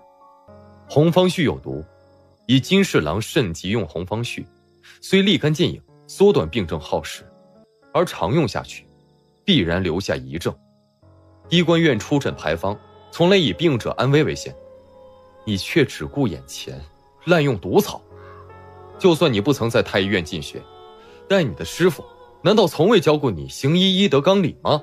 锦衣官，你是不是弄错了？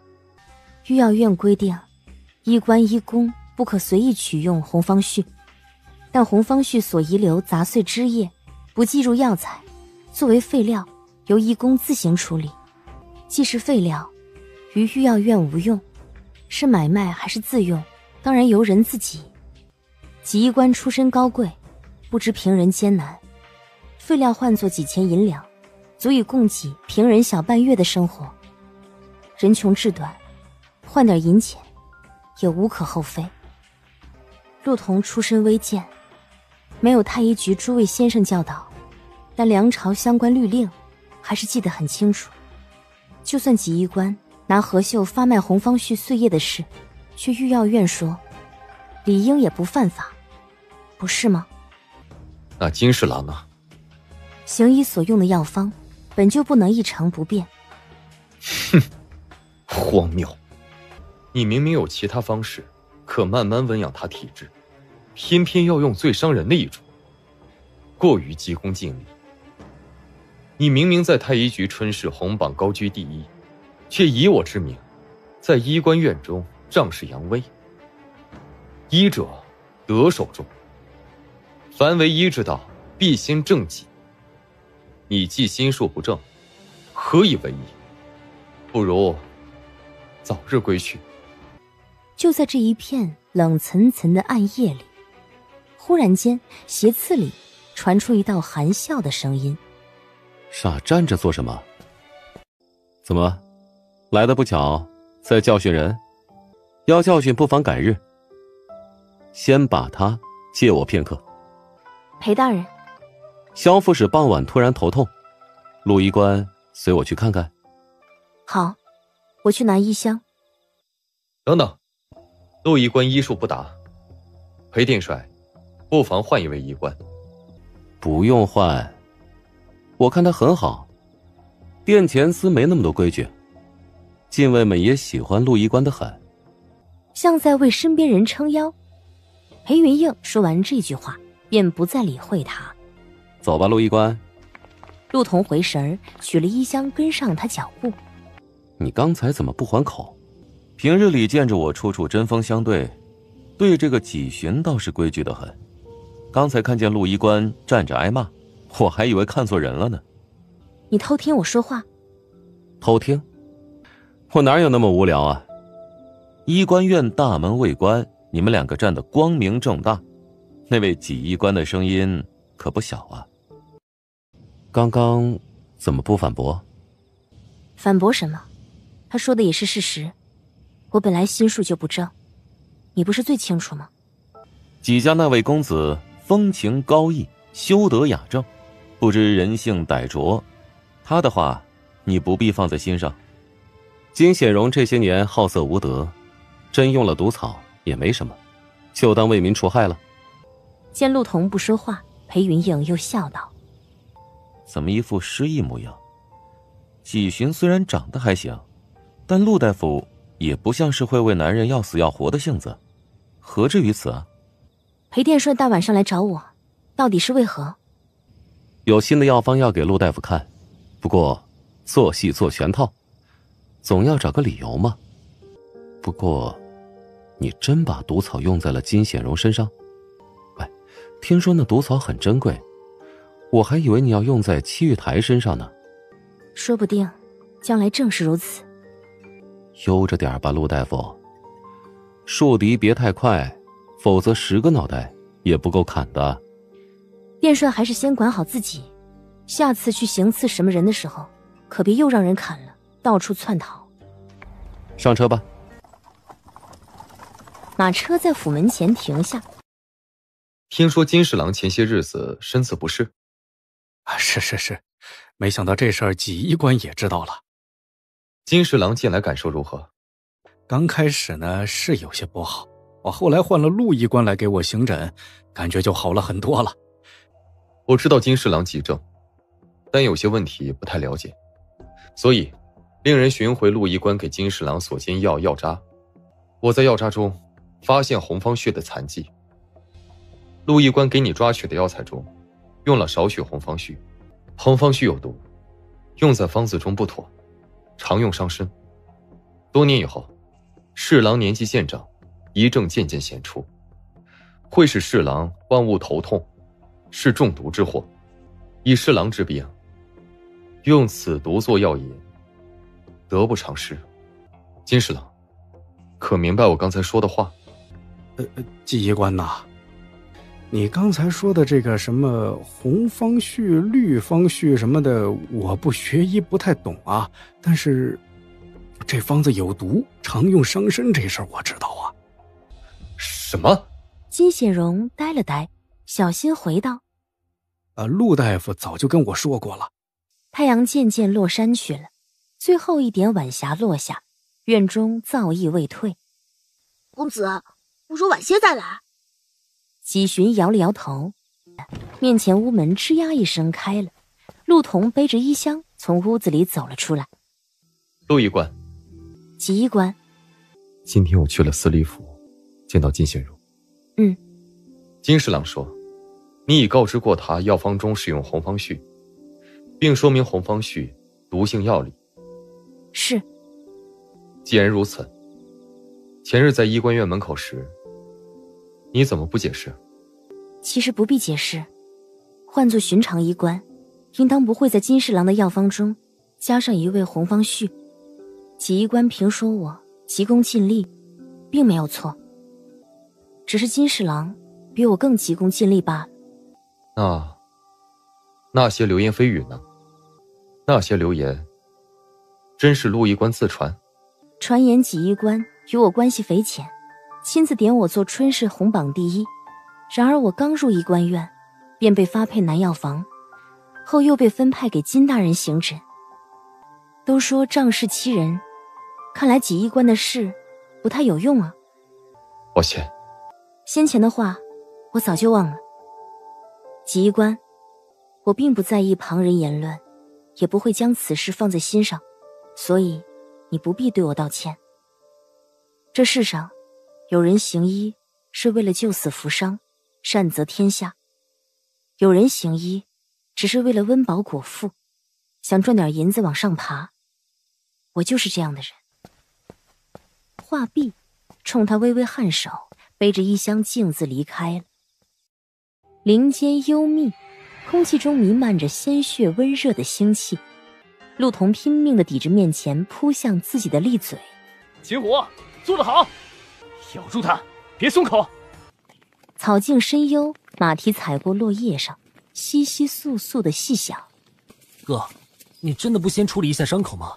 要不看看周围有没有上山的医官，先给你瞧瞧，然后我……不用。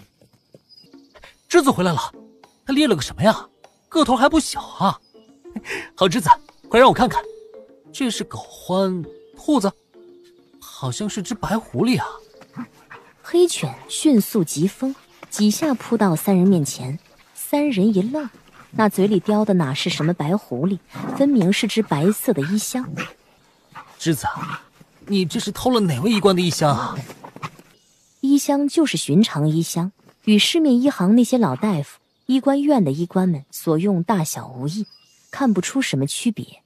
袋子上却绣了一圈木槿花。啪的一声，衣箱砸到地上，一只银戒滴溜溜滚至他靴子边。青年定定地盯着那只银戒，忽然弯腰将它从地上捡了起来。一瞬间，脑子里掠过很多零散的画面：雪夜、大寒、破庙灯花、刑场、蜡雪、木桌下破败木头聚拢的篝火。戴着面衣的女童抱着那只破烂的衣箱，紧张生涩地为他缝好伤口。殿帅的人情不太值钱，不如银子实在。裴云映蓦地握紧银戒，问面前的黑犬：他在哪儿？栀子高兴地吠叫一声，腾地一下跃出老远，朝林中某个方向奔去。青年翻身上马，调转马头。去哪儿？三殿下还未下山。你护着，我有急事。好，秦虎，咬得好。陆童的执着反抗令戚玉台意外，夹杂着几分莫名的惊喜。秦虎，咬死他！猎犬兴奋地咆哮一声，再次冲上前来，凶狠地扑向他脖颈。陆童被扑得全然仰躺在地，猛兽的牙就在离自己头脸很近的地方，他的胳膊塞在猎犬的利嘴之中，硬生生的不让他继续向前。很累，实在太累了，很想好好睡一觉。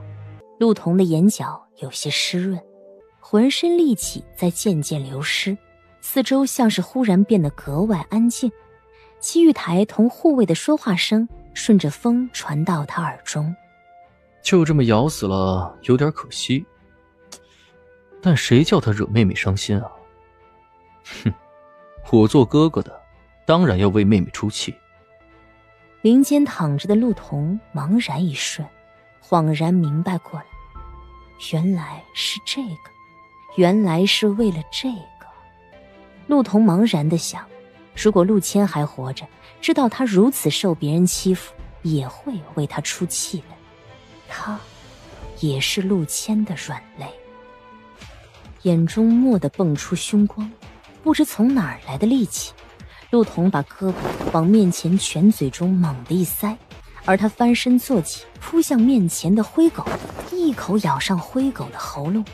那点细弱的力气根本无法咬断对方的咽喉，却能使畜生也感到疼痛。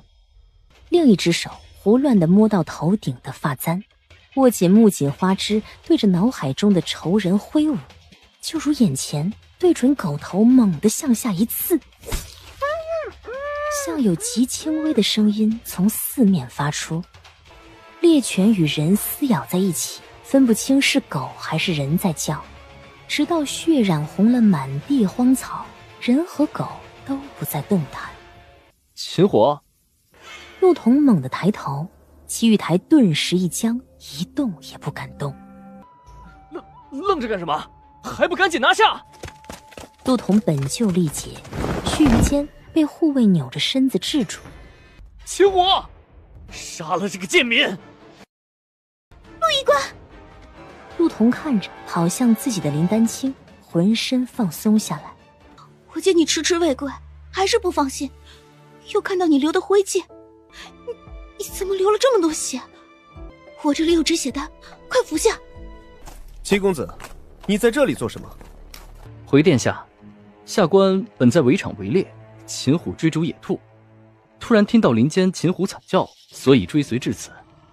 谁知翰林医官院的医官说，有人自称架步郎中受伤，引走翰林医官，怎么会与你在一处？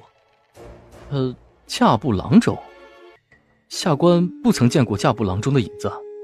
可的确是护卫将陆医官引走。陆医官，你怎么会在此处？我随护卫来到此地，察觉不对，还未出声，就被恶犬扑倒在地。恶犬伤人，为自保，不得已下误杀猎犬。陆医官这话的意思是我故意将你引至此处，让秦虎扑咬你。哼，简直荒谬！且不提我与陆医官无冤无仇，为何要行此害人之举？这位翰林医官既然说有奸人护卫将你引走，当时在场人均能作证。诸位且认真看看，本公子身边的护卫可有那张奸人的脸啊？本公子不知道你们说的那个人是谁，可我们戚家的名声也不是能随意诋毁的。再者，就算不提此事，秦虎可是真被人给害死了，秦虎就是死于他之手。玉台说的可是真的？陆医官怎么可能杀得了秦虎呢？秦大人，若非亲眼所见，我也不敢相信。殿下，秦虎是当初太后娘娘所赐，玉台精心奉养，才长至如今英武模样。秦虎虽非人，却通晓人性，忠厚机敏，常伴玉台左右，如今却遭此横祸。玉台罪该万死，未曾护好秦虎，此行之过自会向太后娘娘请罚。然而毁坏御赐之物，陆医官也罪责难逃，请殿下做主。哼，可笑！陆医官都已经被咬成这副模样，伤重未治，七公子居然还要追责，这是哪门子的道理？请殿下做主。不妥，殿下，下官刚刚检查过陆医官的伤痕，皆为猎犬所伤。《论语》曰：“救坟。”孔子退朝曰：“伤人乎？不问马。贵人见处，故不问也。”下官认为，当务之急，应先医治陆医官的伤势，再做其他打算。启医官听不明白吗？这可是御赐之物。哼，只是一牲畜。说的也是，七公子，太师大人慈悲心肠，年年施粥赈济贫民，广积福德，不如网开一面，饶了陆医官一回。陆医官也被猎犬重伤，也是知道错了。确实，按说此举应属意外。我看陆医官也受伤不轻，若非情急，应当也不会冲动下手。梁朝律中言明，诛畜产及弑犬，有斥踏孽人，而标识羁绊，不如法。若狂犬不杀者，吃40；以故杀伤人者，以过失论；若故放令杀伤人者，减斗杀伤一等。七公子蓄养狂犬杀伤人，当以过失论责；而我斗杀恶犬，按梁朝律，并无过错，不应问责，请殿下裁夺。纪医官言之有理，虽然陆医官杀犬，但猎犬伤人在先，情有可原，倒不至于重罚，不如各退一步。殿下发话，玉台不敢不从。其实玉台也不想为难陆医官，只是秦虎自幼时便陪伴我身边，善解人意，赤胆忠肝。玉台请陆医官对秦虎磕3个头，此事就算了。陆童握紧双拳，盯着齐玉台，心中腾地升起一股滔天的怒意。也好。一语落地，陆童忍不住想要拒绝，被林丹青暗暗拉了一下袖子。陆医官，还愣着做什么？陆医官，这要多谢玉台心软。陆童捏紧拳，咬紧牙关，双腿膝下仿佛生了刺，每往下弯一厘，心中就越痛一分。别跪！陆童一怔，紧接着有人翻身下马，一只胳膊从他身后伸来，牢牢拖住他即将弯下的脊梁，让他倚靠在他身上。你这是做什么？我说，人怎么能跪畜生？殿帅此话何意？七公子听不明白吗？我说，人不能跪畜生。你，七公子，太后娘娘常年万恩寺礼佛，明悟佛理，清净无为。你却借以太后娘娘之名，让恶畜行伤天害理之事，毁坏皇家名声。牲畜事轻，皇家清明事大，事关太后娘娘名声，岂能草草了之？我看还是回朝后由御史写折上奉，在朝上认真说说吧。一畜生而已，何必大动干戈？围猎场上不妥，有什么事还是下山再做商议。自然。太子见此情景，一拉缰绳，调转马头，吩咐骑队下山。四周人看了这么场戏，聪明的也不敢久留。裴殿帅倒是对陆医官的事儿格外上心，不知道的还以为你们二人关系匪浅，这么着急忙慌的赶回来。敢问殿帅，他是你什么人？寨主，他是我的寨主。不是让你在床上休息吗？怎么随意乱跑呢？你怎么没走？我也受伤了，当然要留下来治伤了。陆童恍然记起，似乎是听林丹青说过三皇子临终遇刺，裴云映护他下山的事。一点小伤，常进替我处理过了。哎，倒是你啊，伤得不轻。今日你不该出面，戚家想拉拢你，众目睽睽，你与他针锋相对，使戚玉台颜面扫地，之后必然记恨上你。以殿帅之精明，不该行此贸然之举。我不明白，殿帅为何帮我？你倒为我思虑周全。我不是说了吗？你是我寨主，故人恩重，实难相忘，是不是，17姑娘？陆童怔怔地盯着他手中银戒，他怎么在你这里？之子捡到了你的衣箱，不小心摔坏了。比起这一句，你不该问问我别的？问你什么？问你5年前为何会出现在苏南刑场？你知道，我从不打听旁人私事。怎么说得如此生分呢？好歹你我也算是故人重逢，早知你我会再次相见，那天在破庙里，我就该摘下你的面衣。可我怕被殿帅灭口。哼，这话好像应该我对你说吧。救命恩人，这些年过得好吗？还好。你呢？我也不错啊。你不害怕吗？什么？我是会去刑场上偷尸体的贼。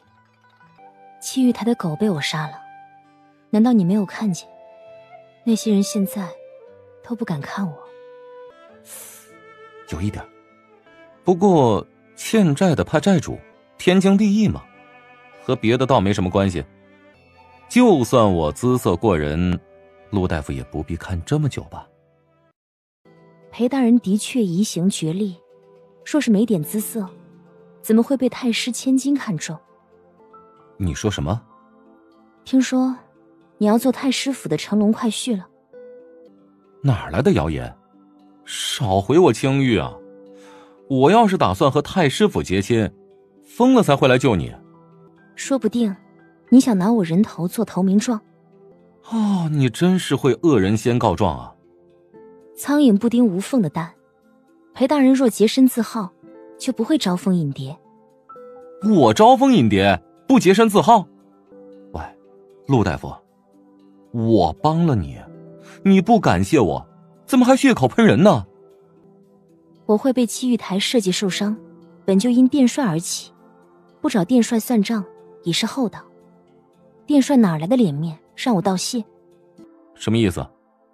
陆童哼了一声，想了想，终是把先前在医官院门口遇到七家马车、黄毛岗上和恶犬撕咬时七玉台说的话一一说与他听。就因为你四处招蜂引蝶，惹得七玉台为他妹妹打抱不平，如今七玉台已经恨上我了，我日后想要再接近他又犯了难。裴大人，你把我的计划全打乱了。哦，原来是这样。七玉台的狗被我杀了，待回城，只要随意找个借口，就能让我离开医官院。村民从前为七玉台行诊，想找理由轻而易举。我若离开医官院，报仇一事，遥遥无期。怪我，这件事交给我。你不会离开医官院，七玉台暂时也找不了你麻烦。你想做什么？你我现在本就说不清。哼，反正今夜一过，你我二人流言也会满天飞。还是怕你那位未婚夫不满？哎，不过我猜啊，他应该不怎么介意。什么意思？裴云硬挑眉，目光掠过桌上银戒。不是你。哦，年少有为，家世高贵，在宫里当差忙得很。陆大夫又与人家有救命之恩，金童玉女天生一对，此行上京就是为了履行婚约。你闭嘴。哦，听那位杜掌柜的描述，我还以为他说的那位未婚夫是我呢。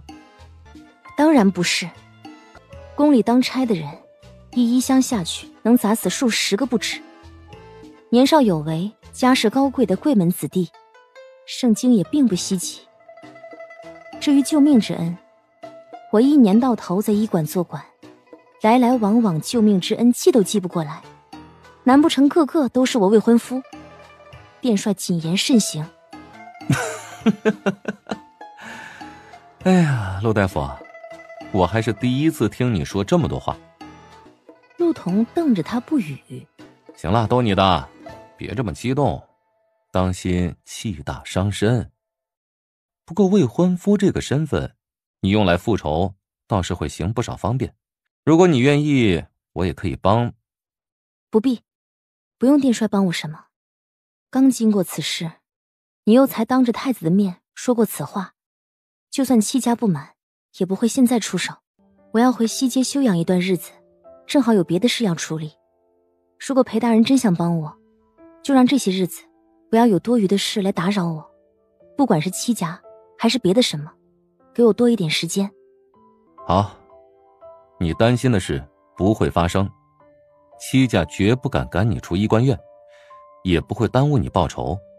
这段时日你留在医馆好好养伤，若有麻烦，让人去殿帅府寻我。陆童微微一顿，攥着药碗的手不自觉收紧，他好像撑腰撑上瘾了。宫里的去疤药，上回你不肯收，这回总肯收了，也算还你这些年的力气。这里人多眼杂，我不便久留，衣箱等下让人给你送过来。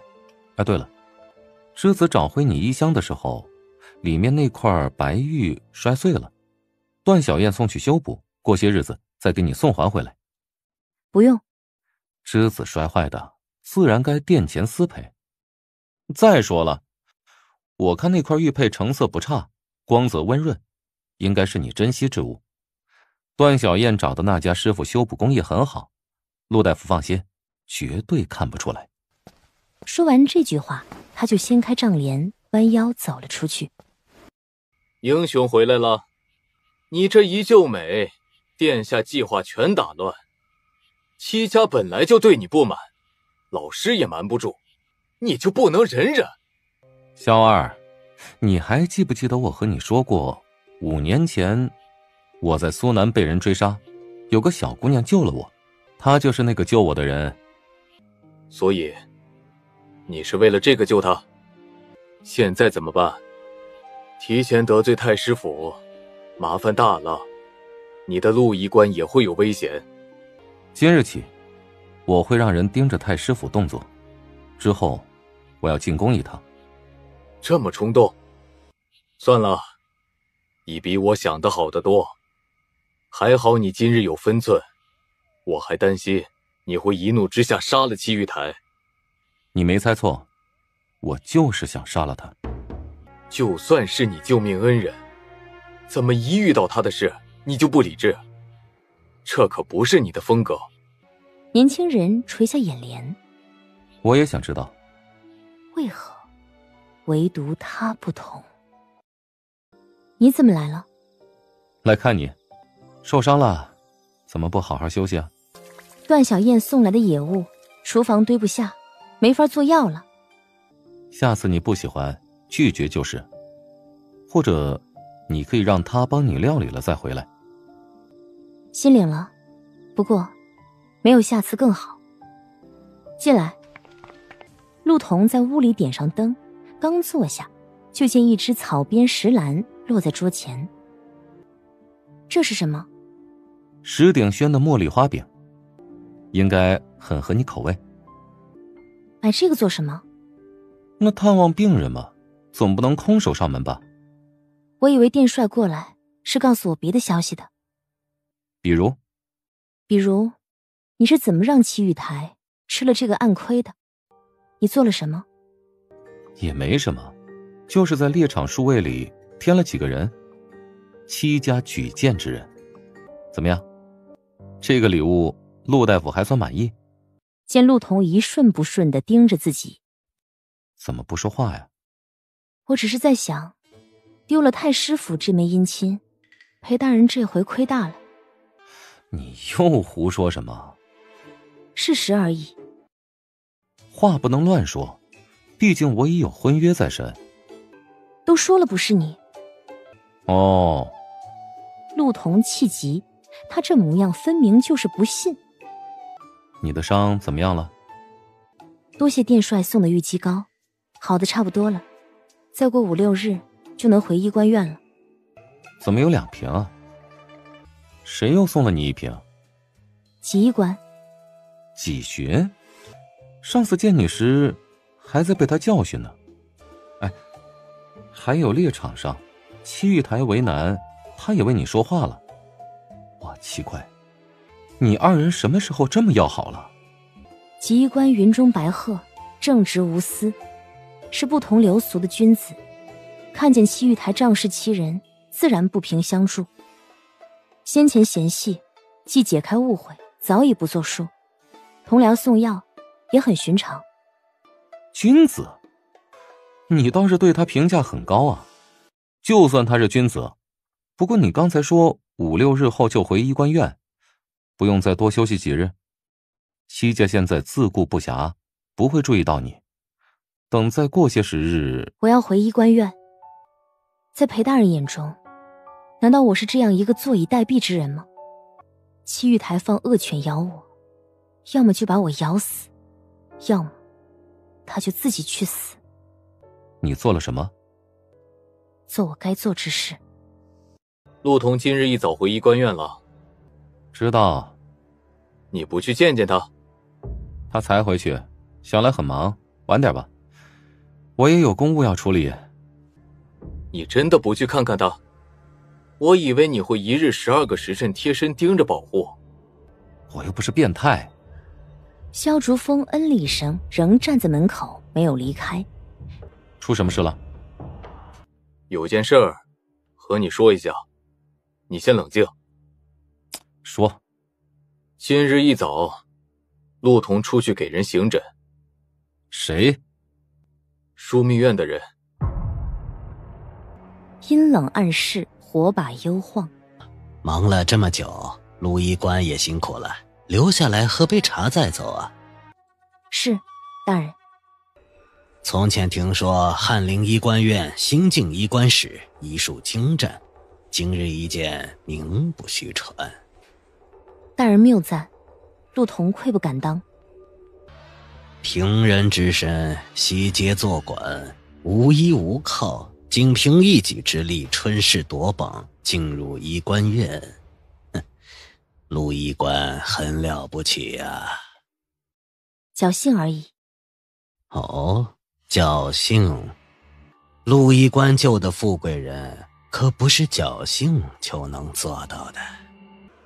命由我做，福自己求。下官出身卑贱，唯有尽心钻研医术，才能得贵人入眼，让大人见笑了。所以殿前司裴殿帅的当众相护，也是陆医官自己求来的。陆医官怎么不喝茶呀？这茶很好，不要浪费，尝尝吧，陆医官。良久，他伸出手举起茶盏，将茶盏凑到他唇边，就要喝下。裴云映从门外走了进来。严大人，你想做什么？裴殿帅，在我的府邸无礼，你也太放肆了。我还有更放肆的，大人想看也可以试试。你怎么样？医官行诊，不知犯了裴大人哪条忌讳啊？行诊？不知严大人治的是哪一位，受的什么伤？不如请出来看看。哼，殿帅年轻气盛，但锋芒毕露未必是好，有时也需收敛啊。知道严大人老了，也不必一直提醒。我请陆医官行诊，裴殿帅却闯了进来，莫非裴殿帅能做陆医官的主？你二人究竟是什么关系啊？债务关系。围猎场上我已经说得够明白了，严大人没有听懂吗？他是我的债主。那你今日是来做什么的？想动手？不是，我是来给债主撑腰的。殿帅还是太年轻，难道不知道光凭贸然闯我府邸、延误公务的罪名，就能让你吃尽苦头？真的？哎呦，说的我都有点期待了。严大人，我方才所救伤者，虽用归元丸吊住他3个时辰的性命，但他损伤过大，神志无法长时间保持清醒。1个时辰之后，他会再度陷入昏迷。倘若严大人有什么要询问对方的，最好趁着眼下神志尚明时询问，否则时候晚了就来不及了。你在威胁本官？下官不敢。梁朝律中严禁私设公堂不请旨，非法刑讯，无故监禁。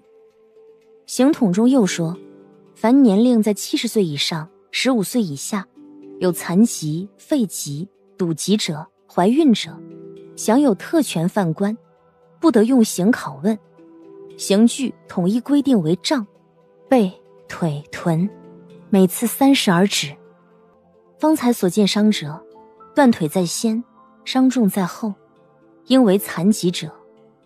其身伤痕有烙铁、鞭刑、断指，已超刑统中30杖刑。如果下官刚刚搬出这个，这才叫威胁。不过枢密院官邸离皇城很近，案事必然为陛下知晓。至于伤者身痕，看时日已久，想来此之前就已经有了。种种罪名自然也与大人无关了。一路畅通无阻，右掖门离身后越来越远，直到走到廊庑。你怎么样？没怎么样，只是去给案室中的人治了个伤。他请我坐下喝茶，还没喝就被你摔了杯子。其实那杯茶里没毒。如果有呢？有毒也没关系，我不是告诉过你吗？我百毒不侵。日后如果再有可疑的人找你，你就先让人去殿前司寻我，若不在，找萧副使也是一样的。听见了吗？你很忌惮这个严大人吗？是，很忌惮。不过你倒是胆子很大呀。你指的是什么？拿刑筒威胁延续，想来圣经也只有你了。知道他是什么样的人吗？你就不怕人家恼羞成怒，蓄意报复？殿帅也知道我将梁朝律背得很熟，这个时候不拿出来用，岂不是亏了？再者，我是因为殿帅缘故惹上这一身麻烦，又是为你说话才会出口威胁，殿帅怎么还在这里说风凉话？为我说话？这么说来，人情债越欠越多，都让我有点无地自容了。我看殿帅倒是坦然得很。这样下去，我不会只有以身相许为报吧？殿帅这是报恩还是报仇？我让清风先送你回去。你呢？我还有些事没有处理完，晚点再来找你。不是我说晚点来找你吗？怎么自己过来了？医官院人多眼杂，不太方便。我想了想，与其你来找我，不如我来找你。可你主动往殿帅府跑，不怕损毁清誉啊？如今你我流言，人尽皆知，我若回避，反而刻意。外人看了，还会称我装模作样，掩耳盗铃。抱歉，是我连累你了。我没有怪你。况且，你不是也不轻松吗？你又回去见延虚了？陆童顿了顿，把衣箱放到桌上，从里面掏出一支药瓶递了过去。玉肌膏，你怎么没用啊？我这一点轻伤用不上，还是你留着吧。我还有一瓶。陆童打断他，又拿了一支竹片给他。要不你来？接过他递来的竹片，抬手抹在他脸上。裴云映顿了一顿，陆童离他很近。陆大夫，你是不是想……青年轻身靠近，黑眸灿烂如星，唇角笑容明亮。非礼我。你自己来吧。陆大夫，能不能问你一件事啊？何事？当年长武县瘟疫之后你消失，真的是被拐子拐走了吗？良久，陆童嗯了一声。那既然是师父离开时，为何不告诉家人一声啊？竹片被放回桌上，白瓷药瓶在灯色下细润生光。小姐，离开前能不能让我同爹娘告别？不行哦，这是你与我之间的秘密。你爹娘连服7日解药，一毒自处。但若你泄露秘密，最后一日解药变毒药，你一门4口一个也活不了，明白了吗？陆童打了个冷战。后来他谨遵芸娘所言，每日煎了药为家里人服下。到了第6日，为家人服下解药，陆童去城门口找芸娘拿第7日煎服的药材。芸娘让他上了马车，递给他一杯热茶，他不疑有他，仰头喝下。再醒来时已山长路远。不是说要连服7日解药吗？只要6日就好了。你骗我？是啊，不然你不就有机会告诉他们了吗？小姑娘，这个叫遗憾。走得匆忙，没来得及。所以你叫17，是因为你是你师父第17个徒弟？见他似是默认，裴云映牵了牵唇。你这师父医术很是了得，怎会声名不显？他是什么样的人呢？裴大人，黄毛岗围猎场，太子遇险，3皇子也遇刺，谁会是凶手？你认为是谁？说不定都不是呢。我小时候总是和刘家兄弟吵架，有时为了报复，会偷偷将他们2人的麻糖一起吃掉，然后挑拨他们，让他们以为是彼此吃了对方的糖，其实是我干的。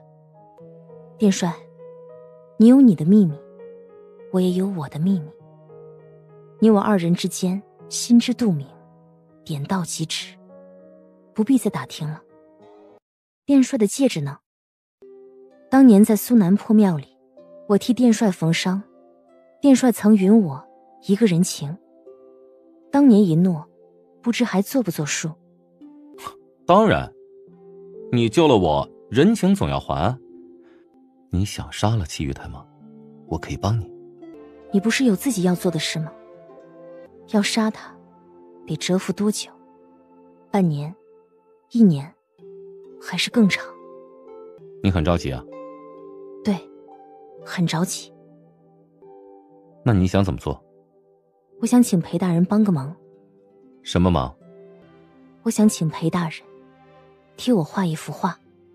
夜渐渐深了，陆童离开殿帅府，挑几个人去丰乐楼，照上面写的做。事件领命离去。之前你帮他是因为同情，现在是因为恩情，以后呢？因为感情。你知道世上有一种治不好的病叫什么吗？小二，什么时候你和段小燕一样，脑子里除了风花雪月没别的事了？我只是不明白。如果我说我希望他能大仇得报呢？我希望他能成功，真心的。去，给爷拿壶碧光来。碧光是丰乐楼的名酒，用碧光送着扶伞，令人脚下生云，飘飘欲仙。戚玉台很喜欢。门吱呀一声被推开，进来的却不是拿酒的美人。你是谁啊？哪儿来的不要命的混账，敢随意闯本少爷的屋子？你算个什么东西，也敢在我面前自称少爷？这屋子我交了银子，给你一炷香，赶紧收拾滚出去！好大的口气！你可知道我是谁？我管你是谁！不等戚玉台说话，就来拉戚玉台，要把他推搡出去。戚玉台被这人抓着，对方身上挂了香球，离得近，顿觉一丝异香钻入信门。二人扭打作一团，两个歌伶早已吓得战战兢兢，面色惨白，争先恐后地往外跑去。倾倒的烛台中，微弱火苗却在这时骤然得神，一下子油亮起来。戚玉台猛地回神，面前不知何时火光甚亮，他下意识后退2步，脊背碰到身后的窗户，转身想拉开木窗呼救，手抓到窗户边缘，却如窗外横着一堵看不见的墙，怎么也推不开。窗户被锁上了，小木楼立在黑暗里，成了一座团团火焰山。有人！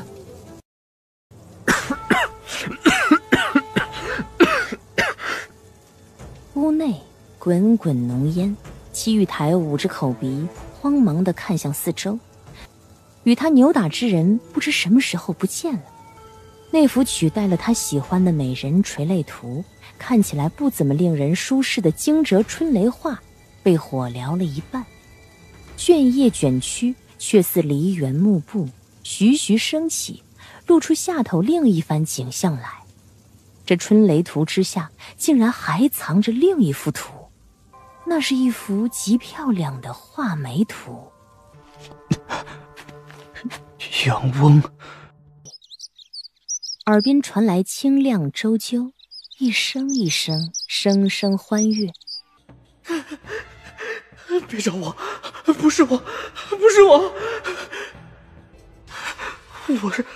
我是太师府公子，我给你银子，我给你，别找我，别找我。所有救出来的人都挤在木楼不远的凉棚下，裹着毯子，经济未消。啊，这人是太师府公子，在哪儿啊？太师府公子在哪儿？在这里。申应凤拨开人群，低头一看，天可怜见的，这么大火，这些养尊处优的公子哥应当是受惊不轻啊。没事了，七公子，火已经灭了。七公子，我是七太师府上公子，我是七公子，我给你们银子，好多银子。画眉，你有没有看到好多画眉？好多画眉，画眉流血了，要来杀人了！什么情况？这人真是七太师府上公子，怎么看起来倒像是疯子？仆役推窗，一只竹筒轻轻地贴上他的面颊。这是什么？白荷花露。胭脂胡同起火，城里卖甜浆的摊车一夜都没了，路过巷口看见的，省着喝吧。陆童没有与他客气，接过竹筒尝了一口。如何？还不错。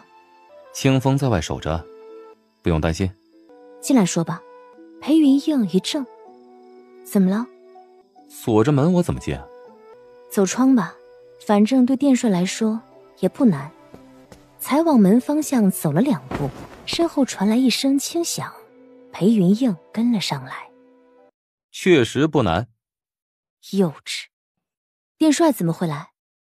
来告诉你一个好消息和一个坏消息，你想先听哪个？坏消息。七姐压下七玉台的事，别看现在流言纷扰，过不了多久就会平息。丰乐楼服食寒食散一事，最终会变成另有其人。那好消息是什么？好消息就是七玉台现在还疯得厉害，一时好不了，所以呢，暂时没办法出门证明自己。绕了这么大一圈，仅仅只让他发疯。既然如此，为何不干脆一把火烧了他？不怕他好了放虎归山？胭脂胡同附近就有望虎楼，2处前虎铺相距也不过1里，火势一起，怎么都会扑灭。但若用其他法子杀他，难免留下痕迹。太师府不会善罢甘休，只会牵扯更多麻烦。纵而非放，我有自己的法子。累其气力，消其斗志，散而后勤，兵不血刃。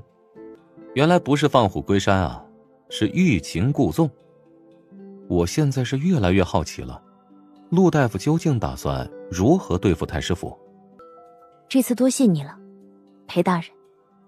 陆童想了想，伸手打开腰间挂着的囊袋，从里头摸出一只小小的粉色的瓷罐，递给裴云映。这是什么？金显荣的保养之药，我为裴大人也调配了一副。此次大火，多亏裴大人帮忙。我想了想，苏南一面毕竟也是多年前之事，这算是我送裴大人的谢礼。拿走。大人不妨收下。我换了方子，先前黄毛岗猎场之后，殿帅让人送来猎物，我取了其中的鹿血。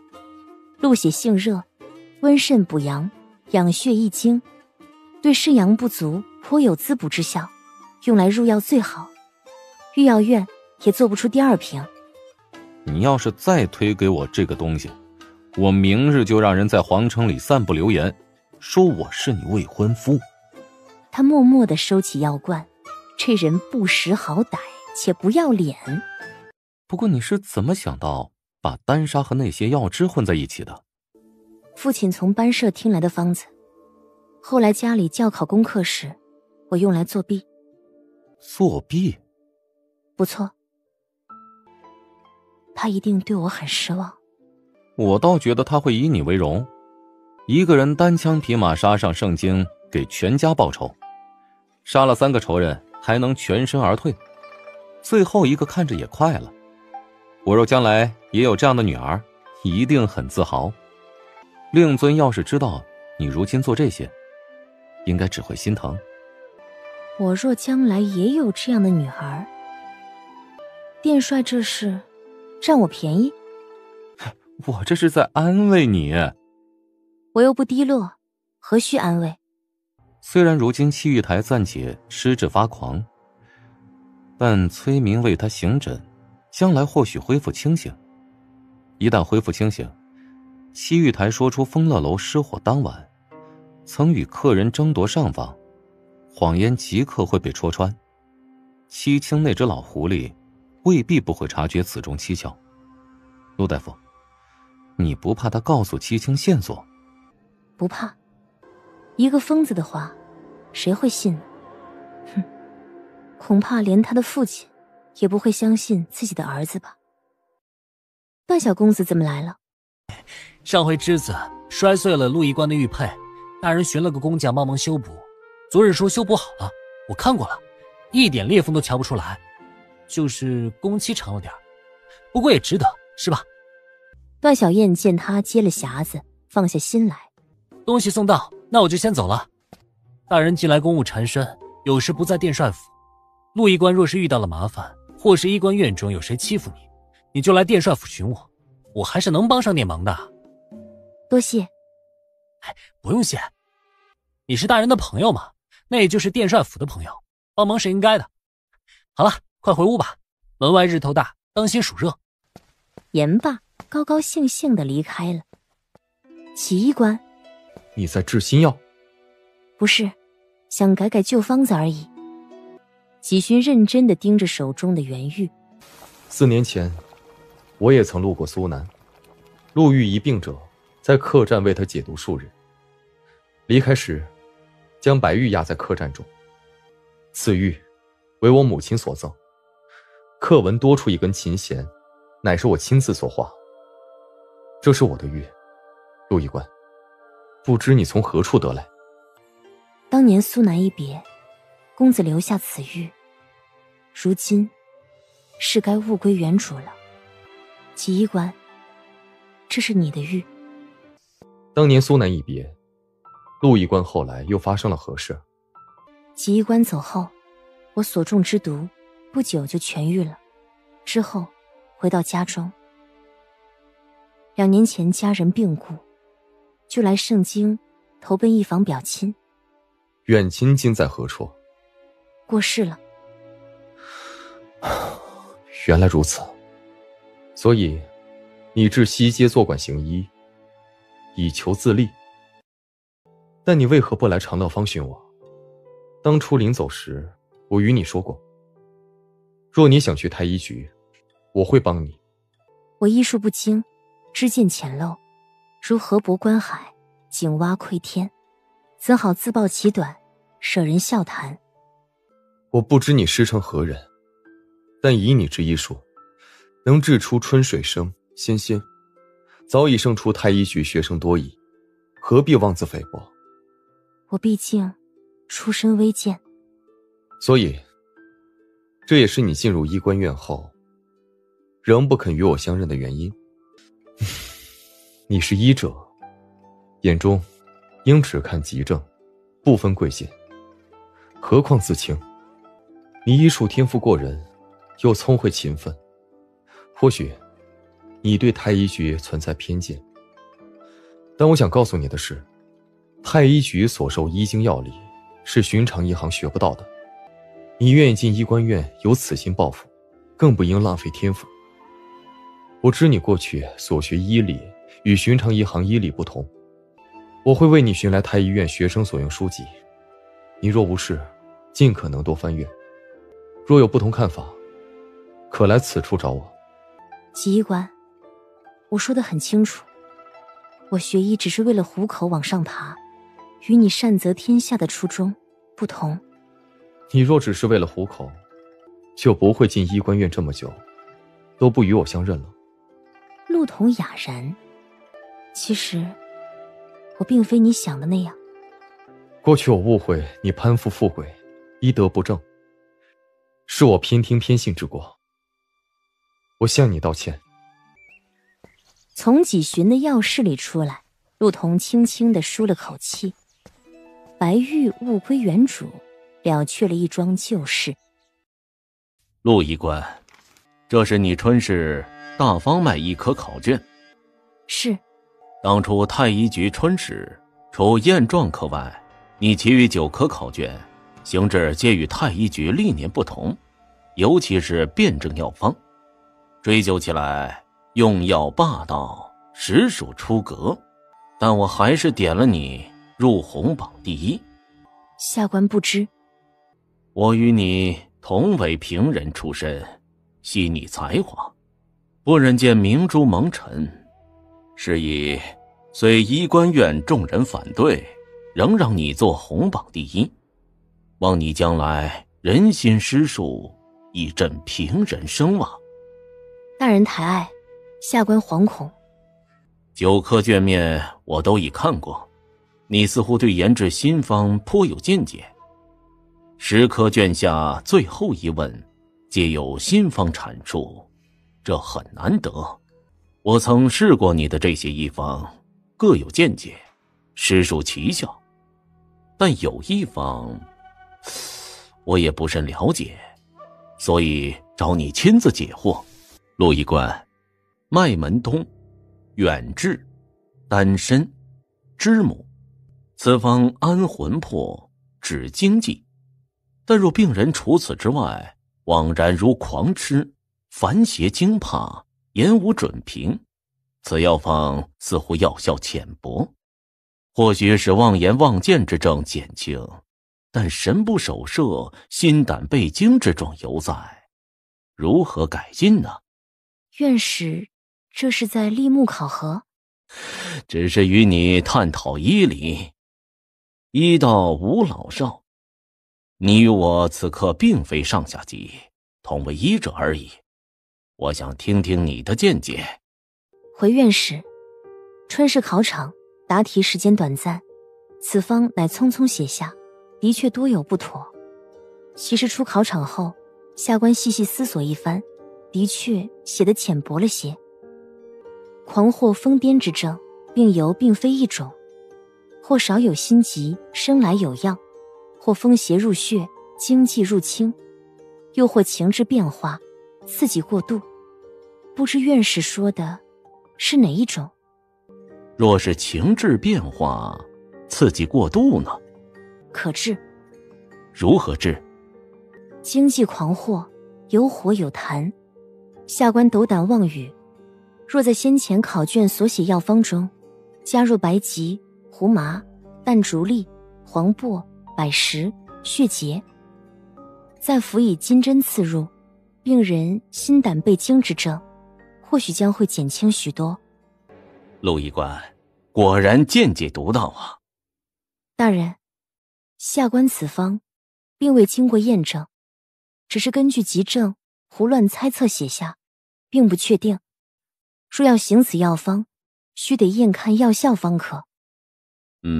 我知道，先前事务冗杂，没来得及问陆医官，伤可好得如何？已大致痊愈，多谢院士挂怀。委屈你了，陆医官。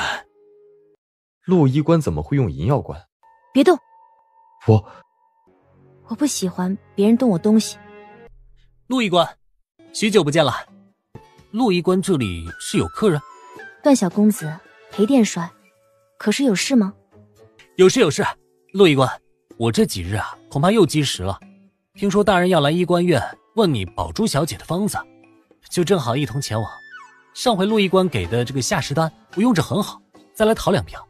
段小公子常积食，只用下食丹恐怕不妥，我还是替你诊脉，重新替你配一副调养脾胃的方子，慢慢补养才是。好啊。陆医官有病人要看，我便不再多留。送来的金鉴10方记得看完，过几日我再来问你。哎，等等，这不是陆医官的玉吗？怎么会在你身上？几寻一愣，陆童也呆了一下。裴云映慢慢皱起眉，目光定定落在几寻腰间的玉珏之上。对，这就是陆医官那块玉没错。段小公子，这本就是我的玉。但这分明是陆医官的玉佩啊，这不知段小公子此话从何而来？这块玉本就是我的，自小不曾离身，或许是看错了。言罢，暗暗对陆童使了个眼色，这一点眼神交错，落在另一人眼中。裴云映目光微动，不是一块吗？但我看着就是一块啊。纪寻不欲与这几人多做纠缠，只微微一颔首，推门离去了。段小公子坐下吧，我先替你诊脉。哦，他身上的玉就是你的那块玉吧？是。那为什么那玉在他身上？你把玉送他了？我与纪医官从前在苏南认识，当时曾有过一段渊源。哎呀，我知道了，原来纪医官就是陆医官的未婚夫啊。不是，仁心医馆的杜掌柜不是说，陆医官你有个在宫里当差的未婚夫吗？来盛京就是为寻他。哦，我知道了，你俩多年以前在苏南见过，你救了他，他给你留了块玉佩做信物，如今你俩相认了，名分从此分明。原来这位就是真正未婚夫啊。你也留了信物给他？也？陆医官还留了信物给别人吗？谁啊？陆大夫到底在苏南捡了多少人呢？莫非每一个都留了信物？留信物也没什么不对啊，不然天南海北，谁还记得故交恩情啊？我先前还以为杜掌柜随口唬人呢，没想到竟然是真的。陆医官，你和纪医官之后是要成亲还是怎么的？哦，对了，这块玉可是我送回来的，能请我和芝子喝杯喜酒吗？都说了不是。二位今日到这里来，总不会就为了闲谈此事吧？姐姐做了点心，让我给你送来。多谢。下月初7是姐姐生辰，姐姐让我和你说一声，邀你去府上。知道了。段小公子，等一下拿着方子去钱塘，有其他医官会为你抓药，我眼下正忙，就不送了。言罢，径自出去了。原来如此。哥，咱们修内玉花了不少银子，结果原是给纪医官的。反正纪寻是陆医官未婚夫，是不是可以问他要回银子啊？他好像没有承认纪寻是未婚夫吧？话是这么说，但有眼睛的人都能看出来。你想啊，陆医官把那玉佩放在衣箱里，日日不离身。先前咱们就怀疑这玉佩对他意义非凡，若不是未婚夫，他干啥把纪寻的玉这样细心保存啊？要说陆医官眼光真不错，纪家公子虽然性情孤僻一些，但家世容貌都还不错，又是同行，单看外表，实在是天造地设的一对金童玉女啊！你收了纪寻银子？没啊。这样吹嘘不知道的以为你是他纪家的人呢。下午你去宫中轮值。哥，今日不该我轮值。但我看你很闲啊，闲到有心喝人喜酒了都。不是，哥，我就是……立刻就去。哦，别动，陆医官不喜欢别人动他的东西。陆医官不喜欢别人动他东西？不错。原来如此，可我不是别人。陆童进屋的时候，屋中气氛有些奇怪。陆医官，我有话要与你说。好。可否请裴大人暂时回避？裴大人，请先出去吧。裴云映蹙眉，定定盯了他片刻，仿佛被气笑了，一言不发出了门。陆医官，坐下说吧。好。你被停职一事，是否另有隐情？纪医官应当已经听说了。随意翻看药单，的确有悖规矩，但你被停职的真正原因，应该是控诉崔院士剽窃药方一事。控诉？不是诬陷吗？纪寻接过茶盏，默了一下，道：“我看过你的药方。”什么？太医局春试后，红榜所有学生的考卷我都看过，你的10份药方皆有不足，但也不乏精妙之处。若加以改进，未必不是救命良方。我回医官院后才知你被停职一事。竹灵问过当时医官，按你后来所言增添药材，我看过药方，的确对治疗癫痫有效。莫非纪医官认为我是被冤枉的？相信我所说，院士剽窃了我的药方？没有证据之事，不可胡说。仅凭你只言片语，的确无法判断。最重要的是，七公子究竟是不是癫症尚未可知。七公子的医案，只有院士能看到。外头传言，七公子只是受惊。从前我不明白，现在我知，平人衣冠在皇城中行事，比我想象中艰难更甚100倍。今日我来，只想告诉你，七公子一事，或许暂时无法还你清白，但我会与院士说明，3月之后，一定让你回医官院。当年苏南一行，我曾说过，你若来盛京太医局，我会照拂你，但你并未前往太医局，我还对你诸多误会。如今你既进医官院，若遇不公委屈，我自不会袖手旁观。吉勋叹息一声，又低头从布囊里取出几个精巧瓷瓶，这是神仙玉鸡膏，你回到西街时时取药不太方便，我新做了几支拿给你，不必减省。你的伤应当更细致养护，以免日后落下疤痕。多谢吉医官。指责院士一事，或许是我太捕风捉影，未经求证胡乱攀扯，确我之过。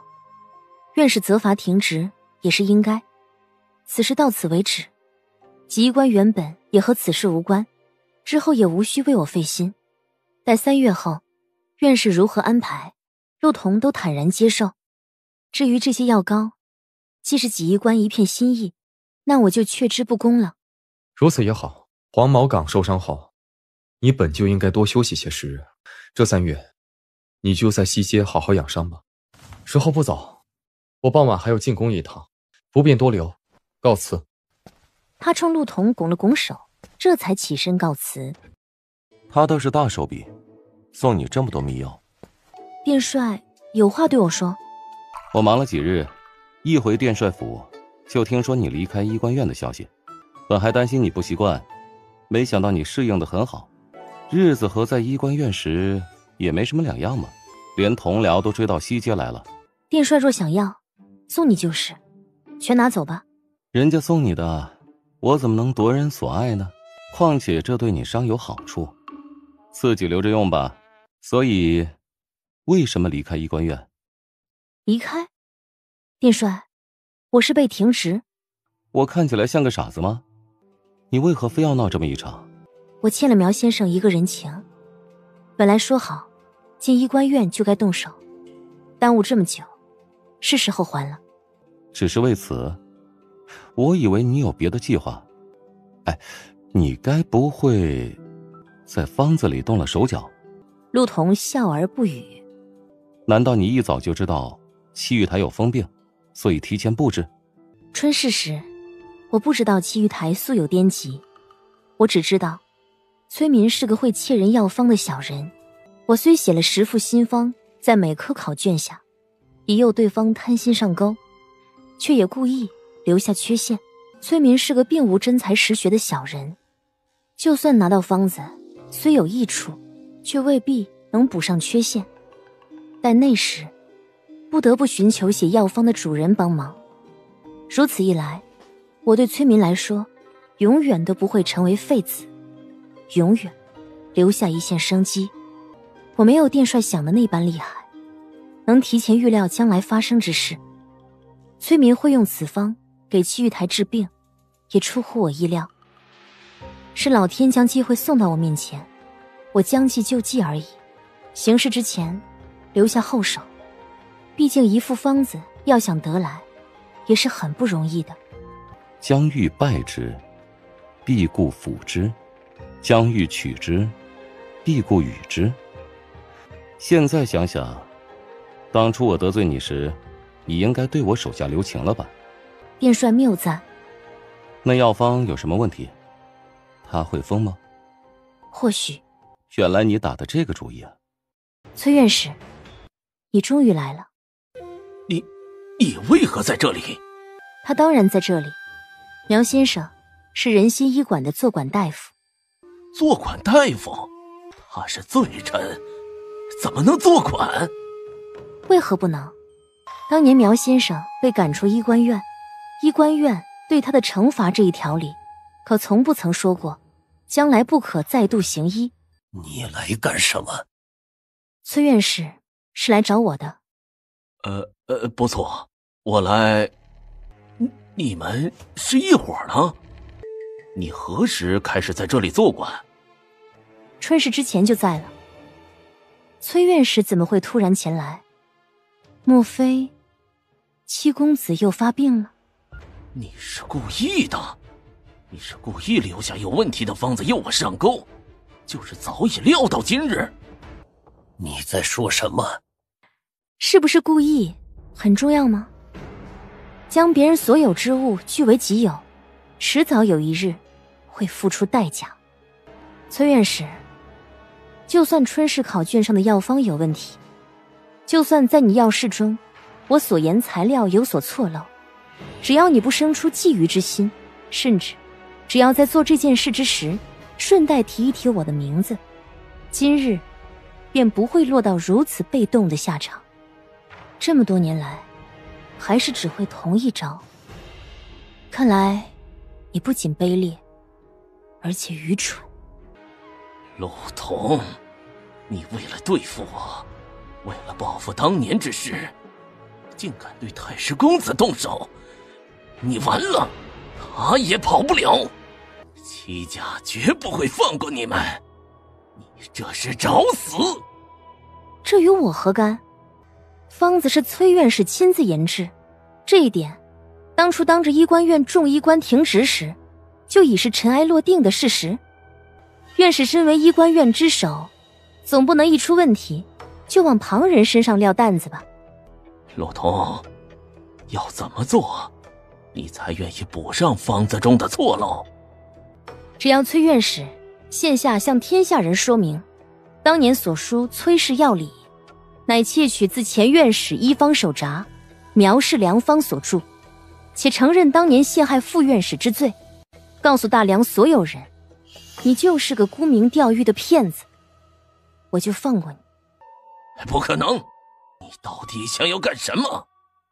戚玉台的病情全盛京人都不知道，你知道了他的秘密，你以为你能活得了吗？崔院士，你不是活下来了吗？你说什么？崔院士忘了一件事，太师府需要一个治病大夫，你我同出身于平人，谁去都一样。我当然不会死，因为我要将你取而代之。天色全然大亮，街口坡下的清水已经被清晨的热气蒸开，照着一点日头的金色。崔明二人已经离开了。小陆，刚才真是崔明过来了。是。哦，我快不认识他了。小陆，刚才崔明说的是什么意思？你故意留下有问题的方子，诱崔民拿有问题的方子给太师儿子治病，你胆子太大了。苗先生，药方是我在春氏考卷中写下，春氏时我尚未进医官院，连太师府有什么人都不清楚，如何能知道将来戚家公子会犯病呢？还恰好犯的是癫疾。你是说这是意外？不错，先生也知道我的新药方一向不够稳妥，没想到戚家公子会突然发病，崔民竟胆大包天，直接窃取，连药方中不足也不曾发现，才会自作自受。那他怎么一口咬定是你动手脚？丧家之犬胡乱攀咬也是自然。先生放心，我又对戚家并不了解，怎么可能提前做局呢？是他自己亏心事做得太多，业力回报而已。可是小陆，如果戚公子一直不好，崔民继续发疯，会不会连累到你？不会。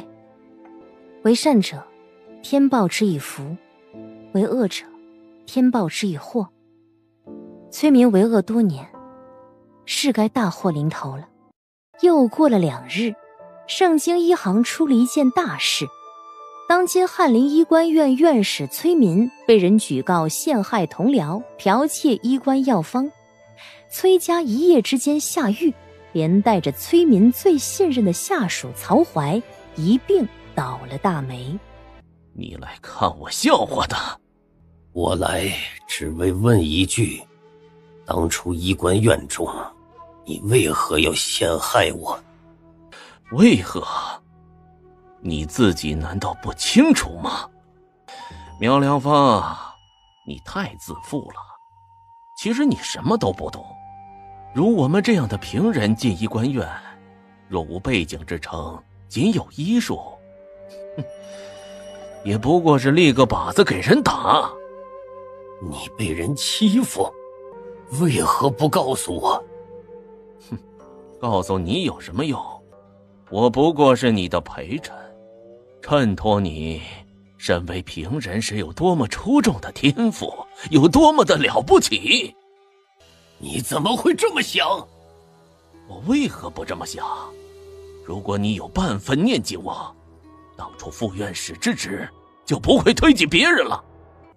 我没有推荐你，是因为副院士之位要看立木考核的成绩，你的成绩并不合格，所以你为了这个陷害我。苗氏良方在你手中没有价值，它真正的价值是可以换来富贵和前程，抛弃那些无用的清名，让人当上人上人，过上好日子。所以你过上好日子了，那你现在做到人上人了吗？人命贵贱，太中自待，这辈子没指望了，下辈子希望我投个好胎。卑贱贫穷，非士之如也。如今你冤屈既洗，绕了这么大个圈子，今后打算如何？回医官院做你的院士？我不回医官院，我老了，腿也不好使了。这些年盛京医籍变化不少，医官院早已不是当年的医官院，回去也做不了什么。我以为你做这些是为了拿回院士之位。其实当年之事我早已看开，离开熬煮药膳本就是我有错在先，至于你拿走苗氏药方，说到底也造福天下医工，利民之举，不必追名。若不是小陆出力，我根本不会与你纠缠。陆统，原来如此。会咬人的狗不叫，我这条狗下来，他这条狗上去，会咬掉戚家一块血肉来的。苗良芳皱眉，你在说什么？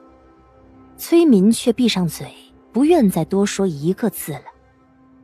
外头的狱卒走了进来，摇了摇铜铃，示意探视时辰已毕。苗良芳扶着拐杖站起身来。阿民，走到如今这个地步，你可曾后悔过？待他走后，空荡荡的牢房里再无一丝人气。躲在角落中的人将头埋进掌心，一动不动。久久后，从掌心里发出一声轻微的饮气。姑娘，我还是不放心，要不找小裴大人帮忙？找他做什么？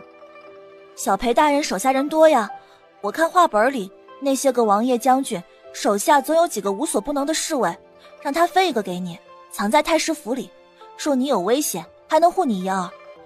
这话本太过离谱，日后你也少看。太师府禁卫森严，与医官院不同，他想安排人进去，并非易事。再者，欠裴云英的人情已经够多了，再多下去，就快还不上了。还不上就送礼嘛，拿人手短，咱们送些厚礼给他，收了东西总不好不帮忙吧？哎，姑娘，你可知小裴大人平日喜欢什么？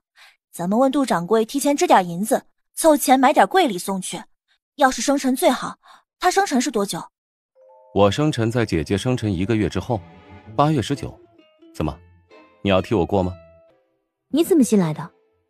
这医馆的确不如太师府戒备森严，我在门外敲了半天门都没人应声，怕你们出事才进来的。小裴大人到了，我去厨房煮壶热茶来。裴云映走进屋，把手中竹篮搁到桌上。这是什么？茉莉香饼。石鼎轩的。路过，刚好有卖剩的，顺手买了1盒。陆童沉默。1盒香饼而已，又不贵重，你怎么那副表情？都已经子时了，殿帅还四处乱跑，难道不曾听过休养安神的道理吗？熬夜会死。死就死吧，人固有一死。你要去太师府了？是。怎么会去戚家？我以为你是想借崔民的手杀了戚玉台。无知无觉的死，实在太便宜他了。你进太师府是为了给他下毒？不，我会治好他。疯子得不到惩罚，只有清醒的人才会获罪。至少他死前应当是清醒着才对。戚青并非傻子，昨日起已让人去苏南查你的底细，我已让人处理，但就算查不出底细，戚青也已经怀疑到你身上。之前他已令人查过一回长武县陆家，戚青很敏锐。我知道，先前他来仁心医馆时已经试探过我一回，就算他去苏南查也查不出什么，至多证明我说的是事实。戚青知道我心怀鬼胎，但他没有办法，因为只有我才能救治戚玉台。在他的眼里，我是个自作聪明、胆大包天、妄想与高门做交易的贱民。他轻视我，所以我才有机可趁。进入太师府后，你打算如何？攻强以强，离亲以亲，散众以众。我总有我的办法。但你一个人太危险了。殿帅，这世上有父母为儿女杀人放火，有儿女为父母报仇雪恨，很公平。复仇从来都很危险。这次不同，你去太师府是将自己独自置身危险之中，他随时能对你出手。如果你出事，周围没人能救得了你，我让人混入太师府接应你。不用，我自己就行。你是不是忘了一件事啊？什么？你是我债主，可以随时支持我，只要你说，我就会去做。救命之恩珍贵，人情也用在刀刃上。日后我还有更重要的事情，想请殿帅帮忙，但那时不会和殿帅客气的。何事？现在不便告诉你，等时候到了，殿帅自会知道。神神秘秘的，你对付太师府的计划可靠吗？真的不需要帮忙？殿帅也听过一句话：木言炙手，手可热；须臾火尽，灰易灭。物极必反，恶极必亡。有的人也到了该灭亡的时候。离开仁心医馆时已经是深夜。之前给戚家准备的钉子，送一颗进去。大人，要提前动手吗？不是，明日陆童进太师府给戚玉台治病，暗中护好他。清风领命离去。殿下要是知道你这副模样，一定很后悔将你拉扯进来。你现在看着不太冷静。你是怎么说服我爹的？是戚大人亲自找的下官。这里面不会有毒吧？戚公子说笑。谅你也不敢。哼，既然如此，那就劳烦陆医官喂我一下。陆童垂下眼睛，端起药碗，拿起汤勺凑至戚玉台唇边。不知不觉，他将一碗药喝完。陆童放下空碗，戚玉台眯着眼睛看他。上回在黄毛岗宁死不贵，我还以为陆医官有多清高呢。没想到还能见到陆医官这么低三下四的一面。怎么，你那位好情郎裴云映呢？让你来伺候我，要是他也看见你低眉顺眼的伺候别的男人，不知还会不会要你啊？医者治病，天经地义，七公子慎言。七公子记得每日按时服药，不要过多走动，多在府中休养。七大人叮嘱过，渐进立秋，被褥不可过薄，屋中熏香时时更换，戌时前务必就寝，饭食清淡。每日的药不是你来做吗？又看一眼门口边上的矮榻，神色玩味。哼，你都与我共处一屋了。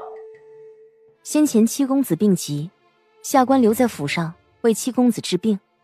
如今七公子已醒，病情亦有好转，七大人准许下官回家，日后每隔一日登门为七公子号脉施诊。七公子大病初愈，切记尽心养护。先前病中七大人对公子事无巨细的关心，七公子切勿辜负七大人一片爱子之心。言毕，对七玉台施了一礼，低头退了出去。贱人，祭典之后，看我怎么折磨你。你刚喝了不少贵酒，醒醒酒吧。你怎么没把它重新搭起来？试过，搭了几次没搭起来，先来忙，等空了再搭。这是你自己削的？喜欢啊，送你一块。我能不能问你一个问题？你说。你搭木头是有什么特别的意义吗？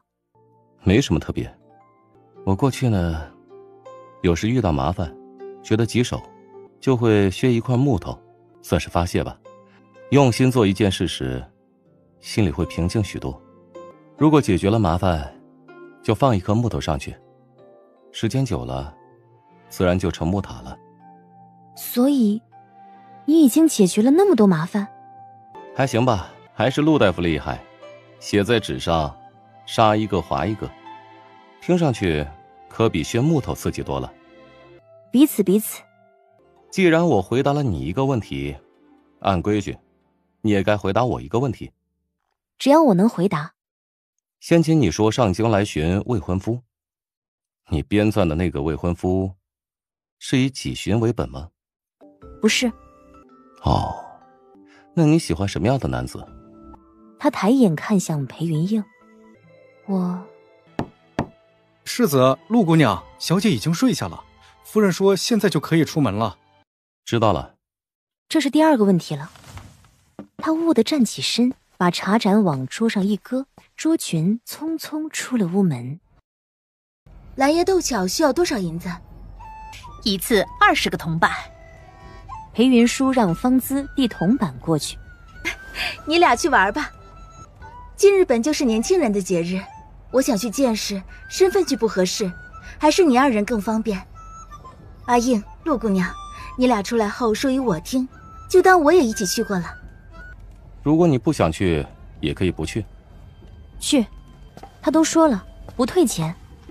裴云映笑了笑，跟在身后。诸位安静，请听我说。看看你们脚下，这五彩丝线叫情丝。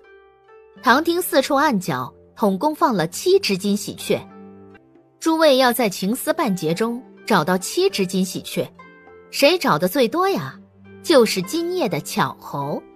黑灯瞎火，脚下又全是丝线半截，同行之人务必携手同行，依偎相伴，方能走得利落。殿帅，怎么？你快看清楚，那7只金喜鹊在何处？什么？你不是殿前司指挥使吗？身手应当很好，黑暗里也能视物。我看不清，你来看，看准了，等一下开始，直接去摸就行。殿前司指挥使就是给你干这个的？你不干我们怎么赢？从前怎么没瞧出来，陆大夫的胜负欲这么强？那可是20个铜板。行，今日就给你使唤一回。紧接着，屋中所有的喜鹊灯都熄灭了，黑暗里裴云映的声音从耳边传来：“木桥旁莲叶下有一只金雀，离你最近，就去取那只。”言罢就要往木桥走，脚下那些丝线却如生了眼般，明明他都已经越过了，仍然缠了上来。小心，这样走太危险，你抓着我。陆童定了定神儿，顺着往上摸到他手臂，抓紧了。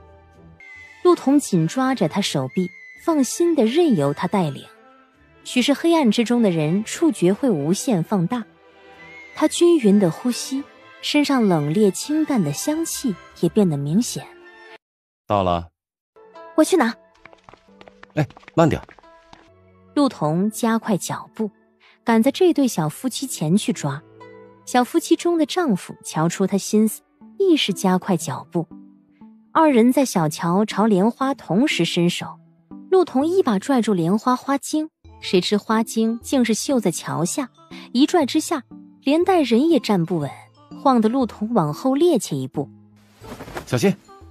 陆童的背撞进他前胸，而脚下却不知踩着一个硬硬的凸起，一瞬凸起下陷。这是机关？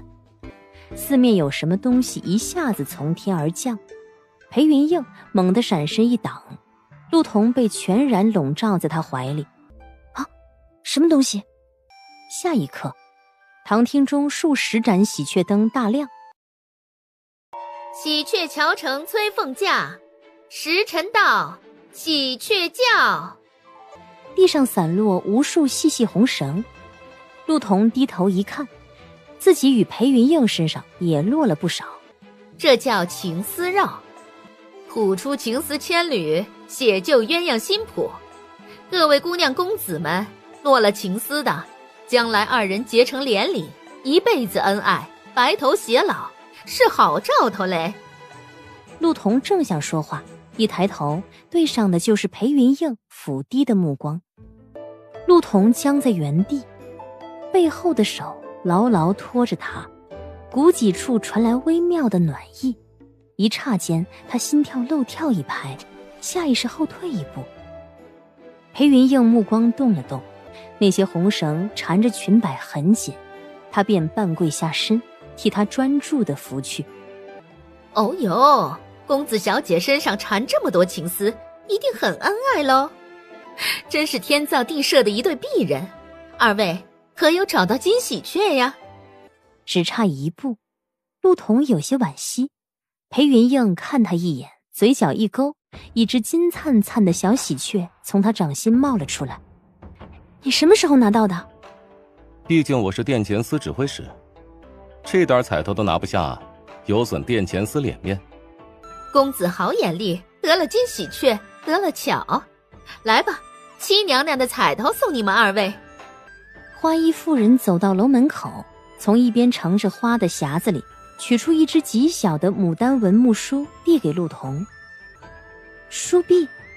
是的呀，姑娘，这是织女娘娘骑住过的梳子。所谓缕缕青丝绵绵意，寸寸相思密密疏。用此书梳头，两个人越梳越恩爱。姑娘公子，咱们乞巧楼3楼风景独好，比清河街的玉仙楼也不差。交了钱来夜斗巧的，可上3楼观星，这可划算吧？正好方才斗巧累了，上去吹吹风，歇歇脚。你想看吗？看，给了钱的。进了乞巧楼，再上一层，灯色更亮。陆童走到栏杆前，往下俯瞰。那是傀儡杂戏，人藏在其中，傀儡做摆戏，用来庆祝祷告。民间杂戏不够大，再过不了多久，宫中天章台祭典后，挪移之礼比这更热闹。挪移之礼？皇上导祝庆宴，届时百官在场，你也能看见。你喜欢看这个？我只是在想，在这里杀个人，短时间里应当不会有人发现。你可真会煞风景。云舒姐他们怎么不在？他肯定不会在原地等我们。可是，萧副使会护着他。虽然陆大夫对我们殿前司颇有偏见，但请相信，殿前司选拔绝非只靠脸。陆童无语，见鬼了，他怎么知道他心里在想什么？萧副使是不是喜欢云舒姐？你怎么知道？每次我去殿帅府，他看我的眼神像我欠了你们殿帅府银子，但他看云舒姐的眼神像欠了云舒姐银子。怎么欠来欠去啊？刚才一路走来，他也护在云舒姐身侧。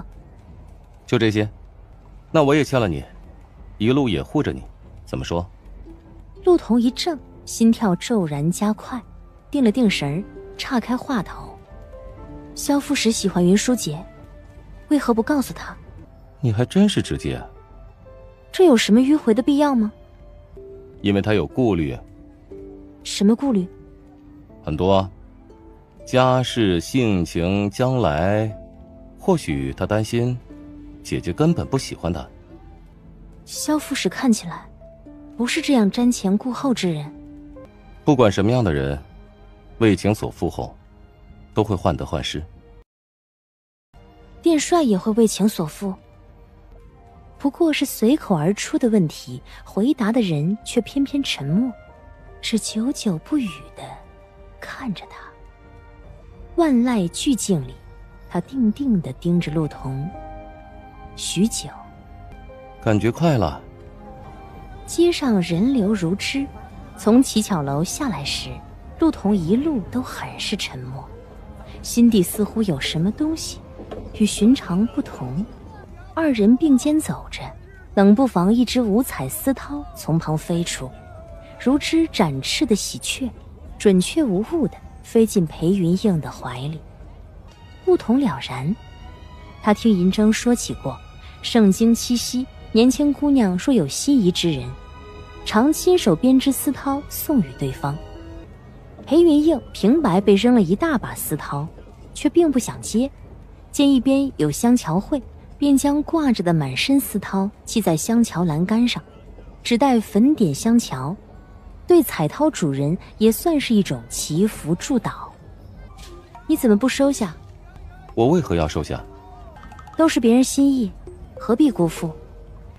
可是心意太多，盛情难却，我注定要辜负。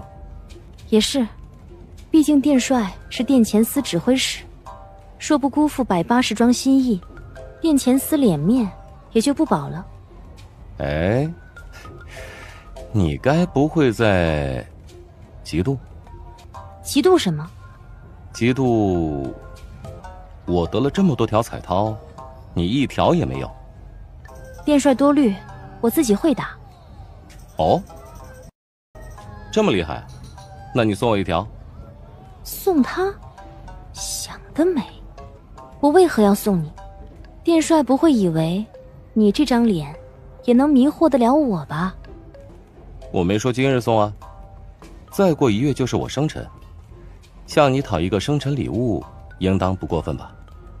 你生辰时，我可送了你一对金蛱蝶。金蛱蝶已经还给宝珠了。那我再送你别的。殿帅是不是忘了一件事？我绣工很差，见不得人。没关系，应该不会比当年更糟了。那我就等着陆大夫生辰礼物了。乞巧市集人流不绝，听人说灯火彻夜不歇。陆童与裴云映逛了许久，直到走到潘楼下长街一条街走完，总算在一处摊贩前瞧见了裴云舒几人。哥，陆一官。陆姑娘，你们方才蓝叶豆巧如何？可有彩头？赢了一只梳子。是梳篦啊，瞧着不错。方才我们没进去，蓝叶斗巧是如何斗的？你们在里面做什么了？攀谈等回府再说，天色不早了，我看还是先送陆大夫回西街。啊，是我疏忽了，许久未出门，一出门忘记时辰。陆姑娘平日还要在医馆瞧病，歇得太晚的确不好。你一个姑娘家晚归危险，我们先送你回医馆。七夕过后，连着下了几日雨，天气日渐凉爽。太师府院中池塘飘满了落花，屋子里，戚玉台烦躁地来回踱步。戚公子，到时辰服药了。我不吃。戚大人交代，一定要公子按时服药。父亲，又是父亲。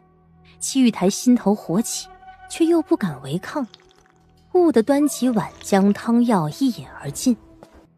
该施针了，戚公子。银针一根根刺入肌肤，带起酥麻痒意。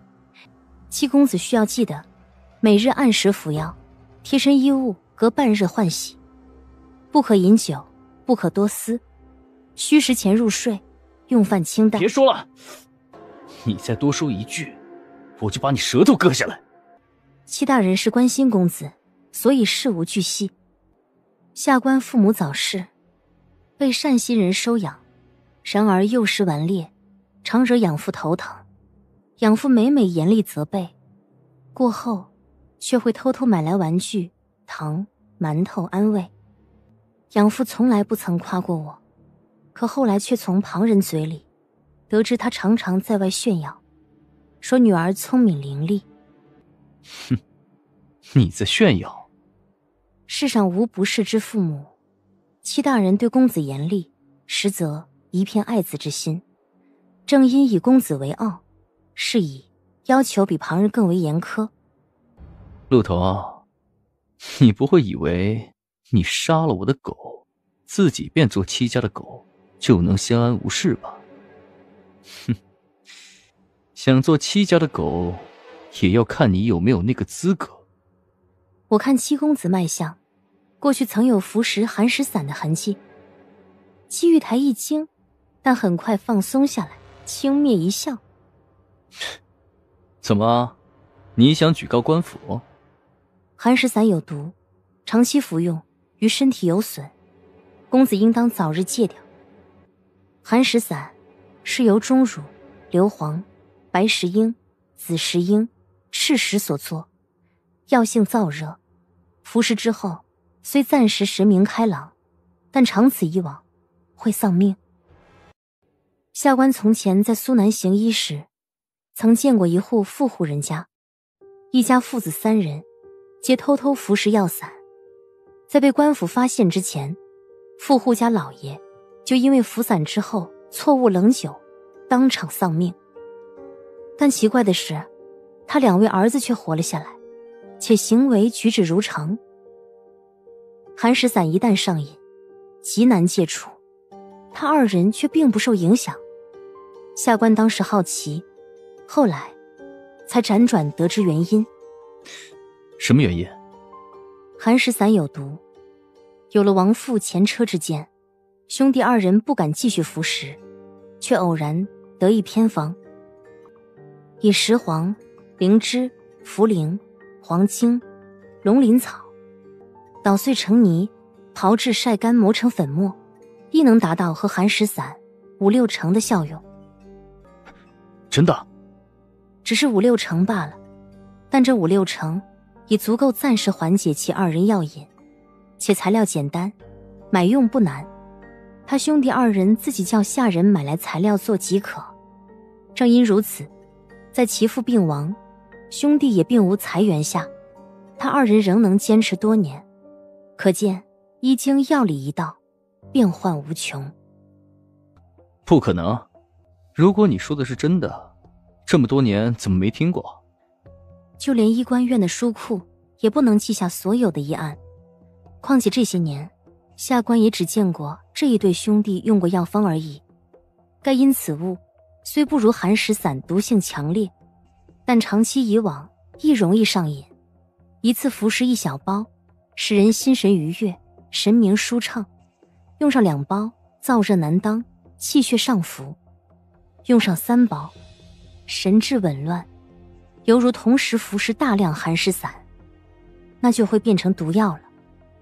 医药一道，万象不同，下官如今也只是刚刚摸到了门槛，将来待学之处还有很多。他收回最后一根银针，退后2步。戚公子，针刺结束了。陆童看向门口，戚玉台的侍卫和婢女立在窗下，不时抬眸朝这头看一眼。他背起衣箱，低头退了出去。待到门口时，又停下脚步。七公子神思尚未全然恢复，近几日未免生意外，最好不要出门，烦请看顾紧些。护卫点头应下，陆童这才离去。陆童抬头，就见李子树下，年轻人踩着满地金色碎影走了进来。小裴大人先坐，我去泡茶。陆童陡然反应过来，下意识想拿医书遮面前的画本，奈何晚了一步。风流世子俏神医，你喜欢看这个？不是我的。哦，银筝的。他又嗯了一声，语气仍是意味深长。来拿保住的药，刚好今日顺路，由我代拿。还不到取用保住新药的时候，殿帅这是记性不好？是你记性不好吧？是不是忘了我东西？忘了什么？姐姐生辰时，你承诺给我打的绦子呢？我什么时候承诺给你打了？看来根本还没开始啊。殿帅，我好像从未答应过。你不是说陆家家训一饭之恩必偿吗？好歹蓝叶斗巧那次，我替你赢了输币，要你一直彩绦不过分吧？陆童心尖微动，一时垂眸无言。你这是问心有愧，不打算抬头看我了？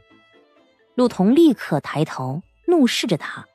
他忍笑，不逗你了，说正事。我已安排人进了太师府，如今七玉台院中护卫中，有一人眼角带有红色胎记，那是我的人。你若平日有麻烦，可向此人求助。若你遇到危险，他也会想办法护你周全。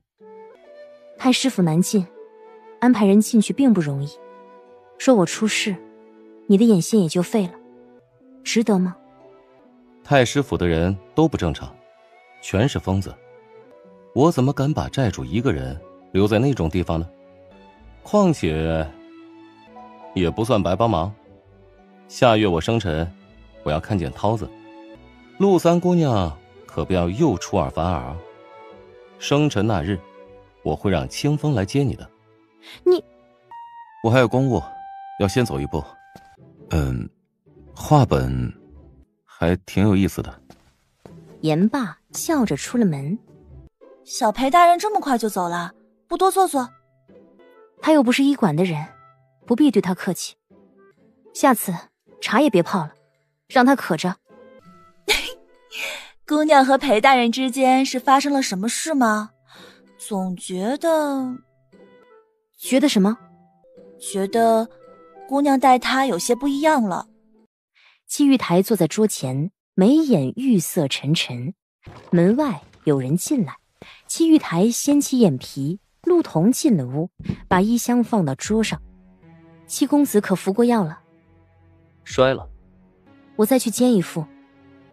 你上次对我说，你能找到寒食散的替代之物。是。你去做，做了拿给我。七公子，你如今大病初愈，不宜服食别的药。少废话。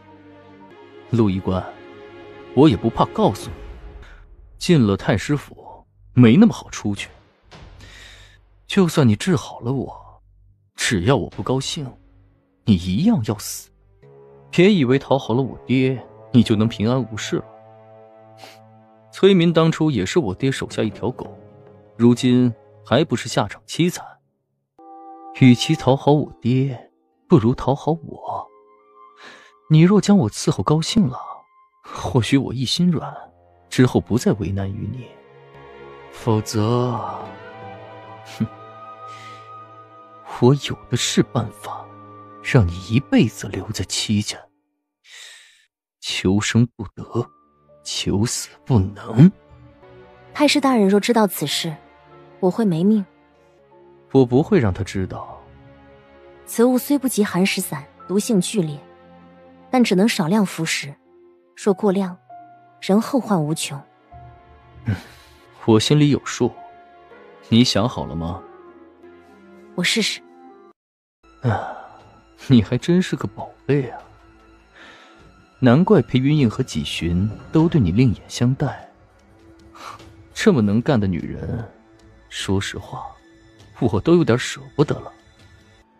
哼，陆一官，纪家和昭宁公府都不会容你，就算你跟了他们，至多也是个侍妾，何必舍近求远呢？其实你我二人也无深仇大恨，不过是误会一场。我愿意与你放下过去仇怨，重修于好。你这么会做药，跟了我也不会亏待你，就算是补偿你杀了秦虎之过了。少爷，干什么？刚才小姐院子里的蔷薇说，小姐身有不适，请陆医官过去瞧瞧。那还等什么？赶紧去！陆童便颔首收拾衣箱离开了。婢女走到一处门前停下，掀开香烛帘，陆童随她走了进去。我的猫儿今日一早不肯吃东西，陆医官，您快瞧瞧，是不是病了？看过白猫身体，又询问了一下这几日白猫的行为，可能吃错了东西，有毒的虫子之类，好好休养几日就好了。不用吃药吗？吃药见效快些，不用药也会自行好转。齐华莹点了点头，稍稍放心了些。陆医官，之前听说崔院士出事，给哥哥行诊的医官换成了你，本想寻空与你说说话，但听哥哥院里的人说你很忙，便罢了念头。今日若不是猫儿不适，我也不会来找你。哥哥犯起病来折磨人，这些日子辛苦你了。下官职责所在，小姐无需客气。戚华莹顿了顿，抬手取下额间金莲书来。蔷薇，叫蔷薇的婢女便伸手接过，走到陆童身边，将金莲书呈至给陆童跟前。小姐赏你的，陆医官收着吧。父亲说你为哥哥病症竭力，我知先前黄毛岗一行，哥哥与陆医官之间多有误会，哥哥不懂事，这支金莲书算作赔礼，还望陆医官不要嫌弃。小姐多虑。小姐赏你的，有你做什么？这莲书比你头上那只木梳贵气多了，我替你戴上。言罢，就要伸手来取陆童发间的梳篦，陆童侧身一躲，蔷薇落了个空。这不会是裴殿帅送你的吧？不是。陆医官可知昭宁宫夫人之事？当初盛京叛军作乱，昭宁宫夫人为叛军挟持，昭宁宫为保大局，宁可牺牲昭宁宫夫人。陆医官与裴殿帅的流言我也曾听过，如今你为哥哥施诊，与戚家有交情，为这点交情我也需提醒你，昭宁宫当年愿为大局放弃妻子性命，昭宁宫世子也一样。以昭宁宫世子身份，裴殿帅将来必定迎娶高门贵女，门当户对，白首一生。贪图眼前一时欢愉，最终受伤的还是陆医官自己。其实说这些话也是我僭越了，还盼陆医官勿怪我没分寸。不会，下官多谢小姐提点。蔷薇，把莲书给陆医官带上吧。蔷薇应了一声，将那金莲书仔仔细细地戴在陆童额间。陆童若具偶人，冷漠的木讷的任他装扮。多谢小姐赏赐，若无别的事，下官先行一步。这书篦好粗糙，不值钱的东西不如扔了。是不值钱，扔了吧。泼墨阴雨，飞雨无边，行人匆忙避雨的身影，他怔忪着望着被细雨笼罩的皇城方向。傻站着淋雨干什么？你怎么在这里？找你。听说你去观相了，就来碰碰运气。没想到一来就见你在雨里罚站，你衣服湿了，这里离殿帅府近，先过去避避雨吧。言罢，不等陆童拒绝，不由分说拉他上了马。裴云映带陆童去了殿帅府的小室道：桌上有新的梳尾衣服，你先凑合一下，我让人替你烤干衣裙。殿帅府没有女子衣物，你换，我在门口守着。待换好，陆彤打开门，裴云映转过身来打量他一眼。医官院虐待你了，瘦成这样。是你的衣服太大了。陆彤随他进了书房。甜姜，姜蜜水，你淋了雨，喝姜水驱寒。我听说今日七玉台对你动手动脚。大人有心，还未对大人道谢。你一直待在太师府，还是太过危险。就算找人在暗处照拂，也并非万无一失。如今七甲麻烦缠身，不如等祭典后，我帮你。裴大人，为人复仇，何关乃止。我要是怕死，当初也不会来圣京了。如果今日护卫没有出现怎么办？如果他对你……不论以何种方式，我都要复仇。如果你家人在这里……别提他们。这算得了什么？裴大人，难道你的护卫没有告诉过你我在太师府的日子吗？每日要对他们剜10几次药，伺候杀害我全家的仇人。我要对他们毕恭毕敬，要叫他们大人，无论心里有多恶心也要低头，因为这样能让对方卸下防备，更容易动手。为了复仇，我什么都能做。没有自尊，没有未来，没有人情。裴大人，这就是我，这就是我最重要的事。裴大人，黄毛岗的时候多谢你，但那时候是我太天真，是我把一切想得太过简单。现在的我不认为跪着就低人一等，别说他对我动手动脚，就算成了他的禁臠，我也知道我在做什么。只要我没有自己看清自己，别人就永远别想看清我。别说了，我说过我会帮你。陆彤心间一颤，藏在袖中的指尖深深地钻进掌心，疼痛令他陡然清醒。殿帅到底在做什么？苏南救恩早已还清，难道你看不出来？我一直在利用你。我没说不让你利用，陆彤，你可以利用我。没有结局的故事，不如不要开始。我要回去了。我送你。不用。我让清风送你。这回陆彤没有再拒绝，清风带着陆彤出去了。偌大书房又只剩一人。裴云映揉揉额心，神色苦恼。太师府的探子回禀说，今日七玉台对陆彤举止轻浮，但仅凭如此，不致使陆彤如此反应，倒像是刻意疏离与他之间的距离。到底发生了何事？大人，昭宁公府来人了，说祠堂失火，夫人的牌位有损，请大人立刻回府一趟。昭宁公府祠堂里森森牌位阴冷，有锦衣男子站在牌位前，手持长香一一点拜。身后传来砰的一声脆响，门被推开，有人从外面走了进来。你骗我！不这么说你怎么会回来？自新年后，你已经大半年不曾归家了。大人似乎忘了，此地并非我家。大人有话直说，就不要耽误你我二人时间了。太子被禁足了，与我何干？你要替三皇子做事，与你何干？此事陛下所为，陛下意欲改立储君。可你该知道，裴家一派早已与太子连成一片。陛下怕太子对三皇子不利，所以先下手为强，软禁太子是第一步。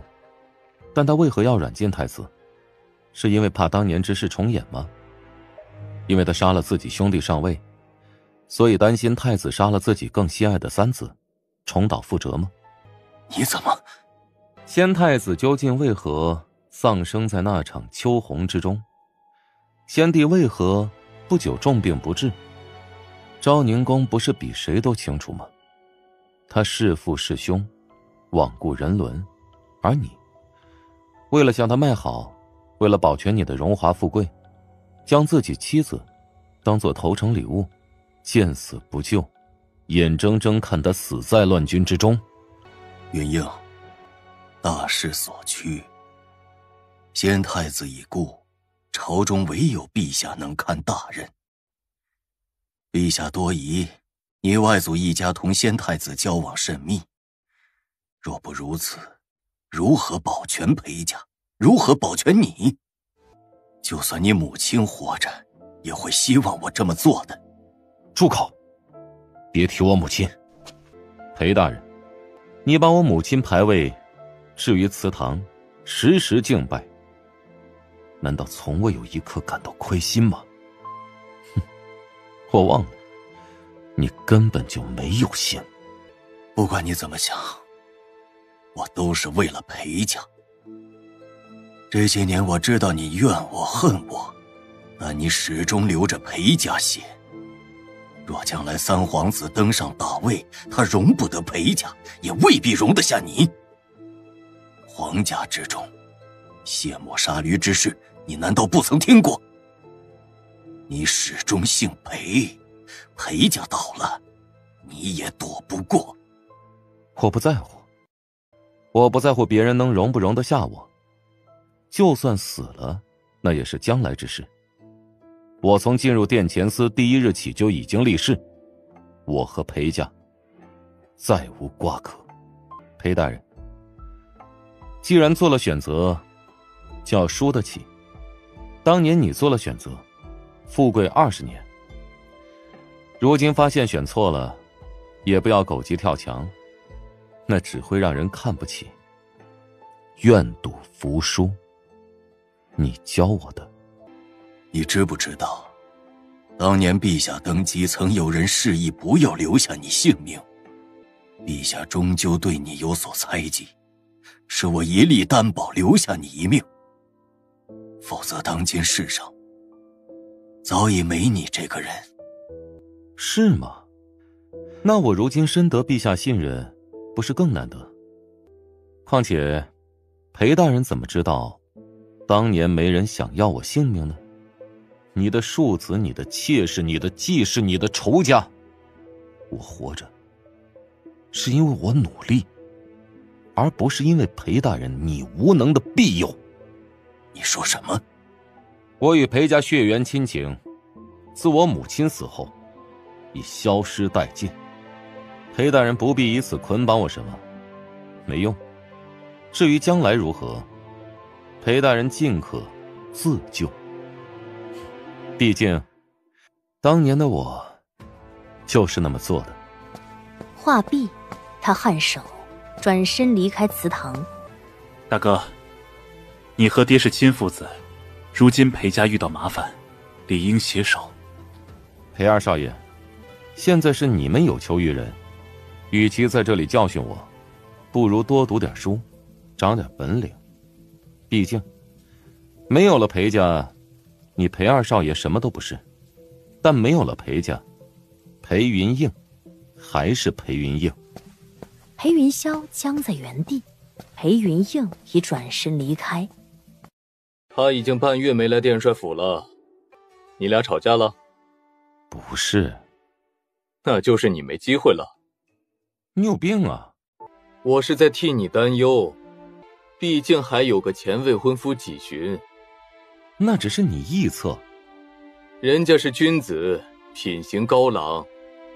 裴云映嗤笑道：君子又如何？在他眼中，与埋在树下的死猪肉也没什么区别。你很自信？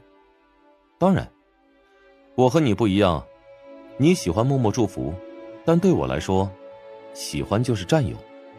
别说他和纪寻没什么，就算有什么，他要真喜欢纪寻，我就……你就什么？我就拆散他们。所以今日你特意岔开生辰不回家，就是要与他见面。你想见我姐，自己去就是，拿我做借口，行不行啊？你要跟他表白心意？现在不是时机，他一心报仇，无暇分心，徐徐图之更好。行不行啊？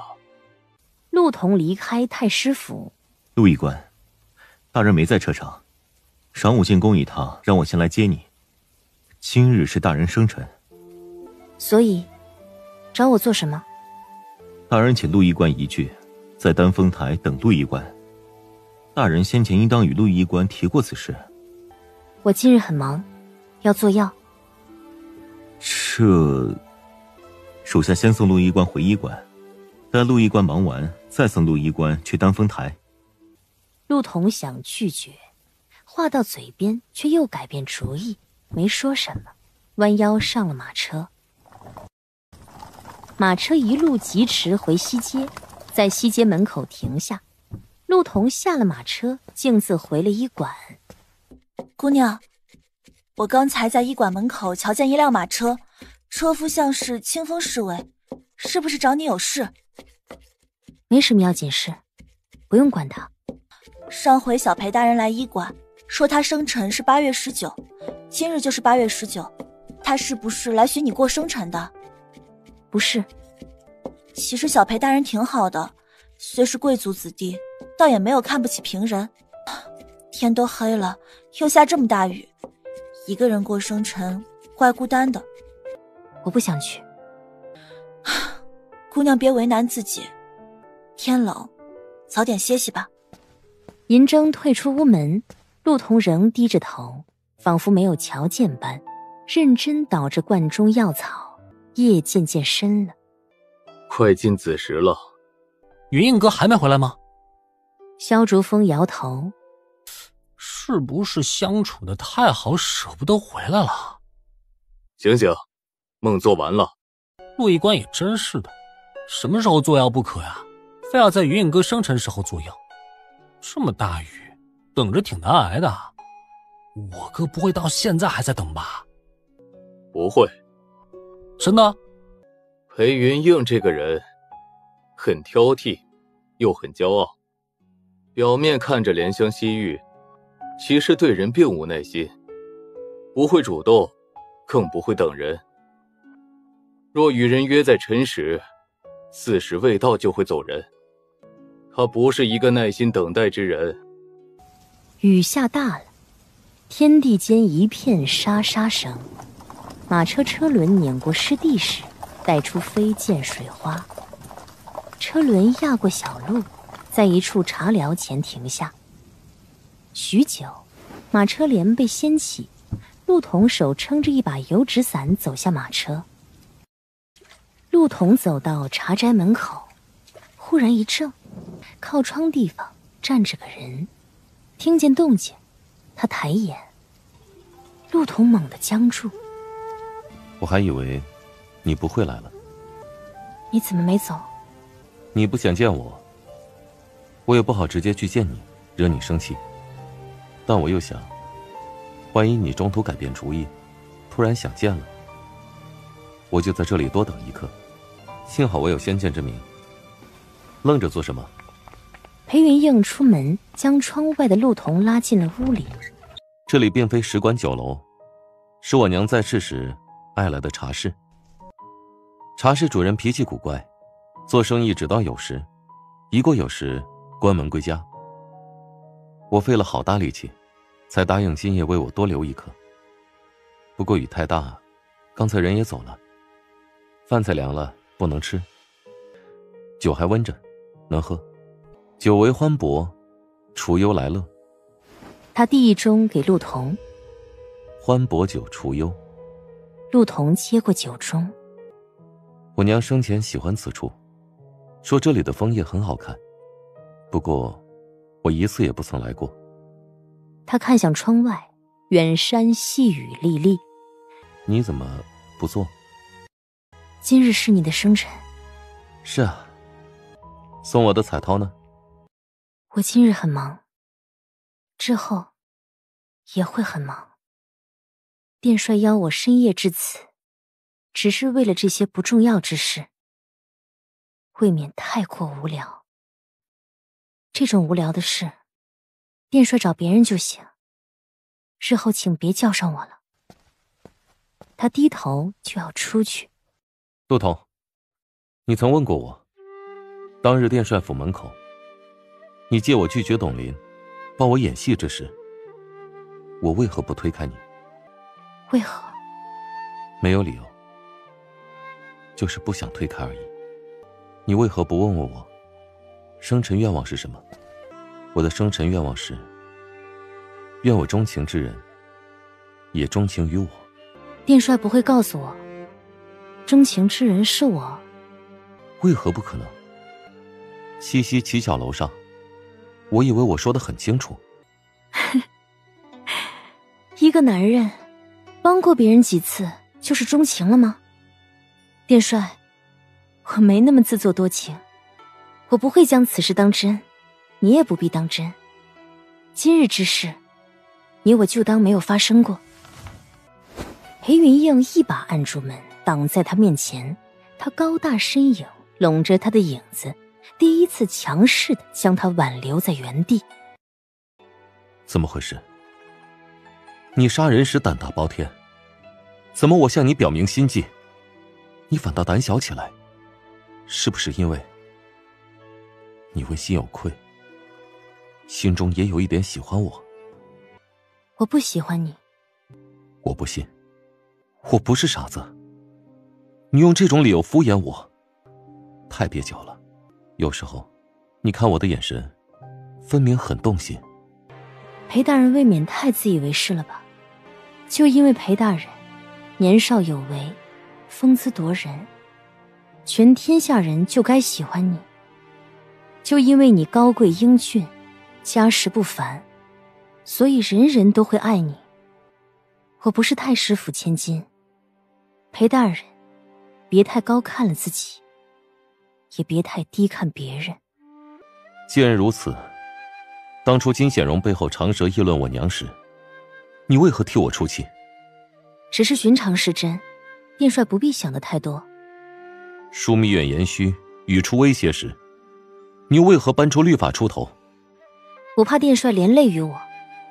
七巧楼上，蓝叶斗巧，你我曾一同赢过一把书币。那书币我已经扔了。陆童，从头至尾，你真的坦坦荡荡，对我没有半点私心吗？没有。陆童拿起伞，推开他出门，错身而过的瞬间，裴云映试图拉住他，女子冰凉袖脚从他手中划过，如一缕难以抓住的清风，悄无声息溜了过去。他怔然一瞬，片刻后回过神来，几步追上。我送你。不必。陆童。陆童止步，裴云映没再上前。我让人送你。陆童没有再说什么。清风很快驾马车过来，意识到二人气氛不同寻常，不敢说话。陆童径自上了马车，落下车帘，没再回头看一眼。默了一会儿，从怀中掏出了一只青碧如翠的手镯，那只没有来得及送出去的裴云舒给他的手镯，愿他送给倾心之人。马车在西街医馆前停了下来。姑娘脸色怎么这么难看？发生什么事了？没什么，我只是累了。可是……你回屋吧，我想先歇下了。陆童坐在桌前，屋里一片漆黑。从头至尾，你真的坦坦荡荡，对我没有半点私心吗？他以为这么久了，失去一切的他，连同自己的心也一并失去，已不会再感觉出疼痛，却在这一刻明白，原来还是会痛的。一阵难忍的疼痛从胸腔处传来，陆童分不清这是来自于心脏还是别处，只忍不住伸手按住心口。注定不好的结局，何必开始？不不如成全自己，也成全他人。女子蜷缩成一团，拼命在寒雨夜汲取一点温暖。地上内侧被汗珠阴湿的画本旁，一只红色彩绦鲜亮耀眼，形状精致，早已经编织完整。